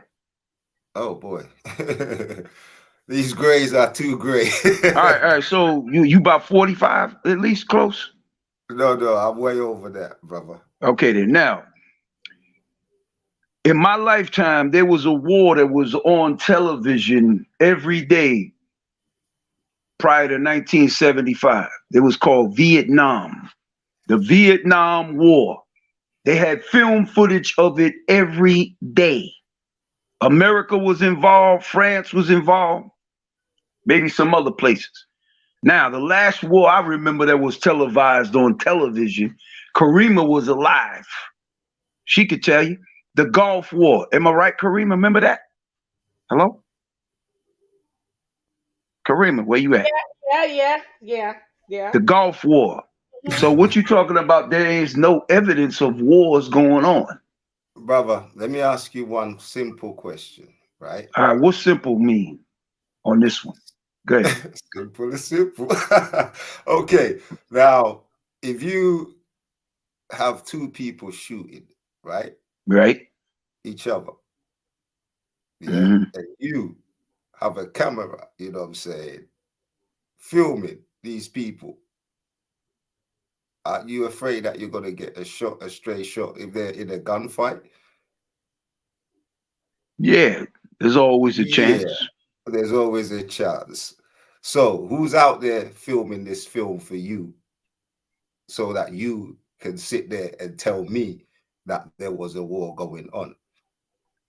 Because they had men in the field.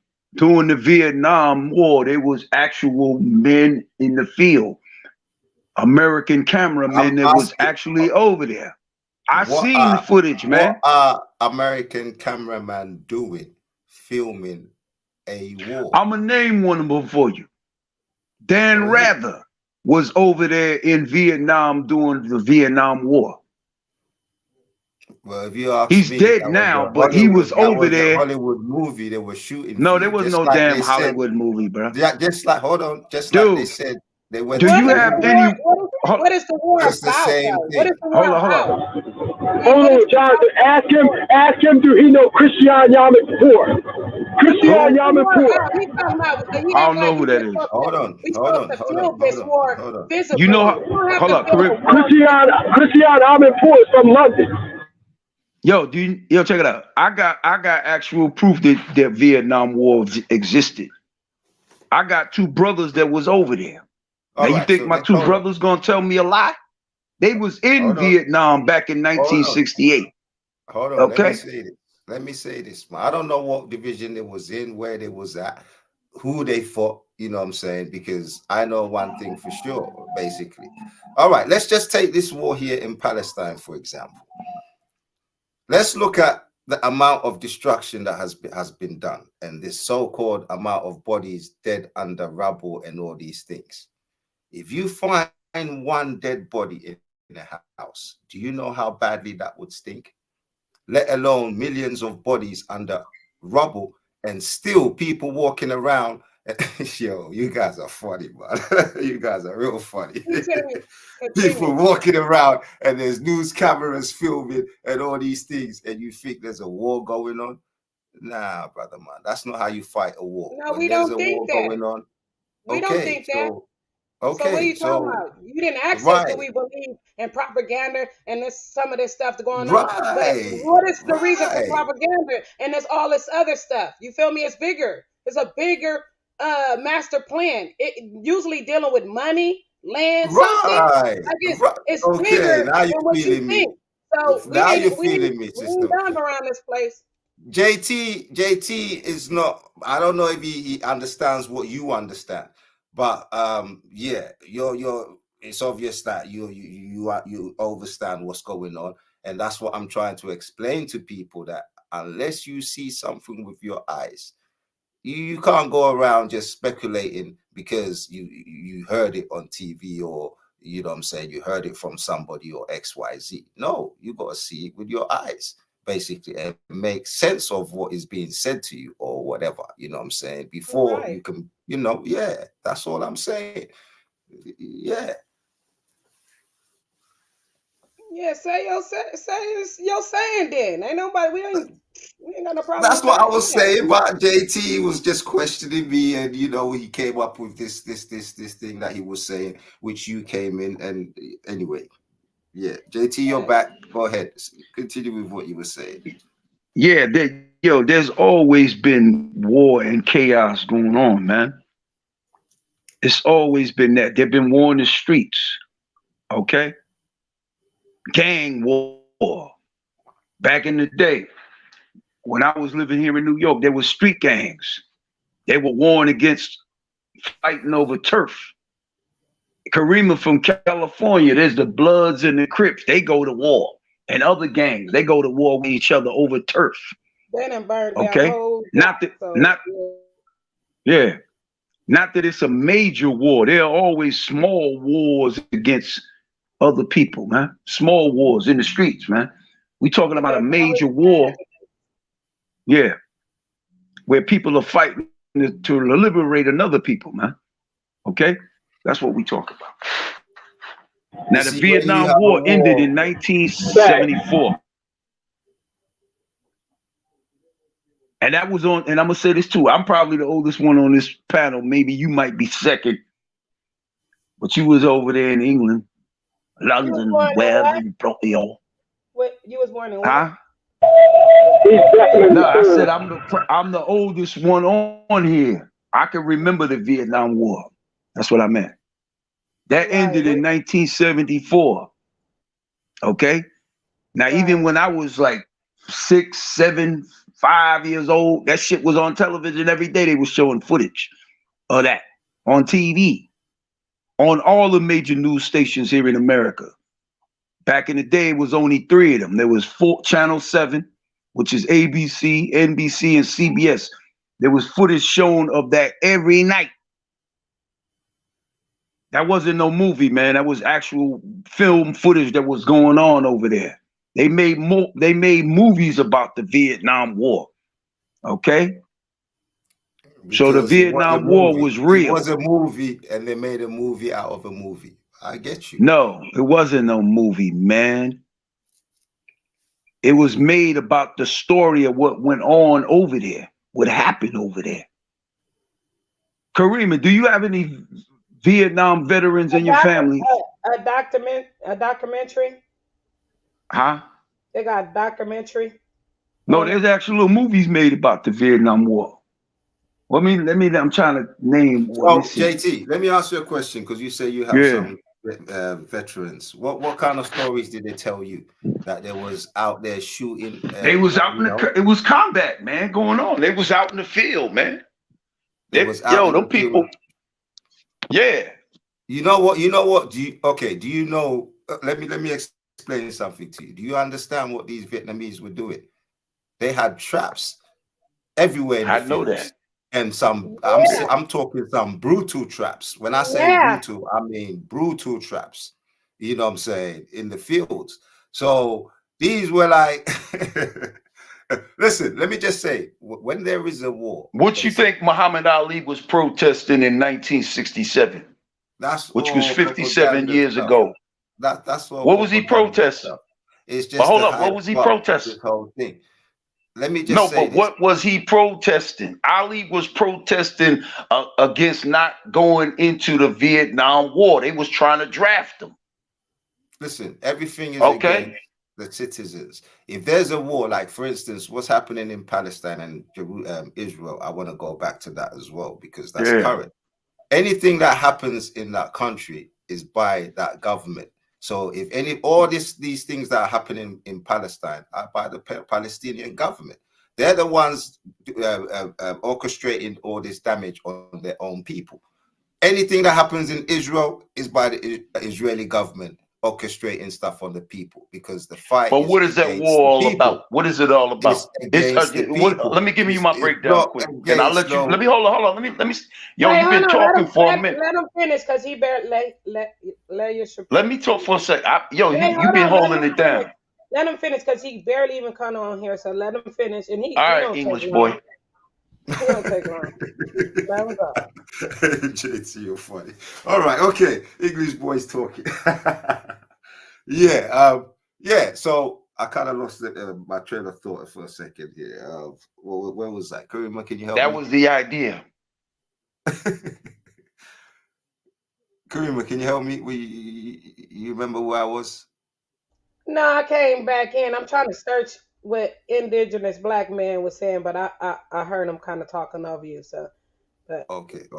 All right. In that case, JT, go ahead. If I remember, I will chime in back. Go ahead. Okay.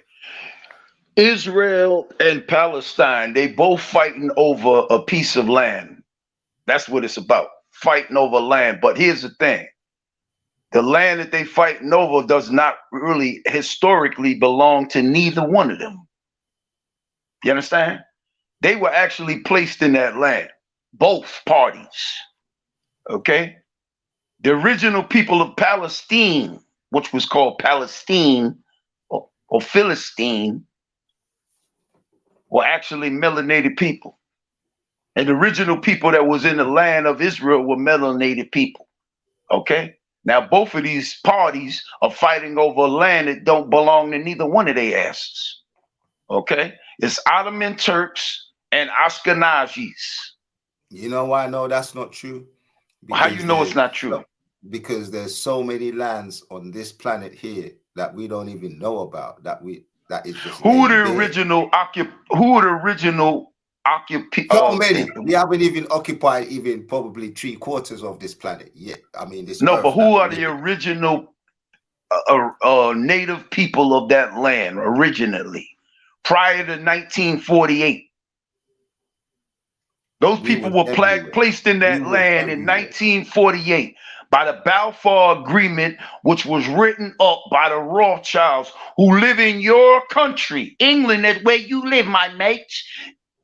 It's true. The Rothschilds, the bloody Rothschilds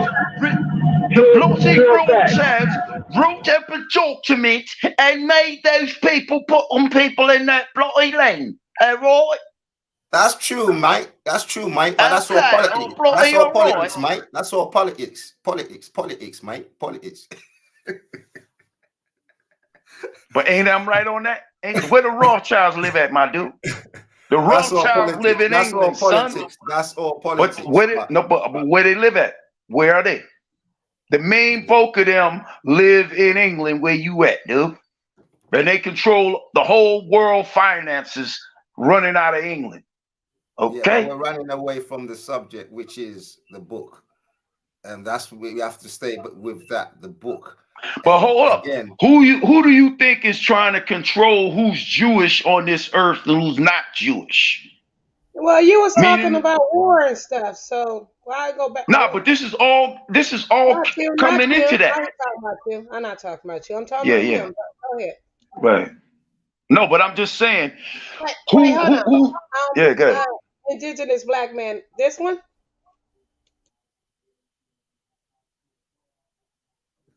Yeah, go ahead. But who you think is trying to control who are the true descendants of the land of Israel and not? Who do you think is controlling those strings? Because here's the thing. Let's deal with the Bible too. Let's deal with the Bible. The Bible said when the people of the Lord will return to that land, the nations of this earth, all nations on this earth would be at peace and there wouldn't be no war. That's what the book says. Okay. Can I just say this, JT? One more. Let me finish my point. Okay, now, if these people are in that land and they've been in that land for 76 years and there ain't been no peace since they got in that land, there's been no peace since. How can they be the people? And prior to them being put in the land in 1948, there was a war 2 years later, a major war, which was called the Korean War, which lasted for 3 years. They supposed to bring peace and balance to this earth by being in the land of Israel. Now, have these people done that? No, go ahead. Get your point in. No. Okay, go ahead. No, I'm just saying that, look, listen, all this that you're speaking about has no validity. There's no validation in it without this book that you're talking about. Without this book, there's no land, you know what I'm saying? No special land, no special place, no special people in that sense. Nothing. And this is what I'm saying. We have to go back before the book, because this book is just putting us in a box whereby we're thinking of fictitious things like fictitious land and so on and so forth. That is not going to bring us no fruitfulness. What we need to think back is to what our ancestors left for us and go back to that knowledge when we was great. They left that information with us with this book that we read. Go ahead. No, they did not. No, they did not. They did not. They did not leave that information within the book that we read. They left the information in the practices of in how we live, basically. And in those practices is what everybody, every culture in this planet has picked off some of it, basically, to make their own. And this is why I'm saying we have to gather everything together, basically, and go back to the ways in which we was doing, so that we can gather back our energy, our frequency, and our what's it called? Superior. I don't even want to say superior knowledge, but just that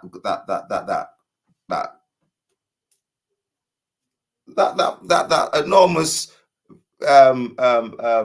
telepathic type of knowledge or intellect that we used to have, that made us who we were, basically. And because of ego and all these things, we've been cut down to where we are now. So yes, we have to go back and leave all of those things that they've brought to us. Anything that's not ours, we leave it alone. How simple can that be? All right, man. To interject, tradition. Now you talking about we got to go back to tradition. Video real quick. Huh? It's only like 2 minutes. All right, go ahead. Yeah, go ahead. Yeah, man.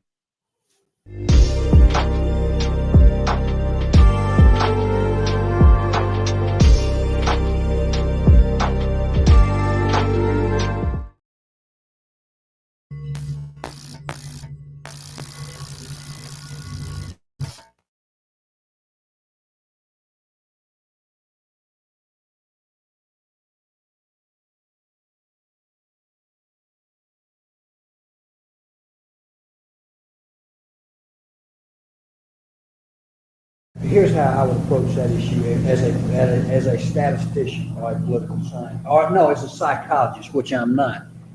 is how abstract you handle the race thing. In other words, you start out, and now y'all aren't quoting me on this. You start out in 1954 by saying nigger, nigger, nigger.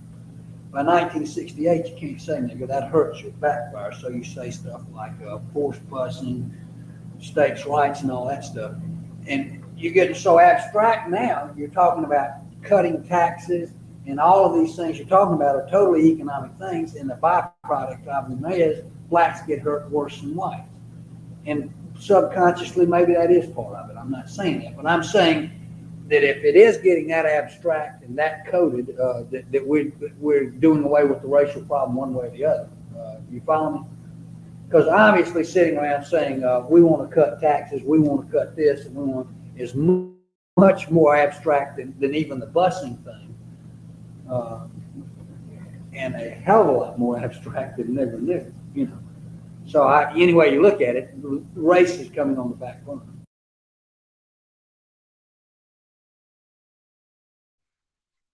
All right, Karima, fill me in on what he was talking about.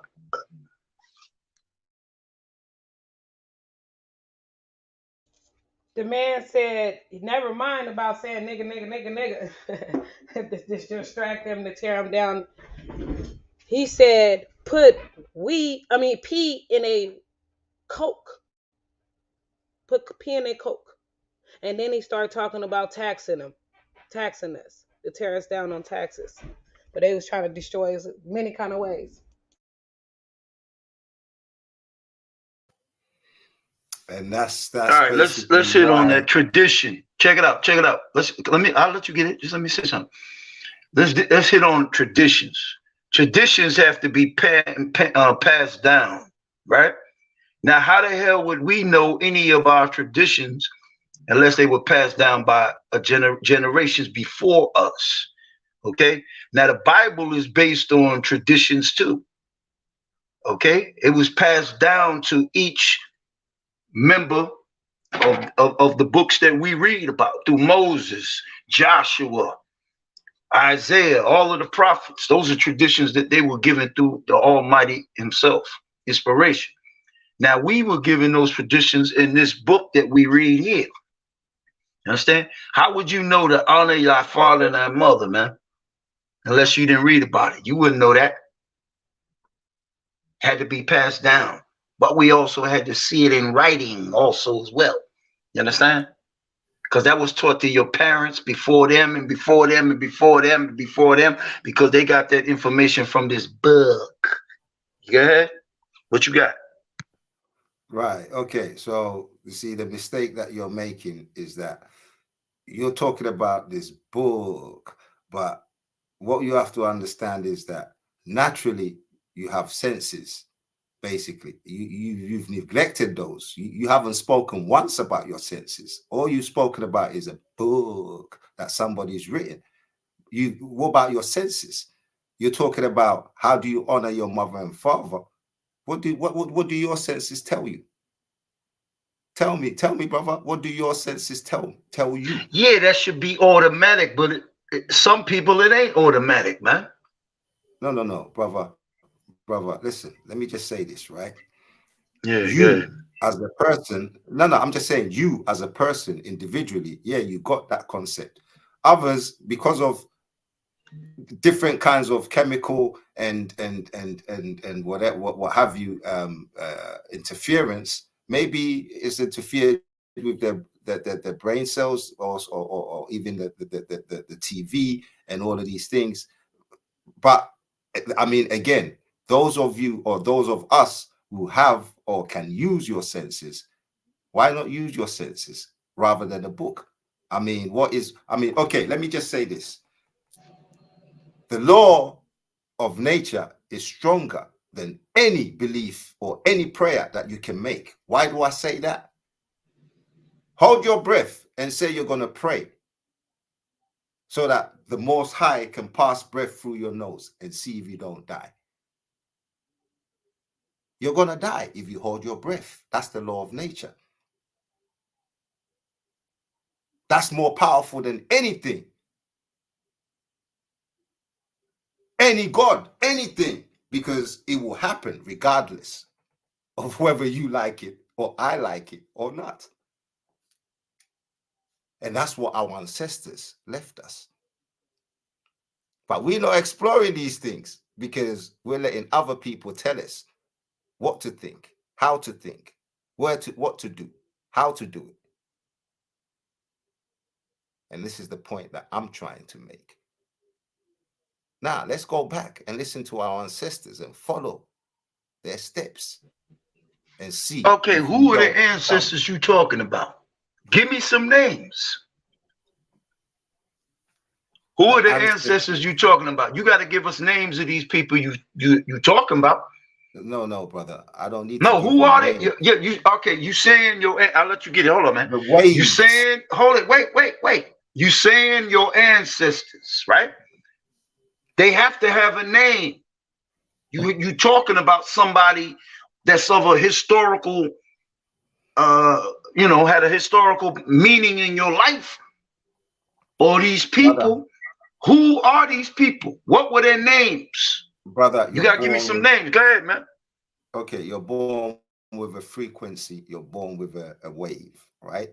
The ancestors left us a wave in which we have to follow, a wave in which we have to not acclimatize ourselves, but to bring ourselves back onto, basically, in order for us to float or to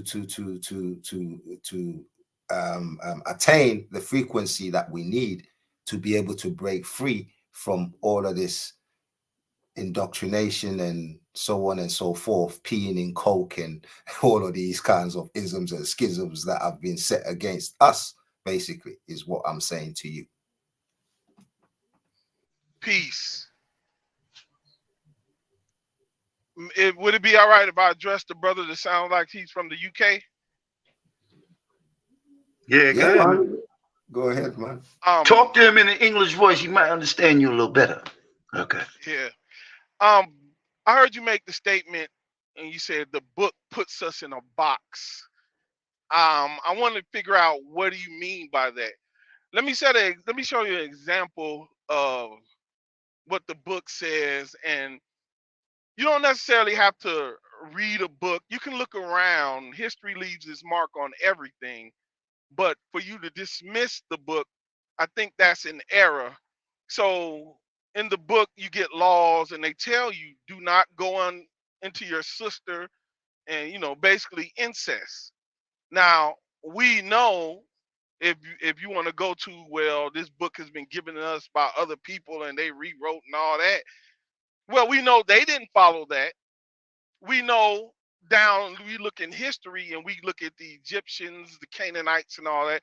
They didn't follow that. There was heavy incest, inbreeding.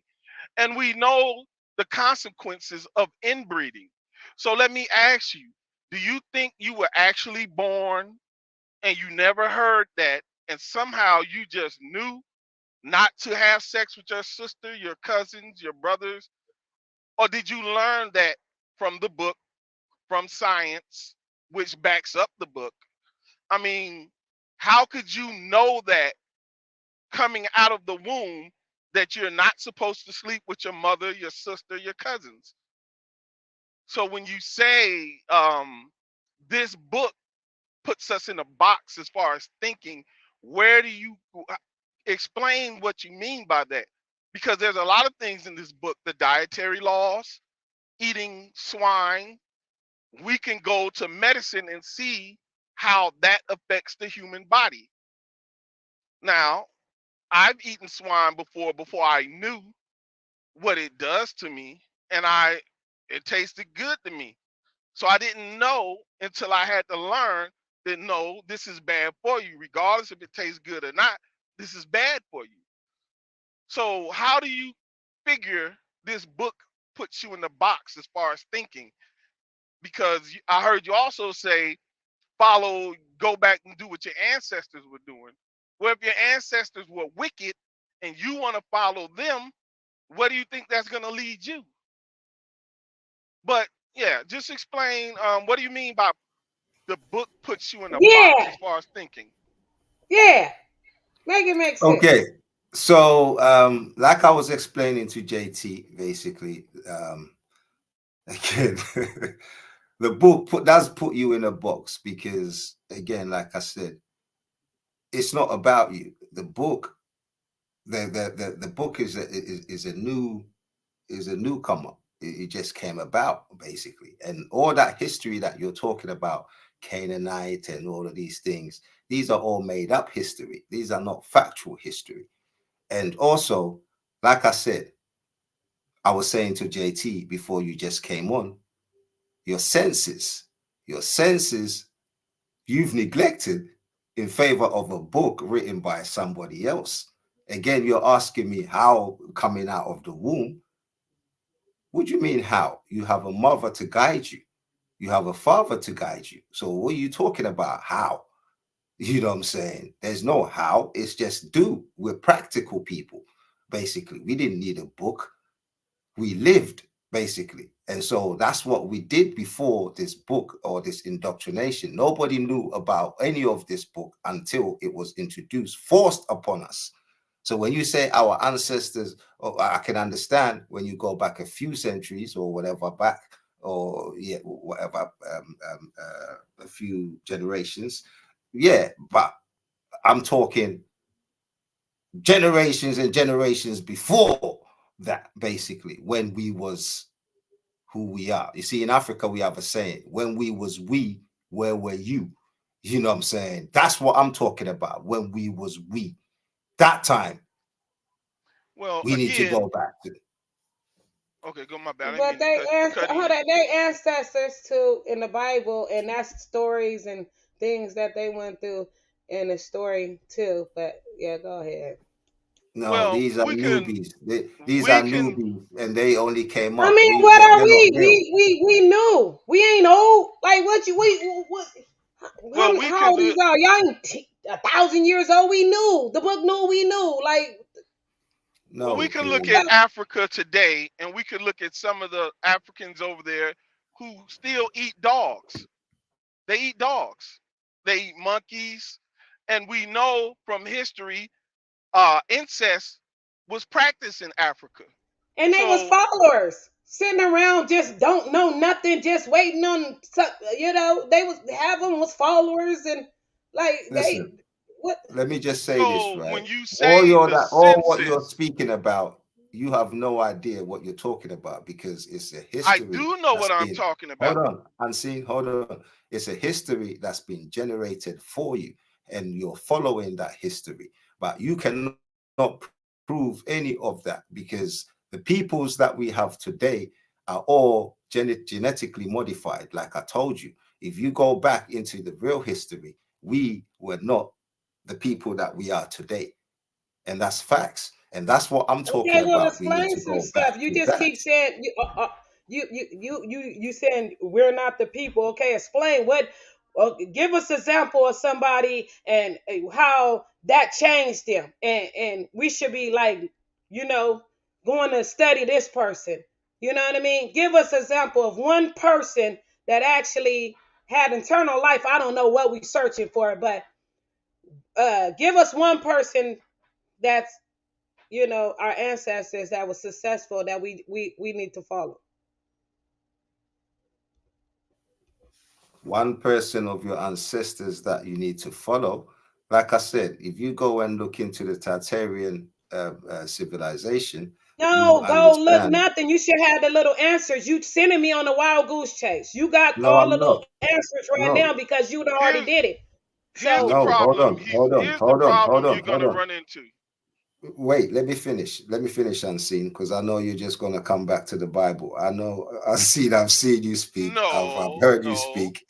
You are Judah channel. You speak, and you just biblically indoctrinated. I understand that, and I'm not taking nothing away from that. All I'm just saying is that, listen, aside from biblical Bible, whatever you want to say or call it, like I said, it's new. Now, Sister Karima, you can fight that all you want. It's still new. And new doesn't mean that because it's new, it's right.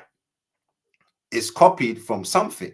So if it's copied, then why are we following something that's a copy? Why are we not going back to the original Are we not original beings? Are we not original? You know what I'm saying? I hear you say we're custodians of this planet and all these type of words that you guys use.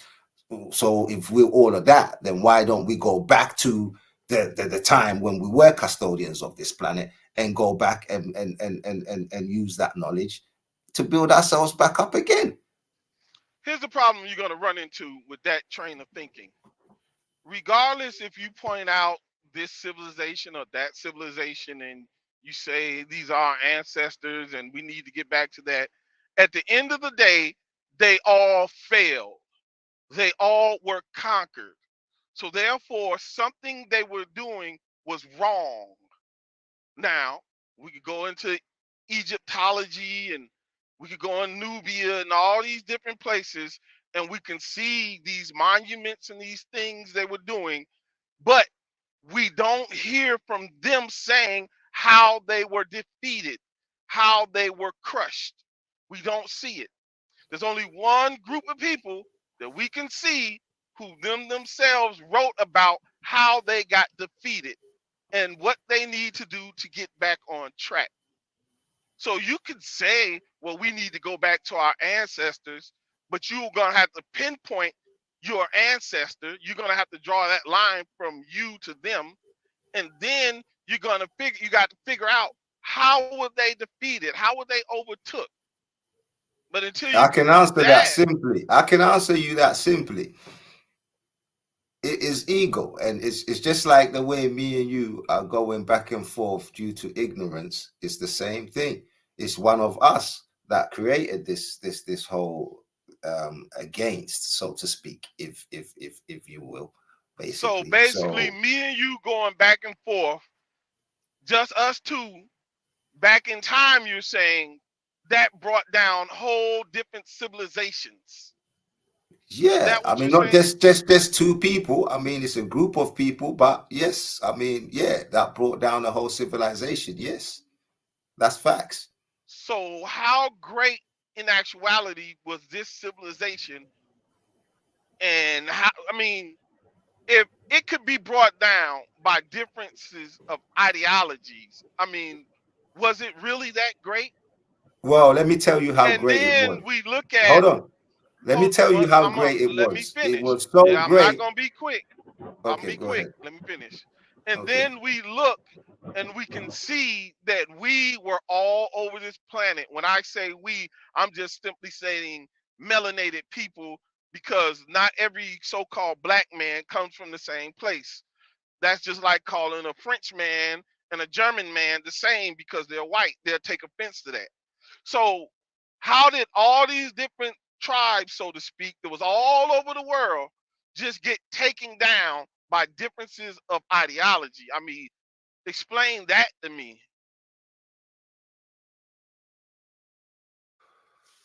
Well, listen, again, a group of people basically created this whole against, like I said before, and we're here in this situation. And the reason why you know that civilization was great is because even today in this civilization that we're living in, we are still, I mean, that civilization still plays a big part in this civilization that we're living in today. How do I say, why do I say that? Because if you look at the culture alone, even us fallen in our fallen state, our culture is so powerful, it still reigns supreme today. Basically, we're all over the world, wherever you go, even in our fallen state. So that alone should tell you how powerful we were. So in our fallen state, if we could be still prominent to the point that they're trying to eliminate us, as with Sister Karima just put the video up there and we just watched, in by all means necessary, and we're still here, that alone should tell you that if we rise, or when we were at our highest point, we were the greatest. That should tell you. I asked you, how did these great civilizations fall? you said differences of ideology, basically. So you're telling me this great civil. Let's take Egypt for example. You're telling me so Egypt. Who was disagreeing with each other in Egypt for Egypt to fall? Because as far as I can see in history, Egypt really fell when the Greeks came in. So listen, I'm not. how You're did again. Egypt? Hold How did on, this unseen, great empire? unseen. We're No, dealing with two I'm different leading histories. somewhere with this. No, but we're dealing with two different histories. You're dealing with secular history. I'm not in secular history. Hold on, brother. I got it. Hey, listen, I've been sitting patiently for a while. I got to interject to something. Hold on, Yasser. I just want to say something. First of all, I've been listening for over 45, 50 minutes now. And let me tell you what I did, right? Yasser, I almost forgot that you was from London. And this is not a shot at you, right? This is not a knock at you. But let me tell you something. Every culture, even people that look like us, right? They assume, and I'm not saying it's you, brother, but the way you're talking, it sounds like, right? You're assuming that just because some of these other cultures or these other races, even though they look like us, have their own culture, that we don't know our history just because we was taken in slavery. And what do I mean by that? I mean this, right? You was telling me about this book, right? Well, I have a grandmother that before she passed, right, she never stepped foot into a regular church. Yet she kept the Sabbath without reading the Bible. These are things that was done in front of me and things that she said orally that was passed down to me that coincide with the things that's inside of that book. And I realized something, right? And it's like, and I said to myself, you know what? I hear it in this conversation. Listen, brother, when we got here, right, they didn't even teach us our own history. So I know you don't know it. For example, the brother JT told you that, you know, we was inside, you was asking about war and didn't know that if anybody that's 45 and older got a relative that was inside of the Vietnam War, but people was dying every minute. These things are not made up, brother. These are things that you just don't know about our history. That's not the only wars that the Negroes here in this country fought in. That's not the only war. They fought in the Revolutionary War also. There's a lot of things, brother, about our history that not just you, but other cultures don't know. This place that we live in right now is prophetic, bro. It's something about this place in this country. What do I mean by that? It means if we rap, y'all rap. If we dance, y'all dance. If we wear something, you wear it. It ain't cool until we say it's cool. See, that's the things that happen without you even talking about it. That's how you know. Hold on, Yasser. Let me finish. I've been listening for a good while. Let me finish. I'm telling you, brother, that I'm telling you, brother, that there's things about our history, there's things about our history that you don't even know, that lines up, coincide prophetically with the book that we read. That has nothing to do with where you're at right now. It has to do with what's going on here and how Rome is involved. There's things, brother, that's going on with us prophetically that attracts us to this book that we have here. We're able to decipher it, to be honest with you. But if you haven't had any ancestors, or if you haven't had anybody that's been through some of the things that the people are going through here, like we haven't experienced some of the things you've experienced in London, that you may not be able to decipher this book that could be for the rest of the world. I don't think you quite understand that, brother. To be honest with you. Let me say something to your point you're making. The scripture says we will be cut off for 3 days. And in the third day, he will start to wake us up. So when I look at this, and I said earlier that every so-called black man don't come from the same tribe. It's just like when you talk about white people and you call a Frenchman and a Russian the same because they're white, they'll take offense. You know, I'm French. No, I'm Russian. So when we look at the so-called black man, we have to understand everybody who looks like us is not us. And just because we start to wake up as it was prophesied we would wake up, doesn't mean everybody around us that look like us will wake up, because some of them aren't us. We just have to look at it that from that basis. Those who will wake up. Very true. The scripture Very says, true. some of us shall wake up to everlasting life. Some of us shall wake up to everlasting shame. So we just have to look at that from that basis. And I know that's a tough pill to swallow, because you could be in a relationship with people and you start to wake up and see it for what it is, and they just refuse. Sometimes you just gonna have to let go. That you look at the what's that the one that turned the pillar of salt, Lot's wife, I think it was. Sometimes it's gonna cut that deep where even the spouse, the one you took on as a lover, won't follow, because it's not in them. It was not for them. And sometimes people just have to deal with that. Like, now this brother here, I don't know who he is or whatever. I mean, it's good to have, healthy conversations about this, but I see the approach he's taking, and I'm trying to figure out again, how does he figure the book puts us in a box? Again, you don't come out of your mother's womb knowing right from wrong. You just don't. Unseen. Let me just say this. Let me chip in. I'm gonna end it right quick. There are certain things in life you're gonna have to be taught, and that's just that. Go ahead. Okay, you just said you come out of your mother's womb. You see, all of these things is just technology to put you in that box, basically, because you see, everybody has a tree, you know what I'm saying? And they're talking about trees. We were talking about trees before. Everybody has a tree. This is the limitation of the civilization, the power of the civilization. Brother, did you say tree or treaty? I didn't understand what you said. Everybody I said tree, not treaty, tree. Just a tree. Everybody has like a family tree. Like a family tree. Right. Okay. That's why they say you come from where? A country. Where, like you said, you come from the womb. So you come from a cunt tree. You know what I'm saying? It's technology. But you say, oh, I'm an American. No, you're not an American. You came from a country. You came from a pussy. You came from a womb.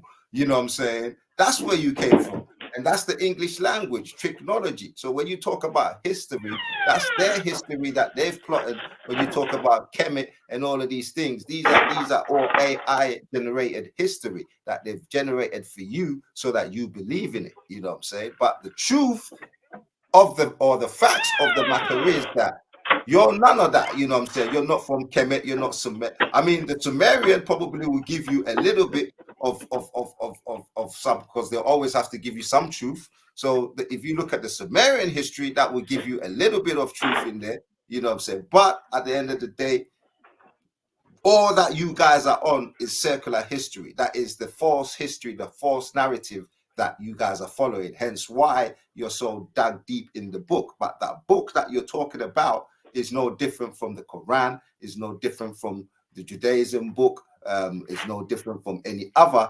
book out there, basically. It's just a program. Okay, but let me ask you this, Yasser. Okay, since you seem like you need concrete or hardcore evidence for things in order for you to believe.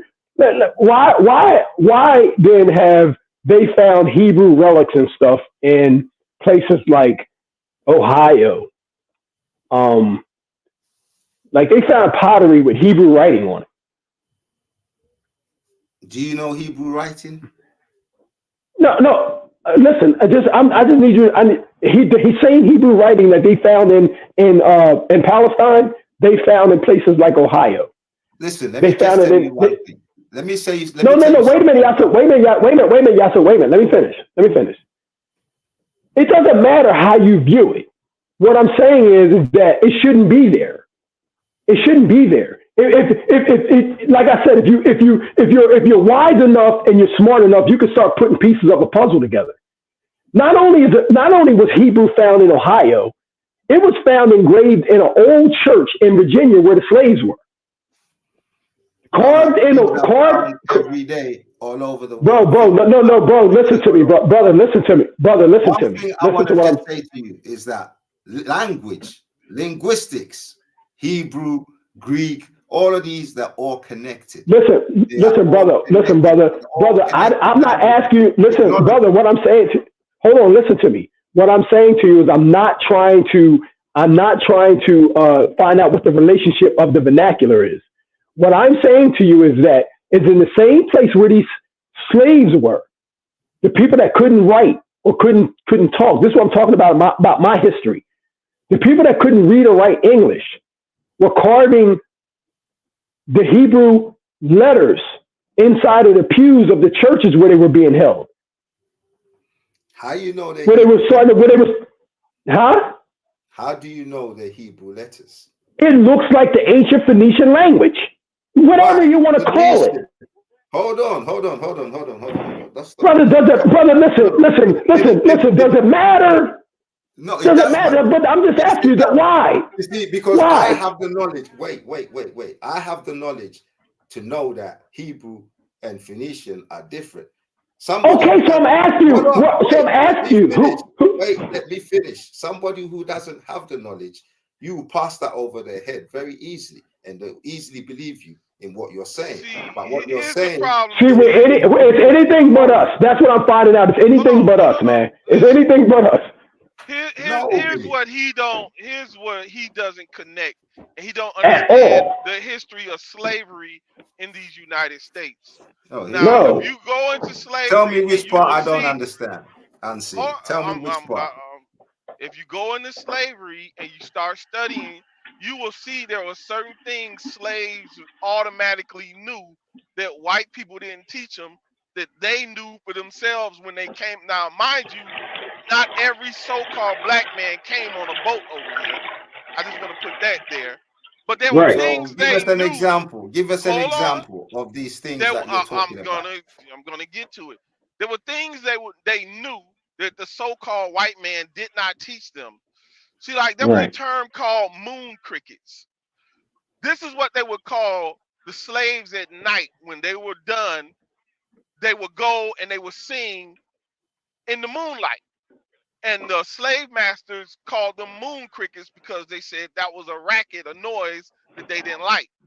One of the things the slaves used to sing that they did not teach the slaves was the song Kumbaya. Yep. Break down the song Kumbaya. It just simply means come by ya. Now, you can look that up. You can look up many different things. The Ebonics and all the language, how we speak broken English today.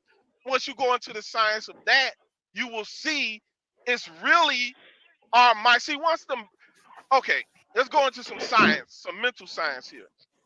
The brain is a very powerful machine. Listen, can we just speak in bits? Can we just speak in bits? Because when you give a sermon, it just makes people forget their train of thought. Just say something small, let somebody come and say something, and then that's how conversations go. We're not going to speak here for 10 minutes so that you alone can speak. Stop, bro. As I said, the brain, if it's damaged, it will always fight to correct itself. That's why we speak broken English, because our brains, epigenetics, it was passed down. We fight to correct our language. We didn't speak English. Now, explain how the slaves knew Kumbaya, the song. The white man didn't even teach them.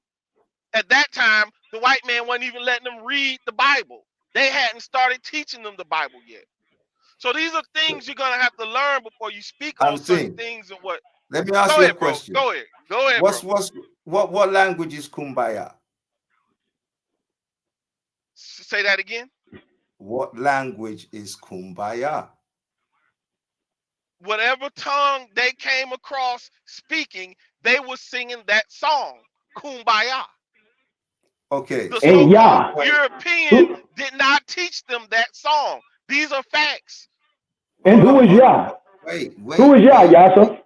Wait. Just because they were singing Kumbaya. You see, again, this is what you say. They were singing Kumbaya. We didn't hear them sing Kumbaya. Did you hear them sing Kumbaya? Bro. Do you know the song? Okay.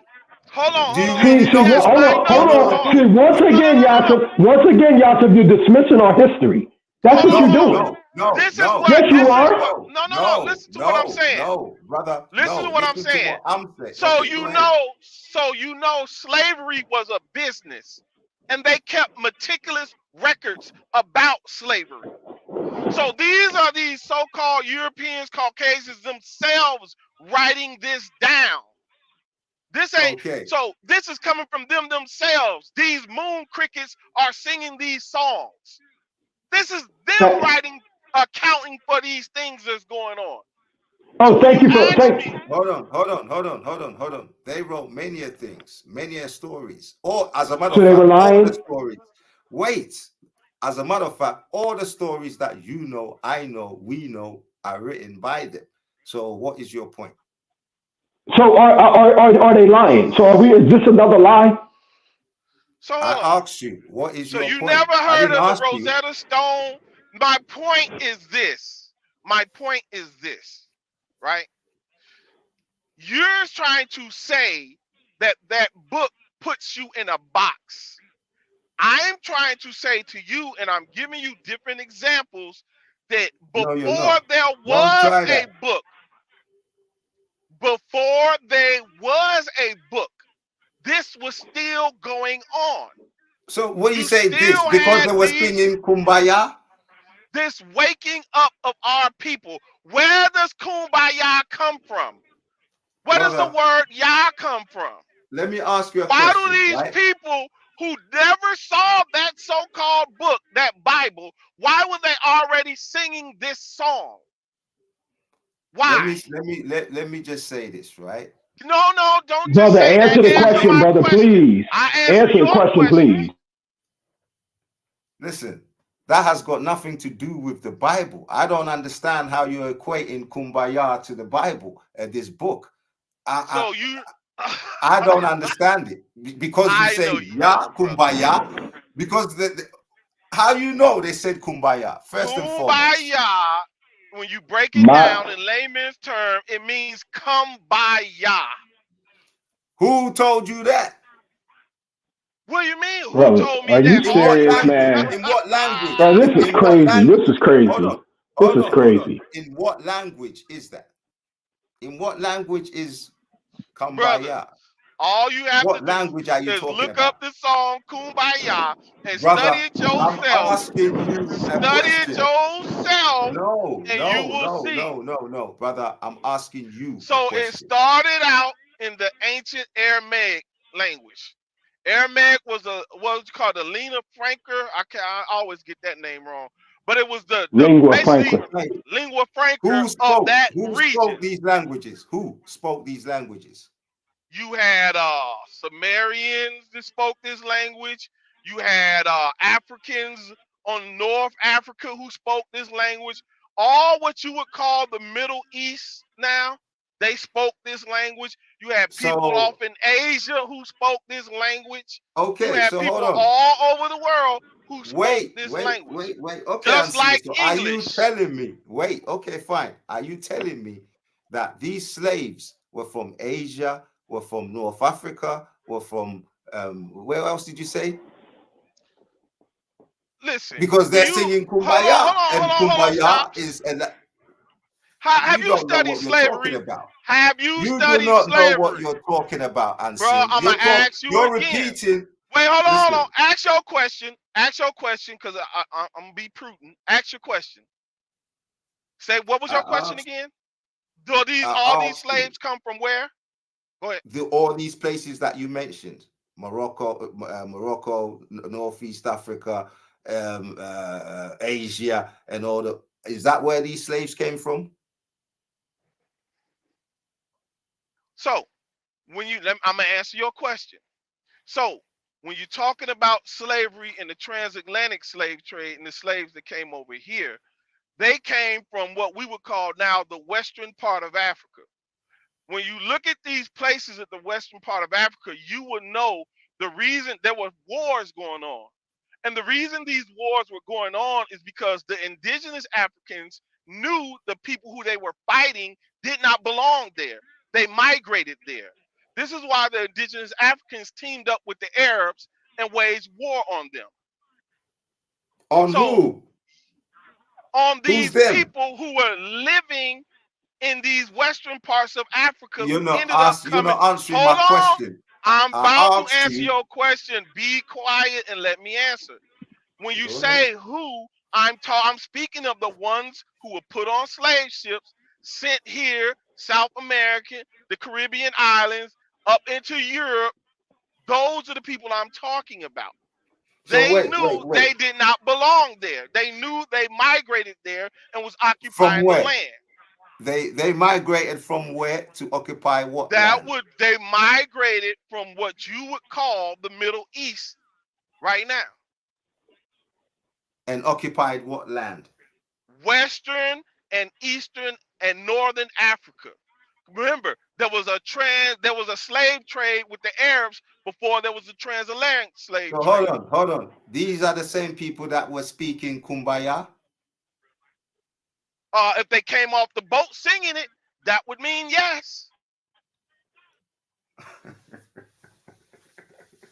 Oh my days, man. Now, I've funny. answered your question. Now answer my question.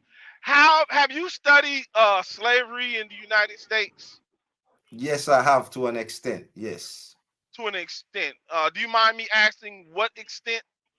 Well, I don't know unless maybe we get into it. I have no idea unless we get into it, and then you might see where I'm at, or I don't know. But yeah, to an extent. So what is your next question? I'm just curious of how deep you went into your study of slavery. What is your question, brother, about slavery? And I will let you know if I know or if I don't know. I asked you the question and you gave me an answer, and I'm still curious as to the extent of what you know about slavery over here, because it seems that's like what you I'm don't saying. know much. No, wait a minute. Wait a minute. Hey, wait a minute. How would you come to that conclusion when you don't even know what I know? Did you know, before I mentioned it, did you know what a moon cricket was? No, I did not. No, I did not know what a moon cricket was. No. Okay. Do you know what a Geechee is? Yes, I do know what a Geechee is. Yes. Have you ever heard of the Gullah Wars? Yes, I've heard of the Gullah Wars. Yes. Okay. Yes. Yeah, and we're going even into the what do you call it? What do they call them guys again? Buffalo Soldiers and all those type of things. Yeah, I know a little bit about the history of the slavery and so if I would ask you,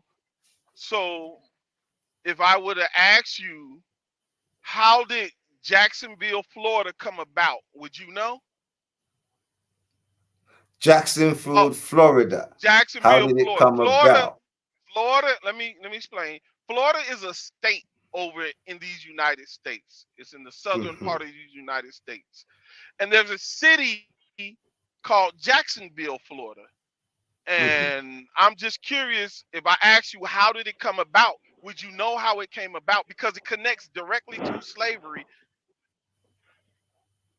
Well, I mean, listen. I know that. Okay. Well, let me hold on. Let me ease it on you. Cause go ahead. Okay, no, you go ahead. Go ahead. Easy on me. Go ahead. No, I was gonna say the reason why I brought up the Gullah Wars and Geechee and all that. So during slavery, this territory called Florida was ran by Spain. So they put out a decree and they said, hey, look, if any Negro makes it to Florida, they are free men. They're free. So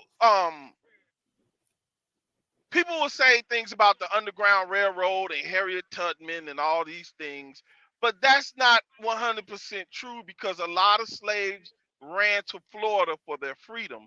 Now, what does Jacksonville and all this play into all this? What am I talking about here? Now, but hold on. Let me Let me pause you there for a second, Unseen, because what you're saying to me doesn't make sense. It's gonna make sense if you let hold me on. finish. Wait, go ahead. Hold on. Yeah, please. You're saying that these slave owners were actually encouraging people to run to Florida for their freedom. This is what you're actually saying to me, right? You did not listen. I did not say that. I said Spain put out a decree and told everybody, any Negro slave that makes it to Florida territory is free. They're no longer a slave. They ran that territory. So if you made it to Florida. Hold on. What they're saying in effect is they're encouraging runaway slaves, right? Am I correct? You're correct on that. But again, you said earlier, I said slave owners was encouraging. No, not slave owners. Spain, the one who ran that territory. But go ahead. Okay, so yeah, Spain. So go ahead. No, you go ahead, because right now I've got the gist now. Spain is encouraging Negroes to run to Florida for their freedom. Okay, carry on.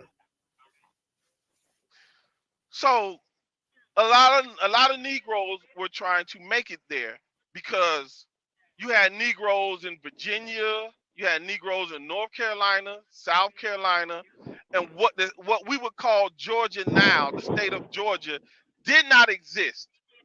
And this is where you should know some of these things, because when the Negroes started running from these northern states, like I just said, North Carolina, South Carolina, Virginia, running straight down to get into Florida, what happened was the country you live in, they helped these people out over here.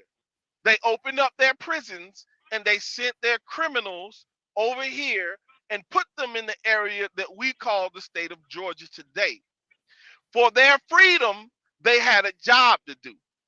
They would have to catch these runaway slaves trying to make it to Florida and return them to their owners. They got the name from the slave paddy rollers. This is where the police department originates from, and all that comes from. The slaves called them paddy rollers. And I would think you would have known that, beings that this ties this land and slavery history into your land's history, because a lot of those criminals, they got their freedom for coming over here working for these slave masters. But anyway, so Jacksonville got its name because there was a President Jackson over here, and he was a general at the time. Now, there was a lot of slaves, Geechees and all this, who ran down there, and they were kicking ass. They was fucking the government up.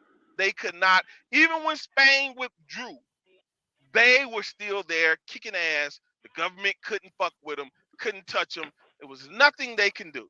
So they sent General Jackson down there. And for the longest, he was getting his ass kicked. He couldn't stop him. He couldn't penetrate. But by a mistake, an armory got set on fire by accident, which caused explosions, and they lost the fort. Is the reason why this government was able to come in and conquer. And they named the city after General Jackson. That's why they called it Jacksonville. And he would go on to become president. So I'm saying all that to say, slavery over here, and this is something you have to study and research to find out, because they're not going to teach you this in school. You're going to have to study this. Well, you might learn it on a college level or whatever. But my point is, when you minimize the slave experience over here, there's a lot of things you're leaving out and you don't understand and you don't know. Just like the clue I gave you with how did these people come off the boat singing Kumbaya, and you were so quick to dismiss it. You can't dismiss nothing. Now, I understand what you're saying. Well, they wrote history and they said this. That's why you do your due diligence and you go over it. I gave you examples in the Bible with the Levitical laws. Now, you can say whoever wrote that book, but the fact remains this book was written thousands of years ago. And what they wrote in that book weighs true today. Eating of pork, that's not good. incest. Hey, That's not good. Let me go. Let me chime in real fast. Before you do that, Benny, let me just thank you, Yassine, for that history lesson. I appreciate that. Yeah, I did learn a bit. I mean, I did learn from you today, and I appreciate that very much. Carry on, Benny. Yasser, when I'm going to say something, Yasser. You know what? The whole entire time that me and you've been dialoguing, and when I talk to you and everything, I ain't gonna lie to you, brother. I just assumed that this was common knowledge. I would assume, and I forget sometimes that you're from London. I literally forget. I ain't lying to you, brother. When I'm talking to you, I automatically assume that you know some of these things. But I'm gonna just tack on to what he was talking about. I got an original, well, not an original, but I have a copy of a slave manifest, right? Of the names of the people that came off the books, because they had, like he was telling you, these people wrote things down. They kept things in order. And you would not believe some of the names of these slaves. Some of them go by the name of Isaac, Abraham, Israel, Levi, Sarah. Brother, the name is incredible. If you go looking deep enough, the evidence is there. And I'm talking about this is Benny. Yeah. Yes. Before the slave master came down to Africa, they didn't have names like Isaac, Israel, and all those names that you mentioned. That's the first and foremost. And secondly, if they were taken from Africa, then they must have given them those names. These are, again, narratives. Hey, brother, hold on, brother. Listen, the first thing that they wanted to do was give these people what? A Bible, right? Right. So they translated some of the information, right? Wait a minute. They translated some of the information, even the names, correct? Correct. Okay. And they were naming some of these people. When you say translated, what do you mean translated? Translated from what? I'm talking about whatever, however you view the book, however you want to call it, no matter what. They were giving these people the same names that was inside of the book, or else maybe these people were recognizing some of the names. No matter how you look at it, they were giving them biblical names, which quite wouldn't make sense to me. It didn't make sense to me. So we have a lot of people. We have a lot of people still now with these names. A lot of people. So let me. So I'm saying.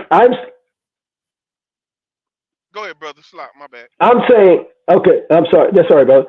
I'm just saying to you that, a lot of people, like I was saying, that's why I was saying to you earlier that, I took for granted that you already knew some of these things, but when we talk to people outside of this country or people of other cultures, they take for granted that, that we may not know our history just because we don't have identified within a land, just because we really don't know where we come from at the end of the day. Like even if we was to trace back to Africa, where you're from, I bet you that you could trace back to your tribe from London. I bet you could trace back to your tribe, but nobody from Africa's coming running over here telling us that, okay, you from the tribe of, you from Zimbabwe. Nobody's coming over here telling us that. There ain't nobody coming and looking for us. No search and rescue team, brother. Nobody's coming to look for us. We got to dig for ourselves. We have a history here. We still have an oral history here. Like I was telling you, I can look at my grandmother, brother. When I get on here, I laugh sometimes. Because I know that some of these dudes on here that's born in the 90s and all that, maybe they may not have, their grandmother was probably like their friend. My grandmother was from Virginia. Can I just say? Wait a minute. Hold on. Listen, Yasser. My grandmother was from Virginia. She was from Virginia, and her grandfather was like a generation from a slave. The things that they did, the things I seen her do, the things that she was able to do was of a survival technique that I had never seen before. I didn't just grow up, brother. Like, I don't know what kind of idea you think we grew up, brother, but let me tell you something. My grandma I would go in the basement, bro, and it wouldn't be nothing hanging down there but animals skinned with a big salt barrel down there. They didn't have to go to the grocery store and buy a chicken. They had a chopping block in the backyard where they would chop the head off the chicken and watch it run and pluck, and I'll have fried chicken that night. My grandma knew how to do all these things. Fish, anything. Anything that you pay for to have done now in the store, how these hunters go out here and catch it. They catch their kill, they take it to wherever they go, like to a taxidermy, and have the meat cut up, whatever they do.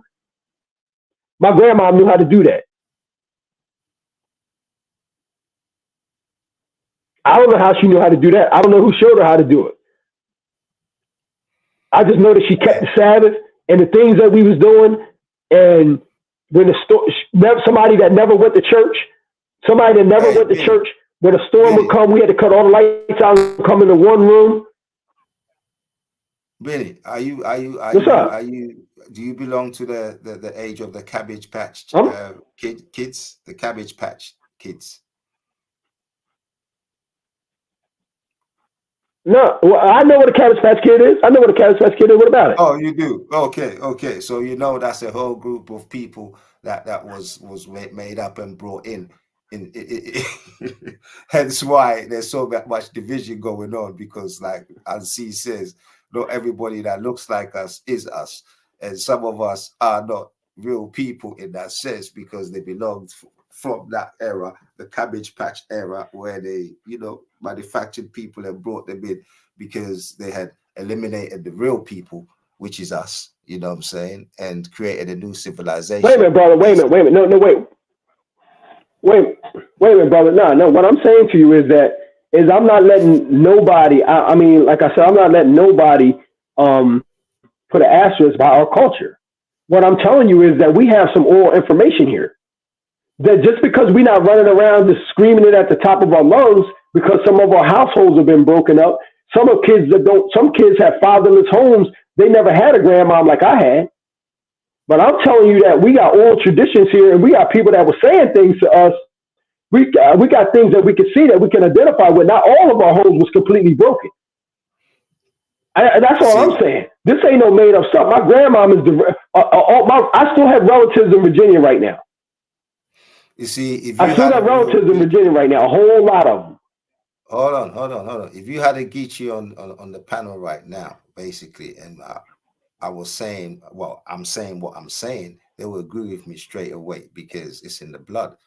When we talk about ancestors and we talk about going back to nature and all these type of things, it's in the blood. They understand it, understand, because it's in the blood. If it's not in the blood, you will not understand what I'm saying because you're in a book. You're caught up in a box, like I keep saying, and Unseen doesn't understand it. But here we are. You guys are in a box because without the box, you're like lost rabbits. You're running all over the place. You're scared. That's why you don't want to come out of the box. You're too scared to come out of the box because your father's held the box. Brother, wait, brother. No, brother. Before you held the book, you know what I'm saying? Even though we know that the book is a lie. We know Easter's a lie. Christmas is a lie. Hold on, Yasser. Hold on, Yasser. Still in that book. Hold on, Yasser.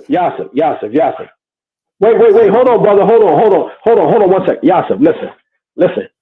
See, this is the assumption of everybody. This is what I'm talking about. We're not scared and we're not lost, bro. What I'm trying to tell you is that this book may not be dealing with you. What I'm saying to you is that you can't, from the outside looking in, you can't tell us nothing about this history and how this book resonates with us. The prophecies are going to come from here, not from where you are. This may be a hard pill for you to swallow. I'm saying that anything that got to do with anything has always come from here to wake the rest of the world up. You may be having listen, bro. Listen to me. We're not looking to Africa for no answers. We're not looking to Africa for no answers. No, wait a minute. Listen, Yasser. Listen to me. No, but Yasser, listen to what I'm telling you. Right now, to be honest with you, to be completely 100% honest with you, Africa has nothing to offer us when it comes to this spiritual thing. They have nothing to offer us because them people wasn't given the oracles of God. That's why they're over there practicing all them different things that they're practicing over there. That's why they're over there still cutting in their skin and doing all types of, wickedness. Because, like I said, this book right now, it may not be for them. The prophecies, according to the prophecies, it's coming through here. And this land where we are right now, which is why we happen to be in the center of the world, basically. For lack of better terms, this is the empire of the world right now. And they happen to have us here. Wait, you have to listen, brother. You're talking too long. Go ahead, bro. Go ahead, bro. I know you're talking too long. Keep it short. No. I'm trying to. Let me build on what you were saying, brother. Now, when you look in that book, do you not notice that every time Israel was in captivity, they was under the superpower of the world at the time? That's amazing. How you just pointed out. Exactly, brother. Exactly. Now, the brother from the UK, you said something about we know Easter isn't real, and I think he was going to say some more stuff like Christmas or whatever. But don't you know that book tells you Easter is not real, tells you where Easter comes from, tells you where Christmas comes from, tells you where New Year's comes from? Don't you know that book tells you all that? Or did you know that? Okay, well, let me just say this, right? Whether it tells you or not, people celebrate it. You celebrate, maybe you don't, but maybe you know. No, I don't celebrate it. Okay, right, but you know folks that do, and so on and so forth. Our people, like I said. So again, please, let's not run around playing games. We all know. I'm not running around playing any games. Hold on. I'm pointing out. Why is it that when I speak, everybody starts jumping in, but I give everybody a sermon? I give you guys a sermon. Yeah, no, you don't. Go ahead. Man. I do, man. And see, I'll let you explain the history of the slave trade. Go ahead. My bad, brother. Go ahead. My bad. Go ahead. Yeah.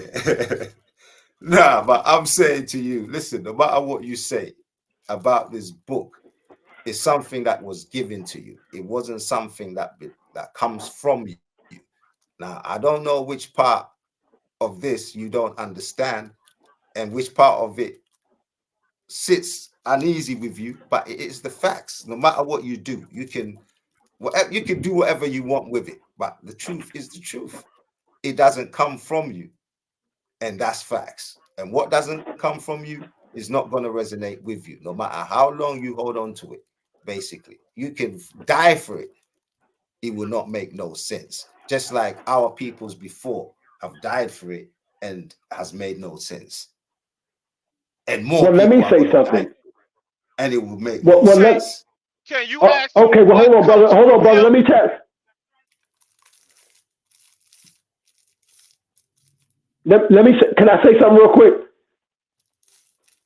Hey, yeah, Yasser. Go ahead. Let me tell you this, brother. Don't you know that everything that has anything to do with anything out of Africa has been stolen? Breaking up. They stealing all your gold. They taking all your artifacts. This is what this country does. Yeah, you're big thief. I said that everything that has to do with anything, especially spiritually. Hold on, listen, brother. I'm talking about all your. I'm talking about everything that has to do with anything that this country robs, steals, pilfers, everything. In every war, we take all your resources. Africa's not exempt. Africa is not exempt. It's funny that somebody thought that this book was so important. My point is this, that this book that you talk about that they gave us, somebody thought it was so important to give us this book and to take things out of it and then to store it under the Vatican. So what's your point about them giving it to us? Just because they gave it to us, I explained this to this brother earlier. Just because they gave it to it and took things out of it didn't mean that we wouldn't be able to decode it. That's what we've done. Without all of the books. Without all of the books, we've decoded enough information. We've decoded enough information to know that that book ain't what everybody said it was. Okay. It ain't what I was led to believe. Now what? You've decoded it. Now what? It's what I've been telling you all night long. Give God a chance. You better. I didn't tell you that part. I didn't tell you that part. Nah, okay. We're not giving no more chances. We're not giving no more chances. We're cutting off brothers like you guys who are sitting here, sitting pretty, thinking that the world is a song. You know what I'm saying? It's musical chairs. You can just move things around and everything is all right. No, we're not doing that again. We're eliminating all of you. Let me ask you a question, brother. Out, yeah, man. We don't. Let me ask you a question. Like you. We want what comes from you, natural dudes. You know what I'm saying? What comes from you and what resonates with you? Where do you derive your spirituality from? What comes from you and what resonates you? And what is going to lead you back to glory? Nature. What comes from me is what our ancestors taught me, basically, which is to always honor the What source, ancestor the power. taught you this? My what ancestors. ancestor taught you this? My so you mean your parents, your grandparents, and so forth, right? I mean, my ancestors going all the way back. It doesn't have to be immediate ancestors. Oh, well, who are the ancestors? All of them. All of them. All of them. All of them. All so of they them. speak to you. They speak to you. They talk to you. They speak to you and they talk to you. It's something that has been laid down through practice. That I'm has asking been you, left do they to us. speak to you and do they talk I'm to you? confused. I just answered you. They have left I didn't things hear you, down brother. through Answer practice. again. I'm sorry. They've left things down for us through practice, which is what we have to go back to, basically. Okay, nature, okay. They left things down through practice. Now, how did you learn about these practices? Through going home, through the intro. You see, it's within you already. There it is. That's what I was waiting to hear. Hold on. That's what I was waiting to hear right there. It's within you already, but igniting that fire that's within you will lead you to those places where you will get to know more knowledge about Earth. Did you hear what he just said, brother? Did you hear what he just said? Did you hear what he just said? The source. I didn't hear. He said he learned by going home. Look, he went to he said he learned by going. He has a home. He has a home. Guess who don't have a home? Guess who don't have a home, brother? You keep. No. I need you to answer my question, brother. I need you to answer my brother. I just need you to answer my question. Guess who don't have? Wait a minute, brother. Don't run. Guess who don't have a home? I didn't say anything that you're saying, Benny. You're saying. Well, I'm telling you that the prophecies of this book that we follow says that we won't have a home. We won't have a home to go to. In the place that he was talking to you from, you shall see it no more again. We don't have a home, brother. That you won't have. Brother, listen, brother. That's what our people been through here? Yasser. We just asked you a question, right? And you said you learned from going back home. No. You said you learned from going back home. The things that we learned by following, by studying, brother, by reading, by the Spirit, brother. Say that. No, you don't listen. You do not listen. That's why you said by going back home, brother. I heard you clearly. Arguments. I heard you. No. I heard you clearly. You don't listen. But listen, brother. But listen. If I'm not listening to you, okay. If I'm hearing what I want to hear, right, and I'm not listening to you, you must not be listening to me when I tell you that there's something about this book that resonates with the people here. Do you think we just walking around in space, looking up in the sky, and not feeling anything? You think we haven't connected the dots? You think of all the things that have went on here in this country, right? Do you think that we would be foolish enough to not do some due diligent research into something before we follow something and be dumb enough, right, after all these years, to not know what we're talking about, to not know why our people are going through what they're going through? I'm just asking you. I don't even, like, this is why I say when I'm talking to you, I don't think you quite understand. I don't think you quite understand. I don't think you quite understand. What you say reveals who you are. I don't have to answer. Listen, questions. Forget all that. Forget all that. Already. Forget all. But listen, brother, forget all that. Let's just talk about all night, right? And let's just talk about. Let's talk about this then. Let's talk about all night since you've been talking here. Not one time have you mentioned that I can't believe that y'all are a people that have never had a homeland. Y'all don't have any history beyond a slave ship. That don't even resonate with you because you don't understand what we've been through. That's why I disqualify people that I forget sometimes. I don't want to hear nothing from people outside this country that think they know what we're going through here just because we've been here. They don't have a clue. We're under another world empire right now. It ain't in London. Benny. I feel like I confused you, man. You ain't confused, brother. Listen. Let me tell you. We could just jump up and down. Brother, listen at this. What you're saying. Brother, listen at this. The last thing I'm going to be, brother, is confused.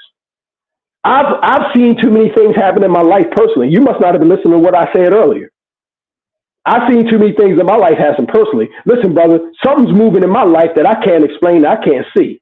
So I don't know what you're talking about. I ain't talking. This ain't no ancestors moving for me, brother.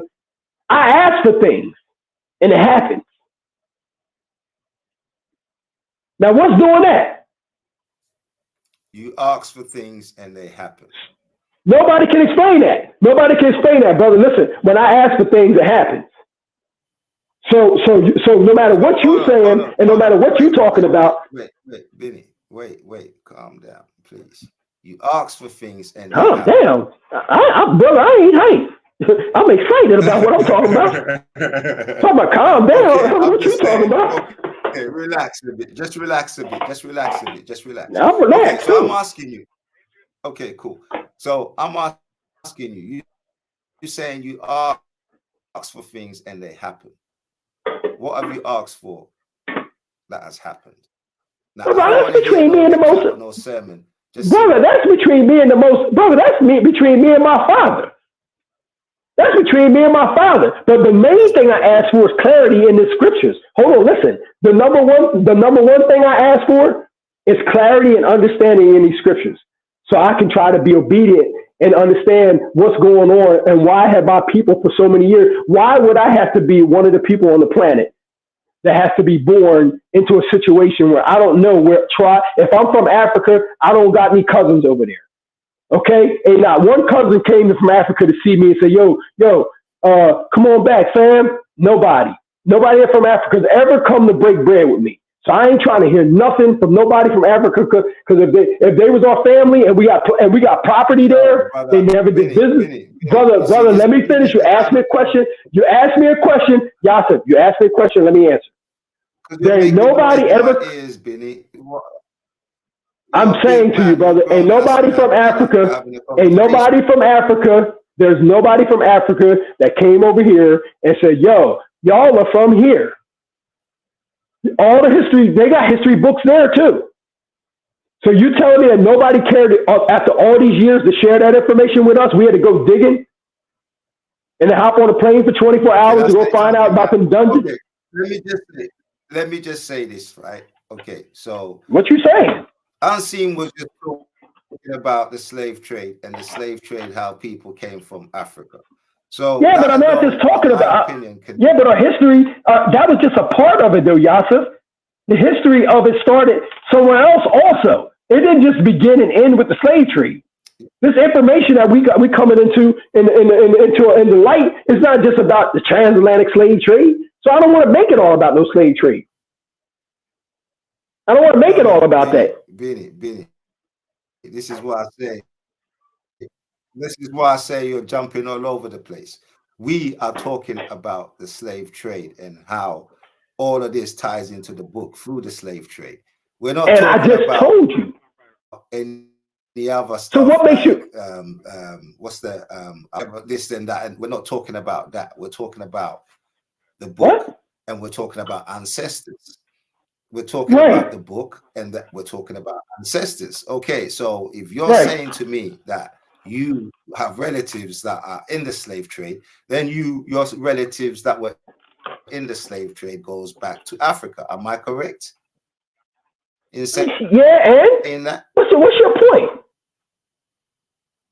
Obviously, all slaves came from Africa. What's your point? What's my point? You don't get it? No. Be clear. You just said, hold on. You just said you got no cousins and your folks came from this. Hold on. So are you connected to Africa? Yes or no? See, this is how I know you're not listening, brother. This is how I know you're not listening to what we're saying. Are you connected to Africa? Obviously, we just told you. Are you connected? Obviously, we just told you that all the slaves came from the west coast of Africa. What part? What's that so hard to figure out about? That you are connected. Okay. No, brother, listen, brother, so listen. What is the fight that you have in terms of when I say? All right, go ahead, bro. Go ahead, man. Can I speak? Yeah. Or is it just a one way? No, go ahead. Thank you. So what is the against, or what is the fight against me saying the ancestors, going back to the way of nature and our ancestors, because that is the way in which the African basically operated. Why are you fighting against that? Because our ancestors didn't come over here with that. They came over here with something else. That's what I'm telling you. What you just didn't you guys just say that they came singing Kumbaya and all these things? Might I interject? Go ahead and see, because I can't understand what Benny's saying, but I cannot understand what Benny's under. Nature did not stop the African nations and kingdoms from falling. So I don't understand what power. Now, obviously, you want to be in harmony with no. Unseen. We're not doing that, man. Come on. We're not doing that. No. Can I finish? We're not concentrating on the falling. We're concentrating on the rising. Can I finish? Yeah, but please concentrate on the rising, not the falling. So no, because if you want to rise, you got to figure out where you make a mistake and you fail. But let's go to I told you where we fell. So we have to unite again to rise. No, it's simple. Let's get back to the slavery now. Let's stay on track here. So please, when you try to make the point that there's a connection because the slaves came from Africa, is what I told you earlier. I'm thinking you didn't remember, and I'm not accusing you of anything, but I'm just going to remind you. Those people that were on those western shores in north and the eastern part of Africa, the indigenous ones knew they did not belong there. This is why they waged war on them. And when the Arabs came in, the Arabs helped them with this war to overtake them. See, there are many books written by so-called whites and so-called black scholars. You got Babylon to Timbuktu. You got a lot of books. You even got books where archaeologists study bones from Negroes and Africans, and they clearly show you the Negro and the African are not the same. Though they are kin, they are not the same people. So and not to mention that. Go ahead, man. Not to mention the Arabs have turned their backs on y'all now too. That's why they're taking y'all slaves to Dubai. Go ahead, brother. So, my point in saying this is just because these people were there in Africa on those coastal shores, that don't mean Unseen. They were. Let me say this. Let me just say this, right? Please. Let me land my plane. I'm gonna be quick. Land my plane. Okay. That does not mean they were the indigenous people of that land. This is why those wars were going on when slavery was going on. So, and also before I get out of here, let me say this also. So when we say all the slaves came from Africa, that's like a misnomer, because if you read Ivan Van Sertima's book, you know the scholar Ivan Van Sertima, right? And this is a black man. He's a scholar and a researcher. He studies certain artifacts from here and over there in what we call Africa. And he noticed there were connections, like certain cottons that only grow in the Americas was over there in Africa. Certain artifacts from Africa, certain metals only in Africa was over here in the United States. This is way pre-colonial times. Now, let me end it with this. Hold on. I'm gonna end it. This is it. This is the last. This is the last part. There was a white woman. She's an archaeologist. She was studying the mummies over there in Egypt, and she was doing X-rays, MRIs, and all that on them. And she discovered those mummies had cocaine in their system. Now, when she came out and she published this, everybody called her crazy. That didn't make any sense. She was lying. It was a mistake. So another team went and investigated, and they proved she was correct, that those mummies had cocaine in their systems. So what does this mean? Cocaine only grows in the Americas. So what I'm telling you is there had to be trade amongst the different people back in time. So why am I saying that? Because the so-called Negroes that were over here in this part of the world, when the Soto and them came over here, while they'll tell you he came killing Indians and all that, and they tell you the Native American Indians, they don't tell you the Negroes. They came killing Negroes and taking their land. It still falls under those curses. This is exactly what I speak about. You guys do not know how to hold a conversation, because when you guys don't know how to listen. Hold on, let me finish. See, I just opened my mouth and here you go jumping in again, and I let you speak for a good 10 minutes. You cut me off. What the hell is going on here? Open your mouth. When you speak facts, you speak less. Stop, bro. Show when some you discipline. speak tautology, show some discipline. Tautology, that's when you speak brother, and speak and speak and you can't stop because you feel you have to prove your point. You keep cutting me off and you try to say that's what I'm doing to you. No, now, don't play those games, brother. Don't play those games. We're big people here, man. You keep cutting me off and then you say, "Oh, I never cut you off. You've been speaking 10 You just minutes, did man. it. You just did it. All right. You go ahead just and say did what it. you're saying. Go ahead and say So what I'm telling you is there were Negroes in these lands and there were Negroes on the west part of Africa. All you have to do is study. They were in communication with each other. When DeSoto came over here and conquered over here, he destroyed the Negro. They destroyed the Negroes that was over here and took their land. At the same time, the Europeans was over there pushing, along with the Africans and the Arabs, was pushing those Negroes out of the western part of Africa. This is why I kept asking you what you knew about slavery, because you have not studied slavery. Of the world. And let me ask you a question. What does that have to do with what I said? Hold on. What does that have to do with anything with what I said? What do you know about African history? What do you want to know about African history? Where we going? What's your knowledge on African history? I'm asking you a question. About what? About what? What part of African history? What? You see, you asked me the same about slavery, and I told you. The Ethiopians, the Egyptians, the Eritreans.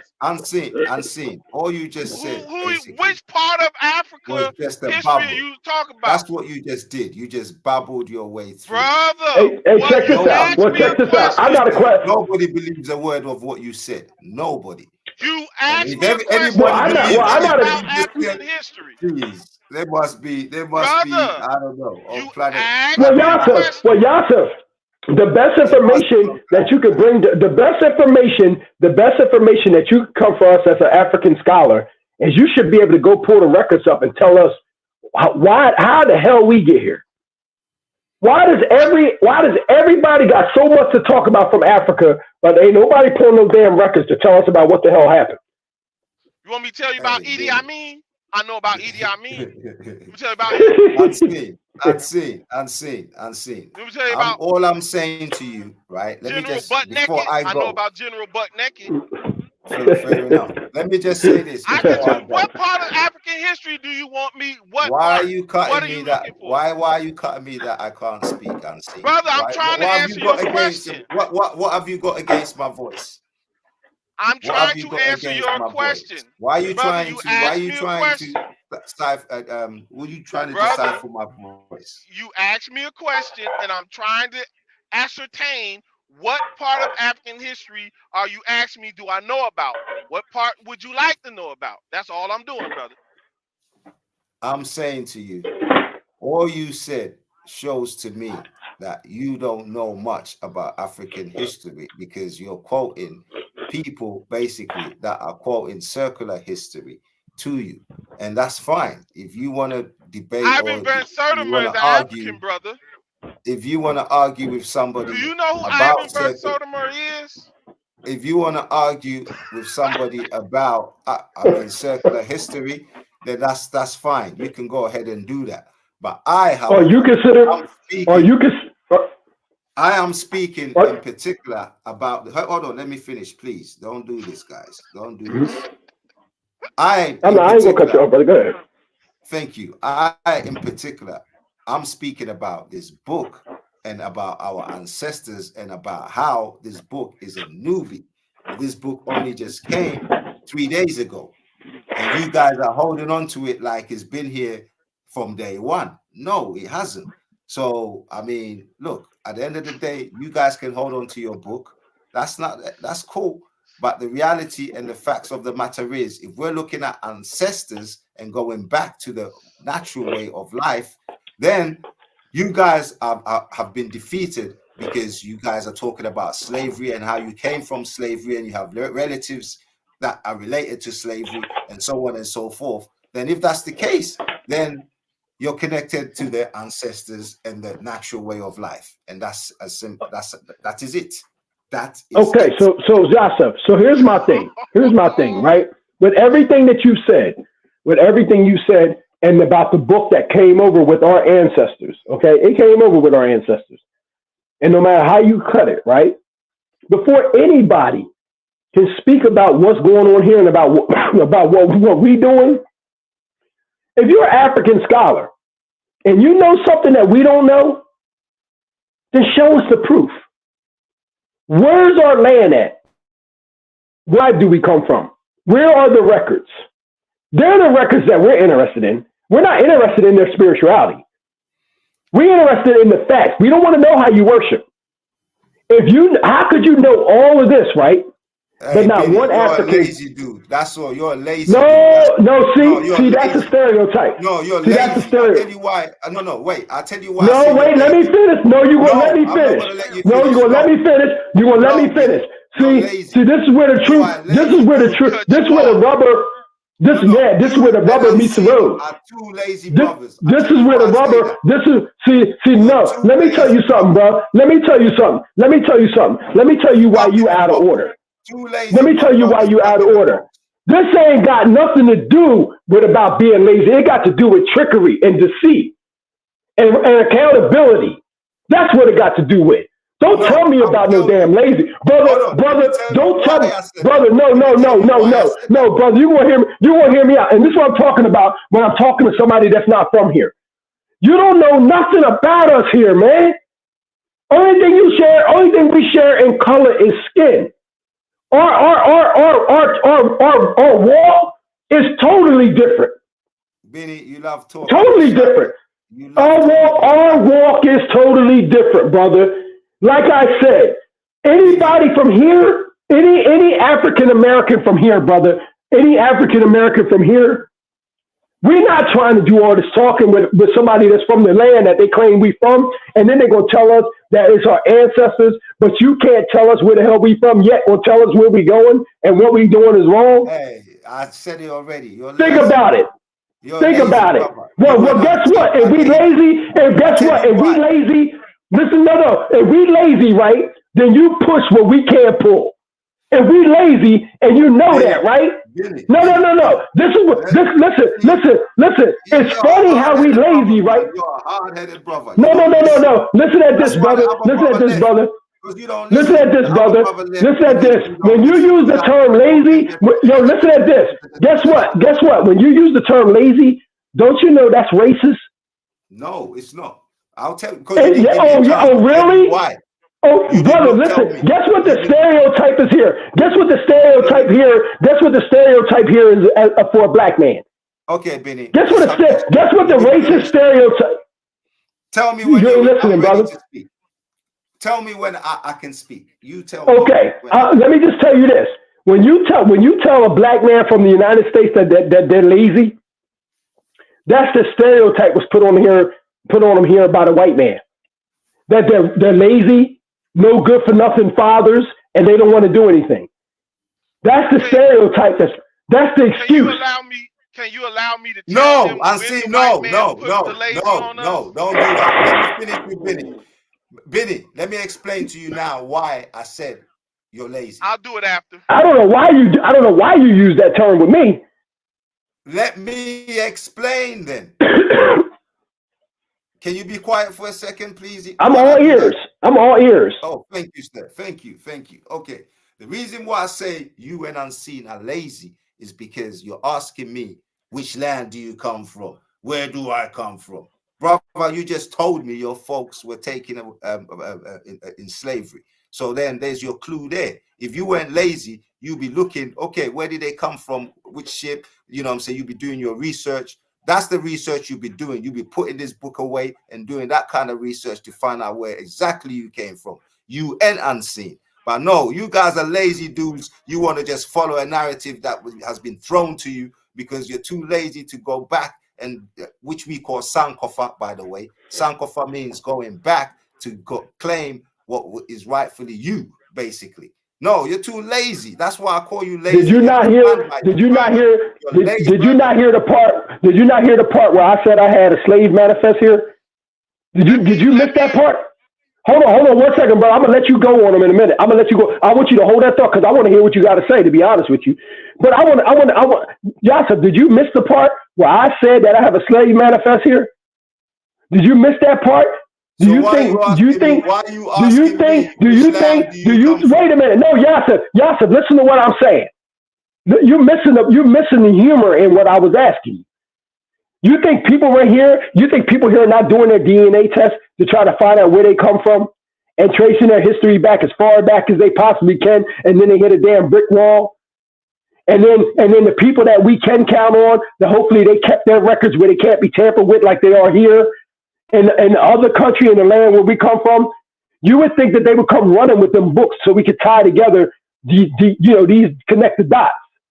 Hey, this ain't got nothing to do with being, brother. This ain't got nothing to, brother. Listen to me. The last word. No, listen to me. I don't need you to tell me anything. I need you to listen. The last word and the last term you want to be using, the last words and the last terms you want to be using around here is lazy. Because the last thing we are is lazy. What we're finding out is that we know that there's a reason why we can't get those records from over there. Because there's an accountability involved. Hey, brother, let me tell you. There's accountability involved. Well, hey, listen, brother. Hold on. Like I said. You see, you don't listen. Anyway, I'm out because this guy just wants to talk, and you know. You don't want to hear what that brother got to say? No, but you just want to talk. You're not giving me any chance to say a word. Every time I open my mouth, you cut me. If it's not you, it's Unseen. Okay, how about this, Yasser? You go right now, right? You go right now, Yasser, right? And then I want to hear what that brother got to say about what you said. You go right now, Yasser, and you tell me. And then I want to hear what that brother got to say. I want you to tell me.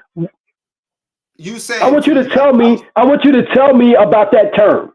I want you to tell me about that term, lazy.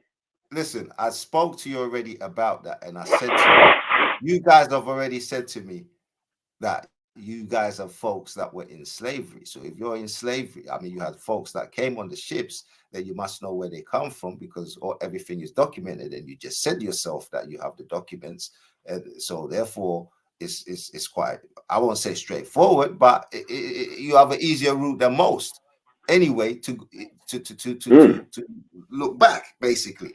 You know what I'm saying? But you're not doing that, because why? You're just stuck in this book, basically. And because of that, you're fighting against your own and saying, oh, I ain't got no African cousins over there. And this is what I'm saying to you, that, listen, it's putting you in a box. Don't you get it? If we all go back to our ancestors, if you listen to your senses, the way you feel, you look in the mirror, you look in, listen, it's all about senses, your feel, see, touch, all of these things. If you're actually relating to these things, you cannot deny yourself, brother. That's what I'm trying to say to you. And if you can't deny yourself, then what you do? What do? You go back, Sankofa, back to where we was, what we used to do, rather than follow what we was given. That's what I'm saying. I'm not saying to you that put your book away. You could keep your book if you want. That's up to you. But you're gonna die by your book, and then you find out that the life you led was just a waste, a complete waste of time, because you didn't take time to listen to self and listen to the people that walked before you, who actually know or knew the planet before you. You came all of a sudden. You just came yesterday. You know everything because of a book. You know everything. You came yesterday and you know everything because of a book. How does that make sense? You explain that to me, Billy. I'm done. All right. I want to hear what that brother guy say about lazy. Everything, because again, like I said, you're not actually, maybe you could call it ignorance then. If it's not lazy, then it's ignorance, one of the two, because you're actually not actually putting your focus on where it needs to be, which is you. You're putting your focus on something different, which is not you, which is out of you. Hence why you're in this rage, going around in circles, asking me which land am I from? You know what I'm saying? Like, I'm supposed to be telling you where you're from when you've got senses yourself. I can't tell you anything. You've got to find everything out for yourself. There's ain't nothing, nobody, no book, nothing, nobody, anything can tell you unless you find it out for yourself. And that's the facts of life. You can't deny that. You can't go around it. You can take it. You can sleep with it. Whatever you want to do with it, do it. But that's the facts of life. Unseen, you there? Well, I'm gonna respond. Can you hear me now? Yeah, I can hear you now, brother. Okay. So let's go with, I never asked you what land is my land, so you threw me in there erroneously. Now, I don't know why you keep forgetting, or you just choose to ignore. That's why I wanted, when you asked me, did I know about African history? I really wanted to go there with you, because I told you I know about the wars that were going on in Africa on those western and eastern coastlines, which led to slaves getting shipped out. So I know about African history. So when you say, oh, you ain't doing your research and all that, and no, I know more than just slavery about African history. So okay, so let me ask you a question. Oh, no, one question. David, let him go. Yasser, hold on. Yasser, hold your question. Let him finish. Brother, so now let's jump into this lazy term and how it got branded on us. And I want to point out, this is going to connect with Africa and a bunch of Caribbean nations as well. So, coming out of slavery, when slavery was so-called done away with over here, this is why I told you I studied slavery. So, when it was done away with, you had these slaves that were freemen now, who had skills. They were master masons. They were carpenters. They knew how to do a lot of things. So they started traveling all over this country, and they were so skilled at what they was doing, like the so-called European would snatch them up. you know, we need these guys because they do it better. So there were a bunch of Europeans who got together and said, hey, our work is subpar, but hey, we're gonna starve if these Negroes keep coming up to our cities doing these jobs. We're gonna starve. So they started forming unions to keep Negroes out. So what they would do is they would offer Negroes way lower wages than what they was offering the Europeans to try to level the playing field. So the Negroes was like, you know what? No, you're gonna pay us what you owe us, or we won't work.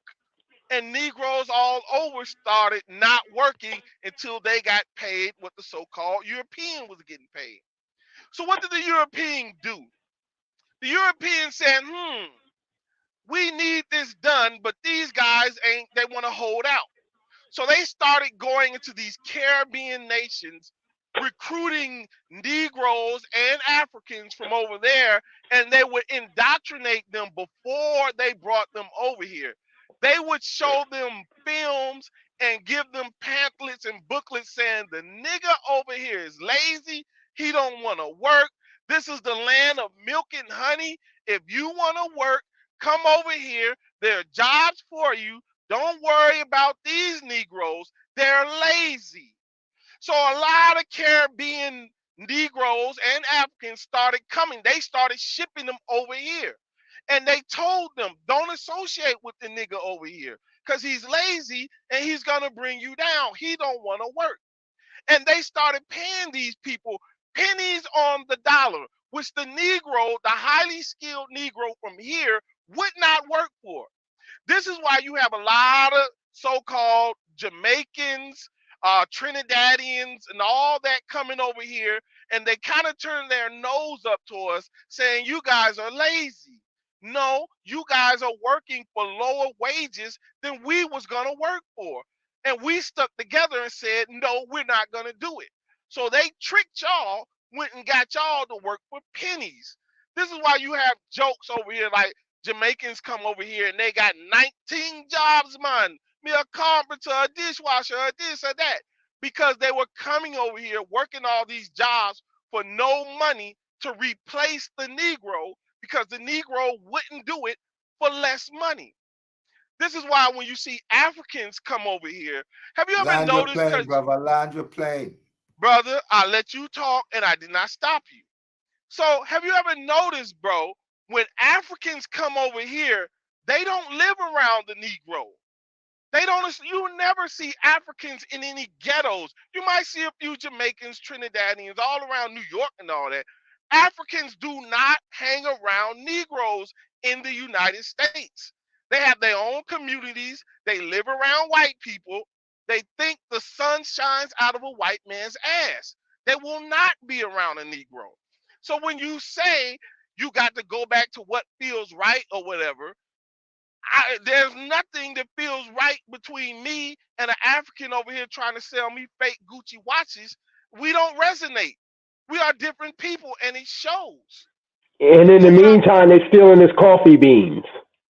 So what I'm telling you is that term lazy, that was concocted by the white man to trick other Negroes and Africans to come over here and work for pennies, which the Negro over here had better sense to do because he knew his worth. He knew he was highly skilled in damn near everything. Slavery taught trades to a lot of Negroes, and they moved up north and out west, and they did well for themselves because they knew how to do certain things. Even the Europeans couldn't do it. All these inventions, don't you know? Come on, don't you know? Damn, there was many inventors who came out of slavery, who came up with traffic lights and all that shit. This is not that far from slavery. So no, we weren't lazy. We just knew our worth. Okay, fair enough. But see, I'm gonna let you interrupt. And I didn't interrupt you, but go ahead, bro. 10 minutes this dude spent in that. My God, you don't have no discipline when it comes to it. But go ahead. Okay. Let me just say this, man, because you guys have just gone way off. I don't know where you guys are going, but I'm not in that. That's not my mentality at all when I said lazy. First and foremost, let me just put my standing right. When I said lazy, I'm referring to the research that you have to do to get to know yourself. I'm not talking about this political bullshit that Unseen is talking about, the Gucci watches and selling you this and Africans working for low wages and all. No, I'm not talking about none of that bullshit that Unseen is just came in. No, you just said lazy, bro. No, yes, I said lazy. And I showed you why we got branded lazy. But that's not what I was talking about or referring to when I said the word lazy. You couldn't have been talking about research because I told you how the people on the western coast of Africa got there. They weren't even indigenous to that land. So how could you be talking about Africa and searching for where you from? Hold on. You can't. Okay, bro. Let's go head to head on African history. Because let me just we'll get to that in a minute. We'll get to that in a minute. We'll get to that in a minute. Let me just deal with this lazy bit. Because like I said to you, I explained to Benny that when I said lazy, I spoke about slavery and him knowing that he was connected to Africa. So I didn't say anything to do with this thing that all these things that you're talking about being labeled lazy and all of this, that. That's not my concern. I use the word lazy in terms of you guys knowing yourselves and searching for where your roots, so to speak. And hence why asking me, where's my land? Where's my land and where do I come from and all this kind of ism and schism. That's what I'm referring to. So first and foremost, you've defaulted. Hold on. First and foremost, you've defaulted on the conversation because you've gone somewhere where that's not where the conversation is. I did not default on because you're putting. Secondly, you said I asked you where my land is at, and I didn't ask you that. No, so you didn't ask me that. No, you didn't. Yasser, he didn't. Yasser, Benny did. Right, because Benny said, because Benny said that I don't want to hear anything from Africa except the records. Right, I don't need them telling us about what's going on. I don't need what I was saying to you is that we don't want to hear about spirituality. First of all, we want to know, how did we get here? Right. Now, I don't need you to tell me. Listen, I'm telling you. Listen. Hold on, Yasser. Okay. What I'm saying to you is this: I don't need your records. I really don't need your answers. What I'm saying is in our search, it could have been a little easier from the other side than from here, if they know so much about us and about how we're connected to Africa, this, that, and third. Don't tell me that we're connected to Africa. Let's talk about where these people are from that's here, all these displaced people. But they didn't have those records. Do you guys understand the way in which I use the term lazy? Yes or no? Well, it don't matter because I didn't take it. I'm just telling you, be careful how you use that term because it's used as a racist term here. Yeah, but I'm asking the question. Do you understand? Well, it doesn't matter. It just wasn't appropriate. It just wasn't appropriate for the. No.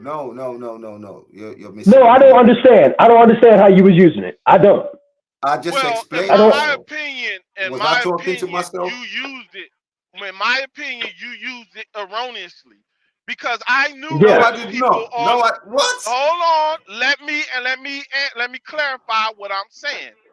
I knew where the people on the western coast of Africa that would put on them ships.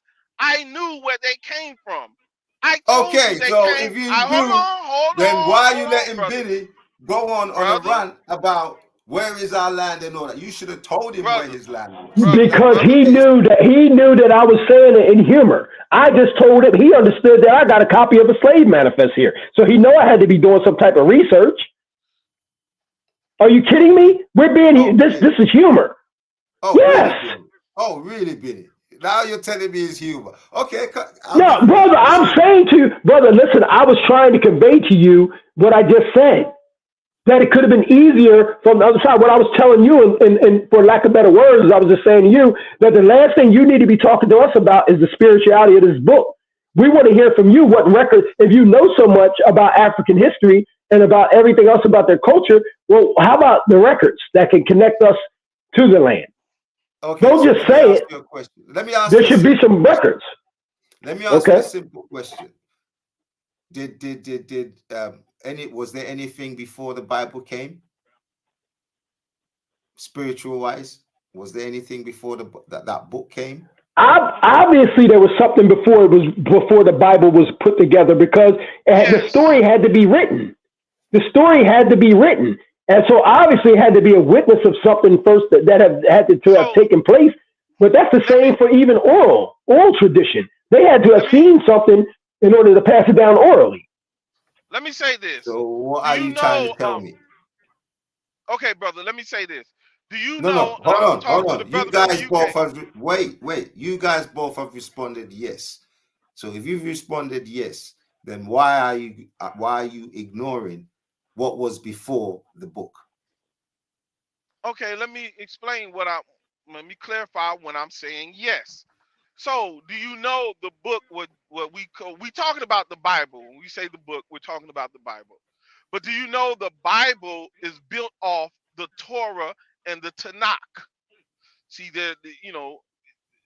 there's the Torah, and then there's the Tanakh. The Tanakh is the Torah and the prophets. So, oral traditions. Hold on. I'm saying, are you Torah only, or are you both? What do you mean? Are you Hebrew? I'm the volume of the book. I'm the volume of the book. I got you, Benny. So what about you, Unseen? Benny understood. I follow the Torah and the Tanakh. Only, or the volume of the book? I don't like games when I speak to people. What I'm saying. Listen. I'm not playing no technology here. You know what I'm saying? In some cases, look, Benny just answered. Don't want to hear the answer. No. I asked you a question. Benny answered the question. And you're not letting me. No, Unseen, wait. I'm not playing those games with you. You're playing like some technology, like linguistic games. I'm not winning that. No. I'm not doing that. No. I asked. There's no need to be insulting. Unseen. You see what I'm saying? And as I'm giving the answer, you interrupt. Here we go. How did Benny understand the question that I asked you, and you didn't understand the question? How did he answer the question before you? How are you being an ignoramus and not letting me finish what I'm telling you? You asked me, do I follow the Torah only? I told you I follow the Torah and the Tanakh. And as soon as I started again, Unseen, I'm not going to technology. What, brother? Either you're going to ask a question and get the answer, or stop asking the question. It was a simple question. Benny answered it simply. Why? How come you started playing gymnastics with me? English gymnastics. Brother, I follow the Torah and the Tanakh. I'm going to ask you to show some discipline. Let me finish saying what I'm saying. I follow the Torah and the Tanakh. Now you're being dramatic. Now you're being dramatic. Do you know what the Torah and the Tanakh is? Now you're going to have to qualify. You're going to have to qualify yourself to ask me questions. Do you know what the Torah and the Tanakh are? Unseen, you're playing baby games. You're not going to divert. You hear this? I asked you a question, a simple question, and you diverted. You couldn't even answer that. Now you're trying to turn the thing. You don't even know what you're saying. Hey, Unseen. You don't even know what you're saying. Unseen, what is the Torah? I've heard you millions of times. I've heard you millions of times, Unseen. So when I say I follow the Torah and the Tanakh, what confuses you about that? Where's the gymnastics in that? Me? I asked a simple question. Vinny answered. He follows the volume of the book, which means he understood the question entirely, what I asked. You, on the other hand, I know hold the you could have goddamn said, no, I'm question. Torah only, You because said, I even said it to you. I even said no, it. because I'm not Torah only. I'm Torah and Tanakh. What don't you Torah and understand? Tanakh. Why can't your brain figure that out? Okay. Do you know what the Tanakh is? I'm done. I know. Is the Tanakh in the Old Testament? Is the Tanakh in the Old Testament? Yes or no? You would call that. Okay, so I'm done. Listen, I'm done, man. So, I see you're talking to okay, man. Listen, I know. I used to be where you was. I know the Bible just like you do. I know it like you do. So you cannot play with a man like me. Allow me finish what I'm saying. So when it comes to the New Testament, yo, brother, so when it comes to the New Testament, I look at it like this. There is some truth in the New Testament. But back in the day, when we used to celebrate Halloween over here, they used to tell you, don't eat fruit from people's houses. If you going knocking, trick-or-treating, getting candy, get candy, but don't get fruit. And the reason why they were saying that is because you had some sadistic people sliding razor blades in the apples and things and giving them to kids, and kids would bite them and it would stick in their gums. So when I look at the New Testament, I look at it as that apple with that razor blade in it, because it's going to show you some things that's going to draw you to it, and you're going to say, man, this must be, and you're going to bite into it. But there's that razor blade sticking in there. Listen, I'm saying, I asked a simple question. I'm not trying to pick and you I again, gave you a simple answer, Billy, but you're hold too on. simple to understand. All you're doing right now, wait, let me speak and come on, man, have discipline. I asked a simple question. I'm not trying to pit you against Benny, because all you're doing I'm not gonna go against him. Oh, right, okay, but that's the way it's kind of going, because then he's gonna say something. It's not. At the end of the day, like I'm saying to you, the reason why I asked that simple question is because at the end of the day, even within yourself, within the book in itself, you guys don't even see eye to eye in that sense. So what sense? That's not true. That is That's very not true. He just told you, if he goes into the New Testament, it's like a kid biting an apple with a razor blade in it. What does that say? Do you see the adversary? Do you see it? Yep. What does that say? Let me answer it for him. See. Awesome. This is where you go off. Yasha, hold on. Let me finish. Listen, I told somebody this earlier today. All right, or it may have been yesterday. Now, first of all, I told you that you already know that the Vatican only gave us part of the books that we even have right now. Right? So we know that they take us. We know that they take. We know that they take us. You only have part knowledge. You don't have full. No. Listen to what I'm saying to you. Listen to what I'm saying to you. Somebody from the Vatican to come and talk to me. See, you're not listening. Yasha, you're not listening, bro. You can talk to me because you only have part knowledge. Brother, are you gonna listen to what I'm saying, bro? All I'm saying, that's you talking. I said to you that even if they gave me a part of this book, there's enough information in there that is self-explanatory without you having to know all the details. If somebody got shot around the corner and I told you that somebody died from a bullet, you don't need to know all the other stuff. Somebody died. Oh, really? And like I was telling you, the same thing is with this book. The same thing is with this book. You can't separate. Brother, listen. You can't. Listen. No. Listen. You cannot separate it. If I had the OT only, hold on, listen, brother, listen. If I had the OT only, I'm still going to be in fellowship in with the Most High God, because the law's in there. 1 times 0 is 0. Listen, brother, listen, Yasser, listen. Do you think that I would substitute the law for 27 letters? Think about it.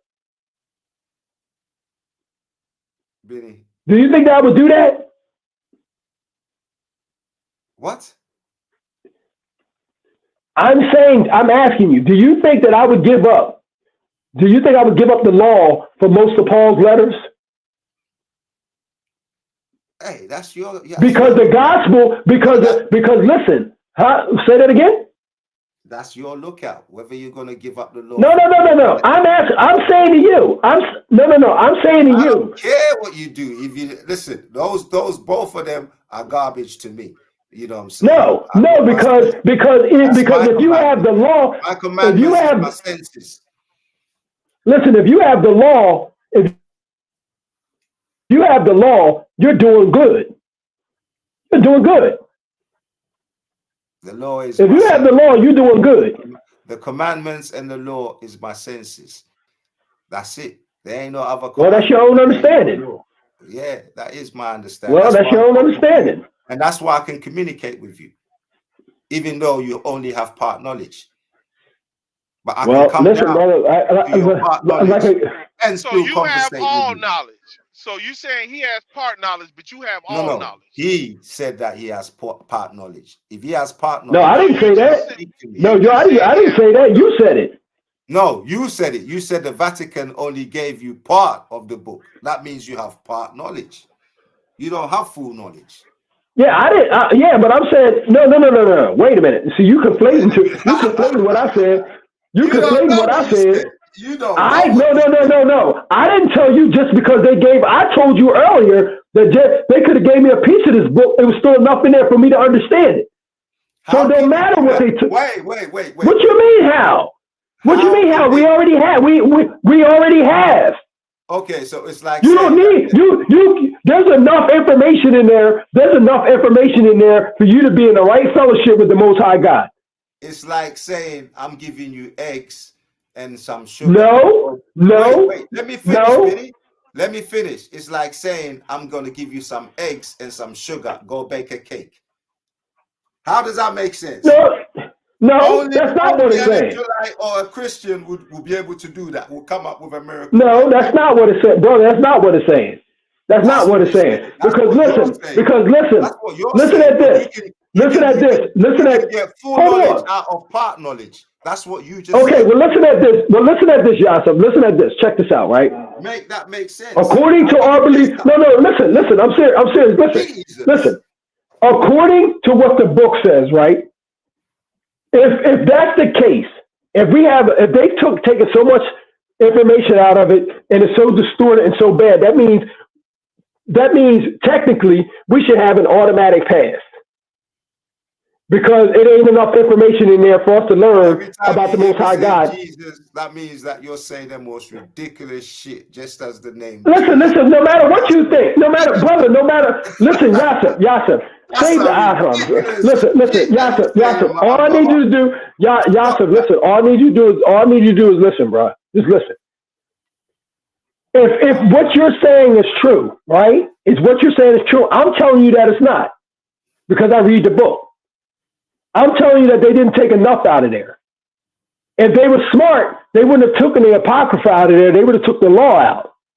Brother, no matter what you say. Well, wait, no, listen, brother, listen to what I'm saying. Book. So, brother, you're not listening.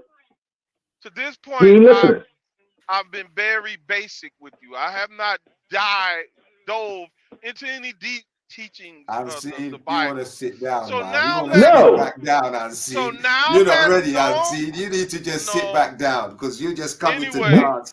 Please sit back down, Ansi. Now let's dive into what you call you're just doing gymnastics. You're just trying to use your brain and try and outwit somebody out here, and you're not ready. Let's dive into what you call Let me deal with nature. See. Bro, okay, go ahead. You're not ready. You're not ready. Hold on, Yasser. Listen. You saying, Yasser. And Judah Nazareth and them boys. That's your level. Go speak with them. That's your level right there. Go speak with them. But you let me ask you. Sit down. So are you saying? Do you worship your ancestors or do you worship nature? I said you are not ready. Because listen what I'm saying. You've been talking to us about the book and what we believe. Let's ask you what you believe. Do you worship your ancestors or do you worship nature? Or do you worship both? Let me ask you. Who told you? Or do you worship none? I'm asking you. Who told you about worship? Who told you about worship? I'm asking you. Nobody told me. I'm asking you a question. What do you worship? So what you do want you to know follow? what we What do do? you believe? Okay, yes, you don't want to know what we do? Yes, okay. We resonate. We resonate. We acknowledge. We resonate and acknowledge with the source that forms everything. In other words, the source that made everything, which we call Tridiampon Kwame, basically, is a source, is the source that we resonate with. And we also resonate with Asasiya, which is Mother Earth. Name comes from? Let me finish first, then you can ask I'm just asking where those names come Let from. me finish first, brother. Just take time. Bro, I said we also resonate, thank you. We resonate with the earth, Mother Earth, because Mother Earth is where we get everything from, everything that we need for sustenance. And you know what I'm saying? It's like a woman looking after you, so we call the earth Mother Earth. We also get sustenance from our the spirits being the water, the earth, the moon, the sun. These are all spirits, you know what I'm saying? These are all give you energy. These are all provide energies. We resonate with these, basically. And we resonate with our ancestors too, because they're also energy. They're also energy that, you know, walk with us and guide us and show us in the way in which we need to walk, which is naturality, which is connection to the earth, which is connection to self. And this is how we, become one with nature and one with self. That's what we do in terms of our ancestors taught us, not no book, is what I'm saying. And where this resonating? Who taught you this? Where does it come from? Those names you mentioned, where do those names come from? If you don't mind me asking. No, my ancestors taught me this, and you can go and ask anybody from where I'm from. I mean, it's the same names. From, sir? I'm from Ghana. Ghana. Yeah. Okay. And you can ask anyone from around that place. They all know the name, and it's the name that our ancestors have told us is the source that they get, or they got their power from, or everything that they are. Well, how about this, Yasef? Well, Yasef, how about this, right? How about this? Let's talk about what's going. I'm gonna let you get him, brother. I'm gonna let you get him. But I just want to remind him about what's going on around his country right now. I mean, y'all so spiritual, right? And you've been listening to your ancestors and talking to your ancestors. Did your ancestors tell you that Russia's over there? China? I don't know what you're talking about politically. Brother, I know one thing. I can tell you this by history. Listen at this, brother. Brother, listen at this. I can tell you this. Y'all being gentrified. Y'all being gentrified. Benny, let me tell you this, yeah? Let me tell you this for okay. You tell me what, tell me. I'll give you this gem for free. Yeah, give me this gem. You as Americans, and now I'm going to call you an American. You as American. Right. You come to Africa, and what do you bring? You bring homosexuality. Right? Oh, man, you kidding me? Hold on. Let me finish. No, I'm not kidding you. I'm telling you facts. This is why Obama went down there. This is why Kamala went down there. Is facts. You can go and research it, Google it, whatever, do whatever you want. I'm giving you facts, and I've been doing that all night. But it just goes over. And Obama is the African. Obama yes, he is over you people's heads, and even before that, it's been going on before that. This is all America is bringing. America doesn't bring nothing to Africa. Russia, on the other hand, is bringing technology, is bringing independence, is bringing all the things that makes a nation, a sovereign nation. Yeah, so we're gonna go with Russia. So yeah, that answers your question. Well, listen at this. Let me get him. Let me get him, brother. Okay. Let me get him. Okay. And I'm gonna be quick. I just want to get him on one thing for now. So when you just said Americans bring homosexuality into Africa, no, you are incorrect. Africa exported homosexuality to those Greeks, to the Romans. You look at those walls in Egypt, what they call Kemet, and you see all kind of homosexual acts. They are the ones. It's in African folklore. about homosexuality. So no, homosexuality has been there way before there was a country called the United States of America, brother. No, stop that. And Barack Obama, he's an African himself. This is why I know I'm seeing you know nothing about African history, but it's just the one that's generated for you. I do know there's a lot of Africans who don't agree with homosexuality. I know there's a lot of Africans who don't agree with it, but there are still the facts remain. Listen at this, brother. I've been I talk to listen at this. I talk to an African brother. I talk to another African. Listen, I've been talking to another African brother for the last like 6 months about this. And that's why I brought it up to him. Because he hasn't been in America long enough to understand how they operate. See, they come over there like they're about to make you sovereign. They come over there like they're going to be a sovereign nation. But they come over there with their tanks and their guns because it's the takeover. You wait till they build that bridge, but they can get that military over there when they can bring them tanks over there through a bridge and get them into that country. See, you don't understand what gentrification is. See, for the first time, I never thought. Listen, hold on, brother. Listen, I never thought I would see. I never thought. Brother, let me finish, brother. Let me finish. I know this hurt. I know this hurt. African presidents have died. See, Yasser, the problem is, instead of you asking, instead of you making comments about it, you should be asking your brothers. What should they have to look out for over there?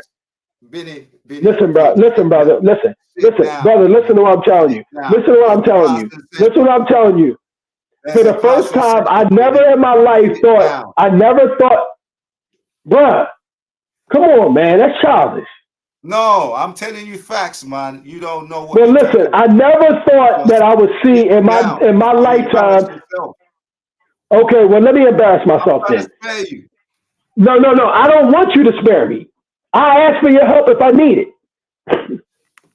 I already know how they operate. Anyway. No, you're not giving me. No, you're not giving me nothing. What y'all wanted to do was y'all wanted to call Russia over there, not knowing.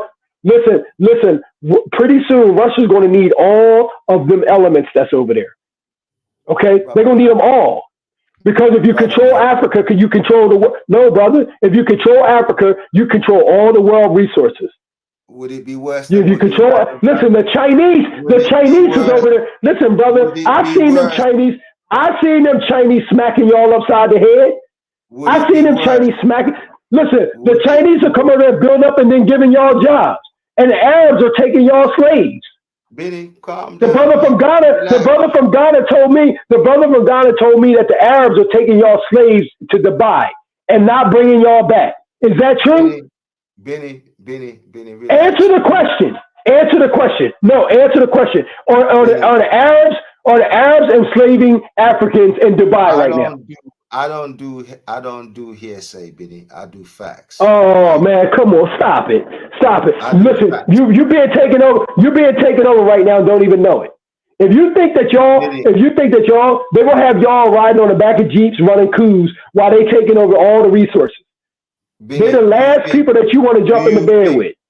Do you think, Benny, because you're an African American, you can go to Saudi or the Arab countries and become a #1 citizen over there? Oh, they do it all the time. Oh, really? What's wrong with you? You ain't see what happened to Iraq? What happened in Iraq? Hey, you see, it's Saddam Hussein running around there? Oh man. Benny, all we did was went over there and took their oil. Benny, all you're doing is showing yourself that you don't really know. Oh, no. You don't understand how they move around here, brother. That's all you're doing. No. All I'm doing is telling you that you don't understand how they move around here. What you think they're going to war for nothing? Did you know who owns some of the biggest oil companies in the world? Guess who owns some of the biggest oil companies? Wait a minute. Guess who owned some of the biggest oil companies in the world when they went to war with Iraq? It's nice talking Dick to you guys, man. Dick Cheney and George Bush. Dick Cheney and George Bush. Benny, nice. Dick Cheney. Peace. Listen, brother, man. Listen. Listen, brother. Anytime, bro. Anytime. Yeah, man. For real. If you want to know how these people, move, you need to come around here more. I know you think it's all peace, but brother, you ain't headed to no sovereign nation. You headed to a takeover. Brother, you're on a talking tip, man. I don't do that, man. I'm just telling you the truth. Follow unseen and sit down like he did, man. I'm out. Peace. Hey, listen. What other country you ever know that did business with somebody without a military? Fun fact. Do you know the Chinese, when they came over there to Africa, they're doing nothing but coming home? You know the Chinese are Africans, don't you? Yep. And they feel like they belong there. Yeah, they are. They're Africans. That's a fact. Did you know that, brother, from the UK, that the Chinese are actually African Canaanites? Did you know that? Brother, he ran up out of here, brother. Like I told you, brother. That's why I told him, like, that's my guy, but I forget sometimes that he's not from America. Yeah. I forget. And then the more you talk to him, it comes out. The more it comes to him, it talks out. But that's why I brought up Africa. Do you know what's going on? Does he know what's going on in his own country? See, they didn't want to talk about it. He didn't want to talk about it. But you got Russia up in there now. That spirituality he followed, because he know where I was going. I think he knew where I was going to go with it. I know what that is. Hey, bro, let me tell you something. I was just saying, if he was so spiritual, then his ancestors should have told him not to let Russia and China up in there. If you're so spiritual, then your ancestors should have told you all that. How you gonna let China and Russia, two communist countries, up in a country where all the resources are, and think they're not coming there to steal? But see, all they do is capitalize. And that goes into the African leaders themselves. They sell their own countries out. They're a bunch of thieves and robbers. You ever notice how you have an African king whose country is rich in minerals, but the country is dirt poor? But you look at this king, he got about 9 Ferraris. He got his children over in Europe studying in Cambridge and all these things. Oxford. Yep. Yeah. Because those African leaders over there selling themselves out. They selling their own people out. He gonna see he about to see gentrification that he's never seen before. Right. He about to see gentrification that he's never seen before. Because they're about to turn that place into something else, man, and they don't even know it. And they're already doing it. They're already doing it in South Africa. But I wanted to tell him before he ran, I never thought I would see racism like I'm seeing it in South Africa right now. But they got some places that blacks can't even go, and this is Africa we talking about. Yeah. With the Chinese, though, it's many-fold how they come over there and they do what they do. Like like when they giving them the building these bridges and these roads and they giving them these loans, they know these Africans ain't gonna be able to pay it back. That's not the point. You got at some point these people got to start thinking. They know they're not gonna be able to pay it back. So why are they doing it? They're securing their votes in the UN. So when the UN goes to voting, either these Africans gonna vote with them or they're gonna abstain from voting. These Chinese people know exactly what they're very smart with what they're doing. They're strategic with it. They know what that's Sun Tzu. That's what it is. And they know these greedy African leaders is gonna sell their people out all the time. They know this. That's a fact. That's a fact. All this, oh man, that's a fact. I kept it baseline with him. I didn't try to go too deep into nothing because I wanted him to talk about what he believes in and what he follows. That way we could be on an equal footing. But he got evasive. Right. And you never was, because like I said, the more I kept talking, I kept remembering, like I forgot he was from London. So he don't know much about what's really going on over here over the database. Listen, how we're portrayed outside of this country, it's like we just here. We just here. Like they don't have any clue about the inside movement. They don't have any clue that other cultures come here when they want to know about our '60s movements and how we got civil rights and all that kind of stuff. They just come here now. They don't know it was because of us that they're able to come here. If he can trace his lineage back all these different generations, that kind of points to the fact that he's actually a Hamite. So it's not big for him. I think I heard y'all talking earlier about the land of Palestine and Israel over there. And one thing that I believe it was you who was saying they fighting over land that don't belong to neither one of them. No, that was JT. Okay. So one thing that I noticed that when you look at the book and you read the prophecy of what was to befall Israel in those latter days, they were to be cut off. They were to no longer remember who they Israel. were. Right. But when you look at these Jews that are over there now, they say they've been claiming it the whole time. They say and ain't nobody saying that. Lineage back to the Bible, and we can do. How could you do all this if the prophecy says you was to be cut off and you would not remember anymore? No, I wouldn't remember a thing. And you would be woken up in the third day, and we know a day is 1,000 years in biblical time. But when you look at their history, they've been claiming they're Israel forever. How is that possible? Forever. You can't be the people of this book. Forever. And then these prophecies. At all. And guess what? He didn't even mention about how these people are over there trying to convert them to Christianity in his country. He didn't mention it. Yeah. Christianity and Islam. They got these guys over there fighting each other. Christianity and Islam. And don't even know what's going on. Go ahead. I'm just saying, like, it just amazes me. I knew that at the end of the day, we was going to get back to this thing about him just not understanding who. It was like every time we mentioned it, right? It always came down to, okay, this special people about this book that y'all follow. It's anybody or everybody but y'all. And then if it ain't y'all, the book is fake. Yeah. And I just wanted to just tell them so bad, like, look, man, our ancestors came in contact with the Creator. Something that your ancestors didn't do. One of these days, somebody in our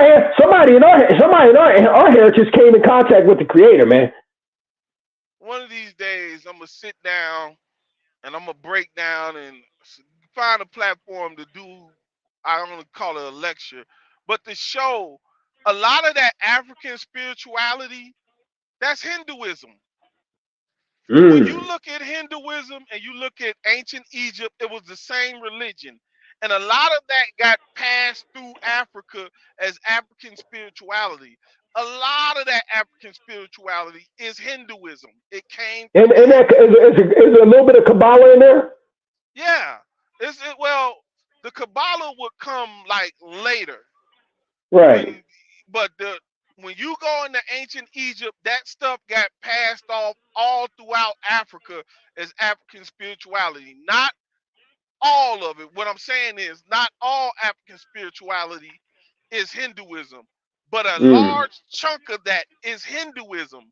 It came from remember, Kemet was at one point the knowledge center of the world at one point. It had got to the point to where all the libraries and all that was in this world. Yeah, that was the empire. That was the empire. So when you look and you look at what they were studying, it is not hard to see Hinduism in fucking Kemet, in African spirituality. And you have a lot of these people talking about they worship these spirits and they resonate. You see, he kept using the word resonate. And I wanted to clarify that. Basically, all it is worshiping the sun, worshiping the waters, worshiping the moon, worshiping all these damn things that are creations. but they are not the source. They're just created by the source. He's talking about we resonate with the source, but you worshiping things that the source created. How do you? I don't get where you coming with that. See, here's the problem. Here we have. Hold on, let me tell you this. And here we have one more case where everybody's talking about the book, right? But never talked about the prophetical things inside of the book. Never did they once mention why Sodom and Gomorrah is still on fire. Never did he mention that the book says that Noah's Ark will be found at Mount Ararat. There it is up there. He never mentioned it. Nobody deals with the facts of the book, man. Yeah. So, and then it's like, those are simple sciences.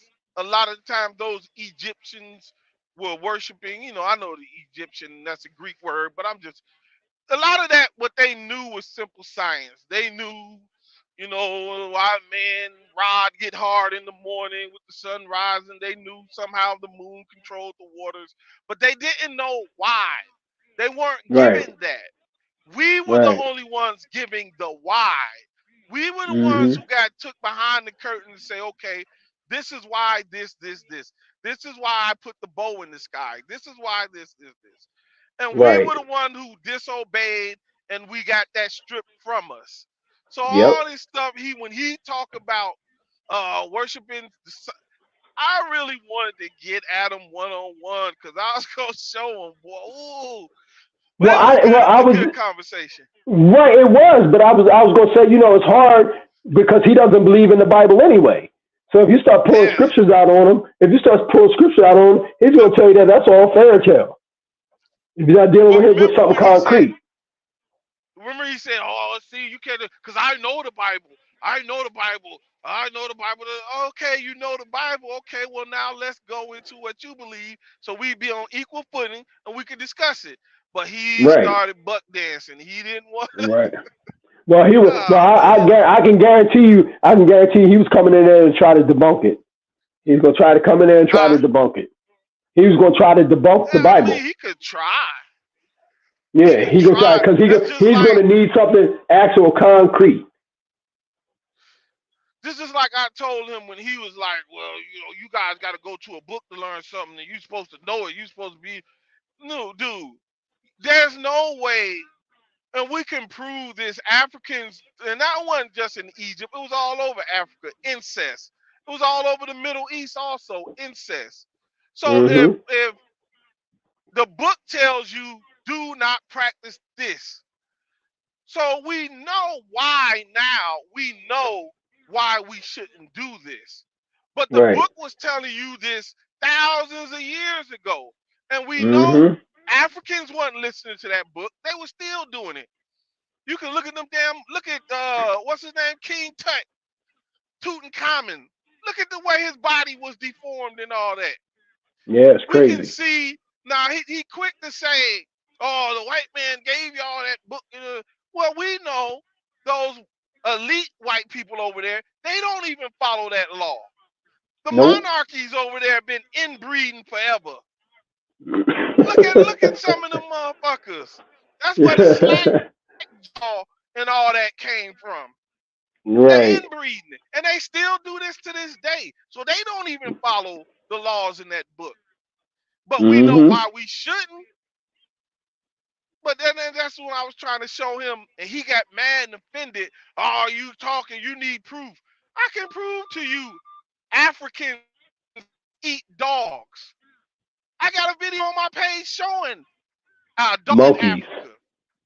Monkeys too. Dogs and monkeys. So when they making fun of the Chinese, which the Chinese are Canaanites, they are actually Africans. You can look that up on YouTube and look at the Chinese scientists telling you that. But they eat dogs too. They eat baboon. They eat baboon too. Yeah. All these things you shouldn't see. And this is why, again, not everybody who looks like us is us. So it's not going to resonate with them. They're not going to pick up on it. They're going to come with their whatever it is they follow. And okay, that's cool. And that's what you follow. But if you're trying to debunk something, and if you're taking that position then you're gonna have to show me what you stand on, and we can go back and forth and see which one is greater. That's all I'm saying. And he was being very evasive. He didn't want to, once he'll say a couple things, and he wouldn't want to quantify them. He would back away and, oh, no, you doing this, and oh, you doing that. I'm not this. Come on, man. That's not cool. And you know what's funny? You know what's funny? I was sitting there thinking, right, and I was like, you know what's crazy? It was just something in there that the Most High was giving me too. It was like, you know, okay, if the Most High gave his people the oracles, right? If the Most High gave his people the oracles, no matter where they went on this planet, somehow that word would find them. Yeah. So you would still have the it's funny how the information traveled with the people that came here. So even though they gave us a book, they gave us the word of the Creator that our ancestors came in, the oracles that we originally had anyway. Even though they tampered with them, they still didn't do enough. And it was. I noticed how he actually got cut when you pointed out, and I had came back on top of it about us being under this world empire. And when I told you, I said, isn't it tripped out how when you go back in the Bible and you go back in history, every major world empire had us in captivity, and we're still here today. Still here today. The major world empire. Still here today, so brother. The evidence is right here. Proves who we are. I'm trying to tell you. You don't need no more proof than that, bro. We right here. The evidence is right here. All the superpowers of the earth, we got took into captivity under them. Sure enough, did. The prophecy said. Yep. And here we are, captive under these. Captive right here, still in it, and that's why I was saying facetiously. I was saying that if he's going to speak on this book and he knows so much about the history, then the only thing I want to hear from somebody from Africa is, we got y'all records over here. Like you know what I mean? I want to hear something like that. I don't want to hear you tell us about, what we doing over here now that we here. Why would y'all care about our spirituality when y'all don't care about where we, how we got here? Like, I mean, come on, you can't be that much concerned about my spirituality if you ain't concerned about the history of my people and how we got here, and if we have a way to go back somewhere. But we don't need that.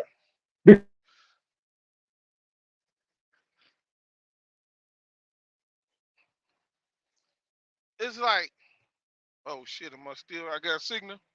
Can you hear me, bro?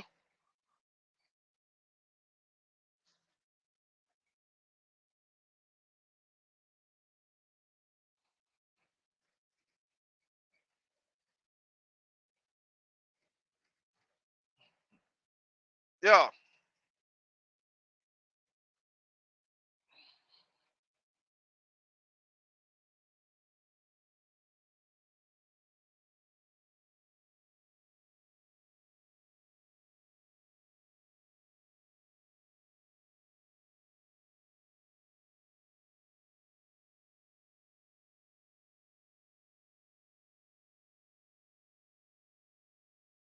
Well, that's all, folks.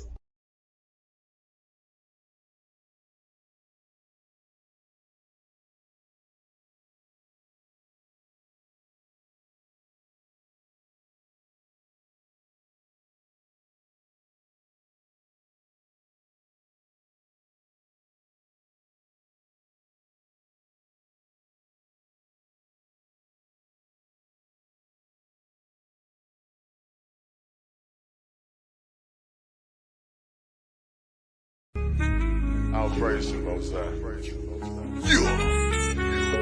Yeah, that sound good, y'all. Kalo, what we doing? Hey, cook that up, Khalid. We still getting to the money, got these haters in they field. Lil' homie, let them chill. Most I told me vengeance hit my enemies, my footstools. We ain't got no beef for real. This here, this how we live. Look here, homie, we still Getting to the money, got these haters in they field. Lil' homie, let them chill. Most I told me finches hit. My enemies, my footstools. We ain't got no beef for real. Fuck this shit, this how we live. Look here, homie, be still. They said you got the call, they tryna blackball you. Like what they own, bro. You can't blackball a boss. The whole world, they hate this right here. The way you hate your neighbor, might as well pull the trigger on yourself. You know we get excited by the smoke. Every day we casting flesh. Say my treasure stored in heaven, we gon' blow the rest. They disrespected and we check. The bank that causing kept it still. They asking others about my business, but I ain't got no instant miss. See, I still deal with ox direct. Cause your person don't mean you respect. Your outlet don't get no credit if the ox ain't in it. Money answer all things and you got all these questions. Playing Vic. Look, I employ slavery. I'll if you broke your say. Yo, them crews in the hood, Jews in the hood. I caught them clues, now I'm good. I broke it down, he understood my all to you. Filtered through, you found a few, I'm good. We what we sold, this here exclusive. They like, hey, folk, look what you doing. We still getting to the money, got these haters in they field. Lil' homie, let them chill. Most I told me finches hit. My enemies, my footstools. We ain't got no beef for real. Fuck this here, this how we live. Look here, homie, we still getting to the money, got these haters in they field. Lil' homie, let them chill. Most I told me finches hit. My enemies, my footstools. We ain't got no beef for real. Fuck this here, this how we live. Look here, homie, be still. Most I told me be still, give her room to work. Know my movie work. Your faith ain't good, don't put the work in. In the spirit flexing, that my day job.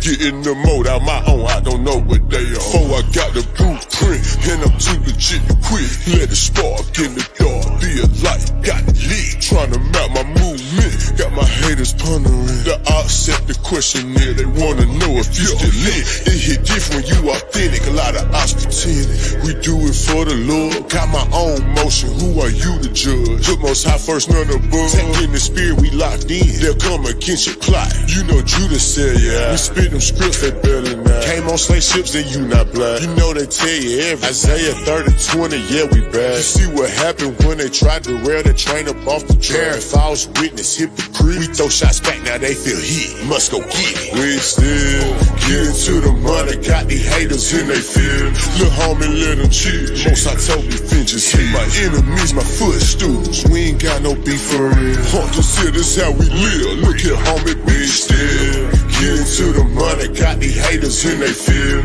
Lil' homie, let them chill. Most I told me finches hit. My enemies, my footstools. We ain't got no beef for real. Fuck this here, this how we live. Look here, homie, be still.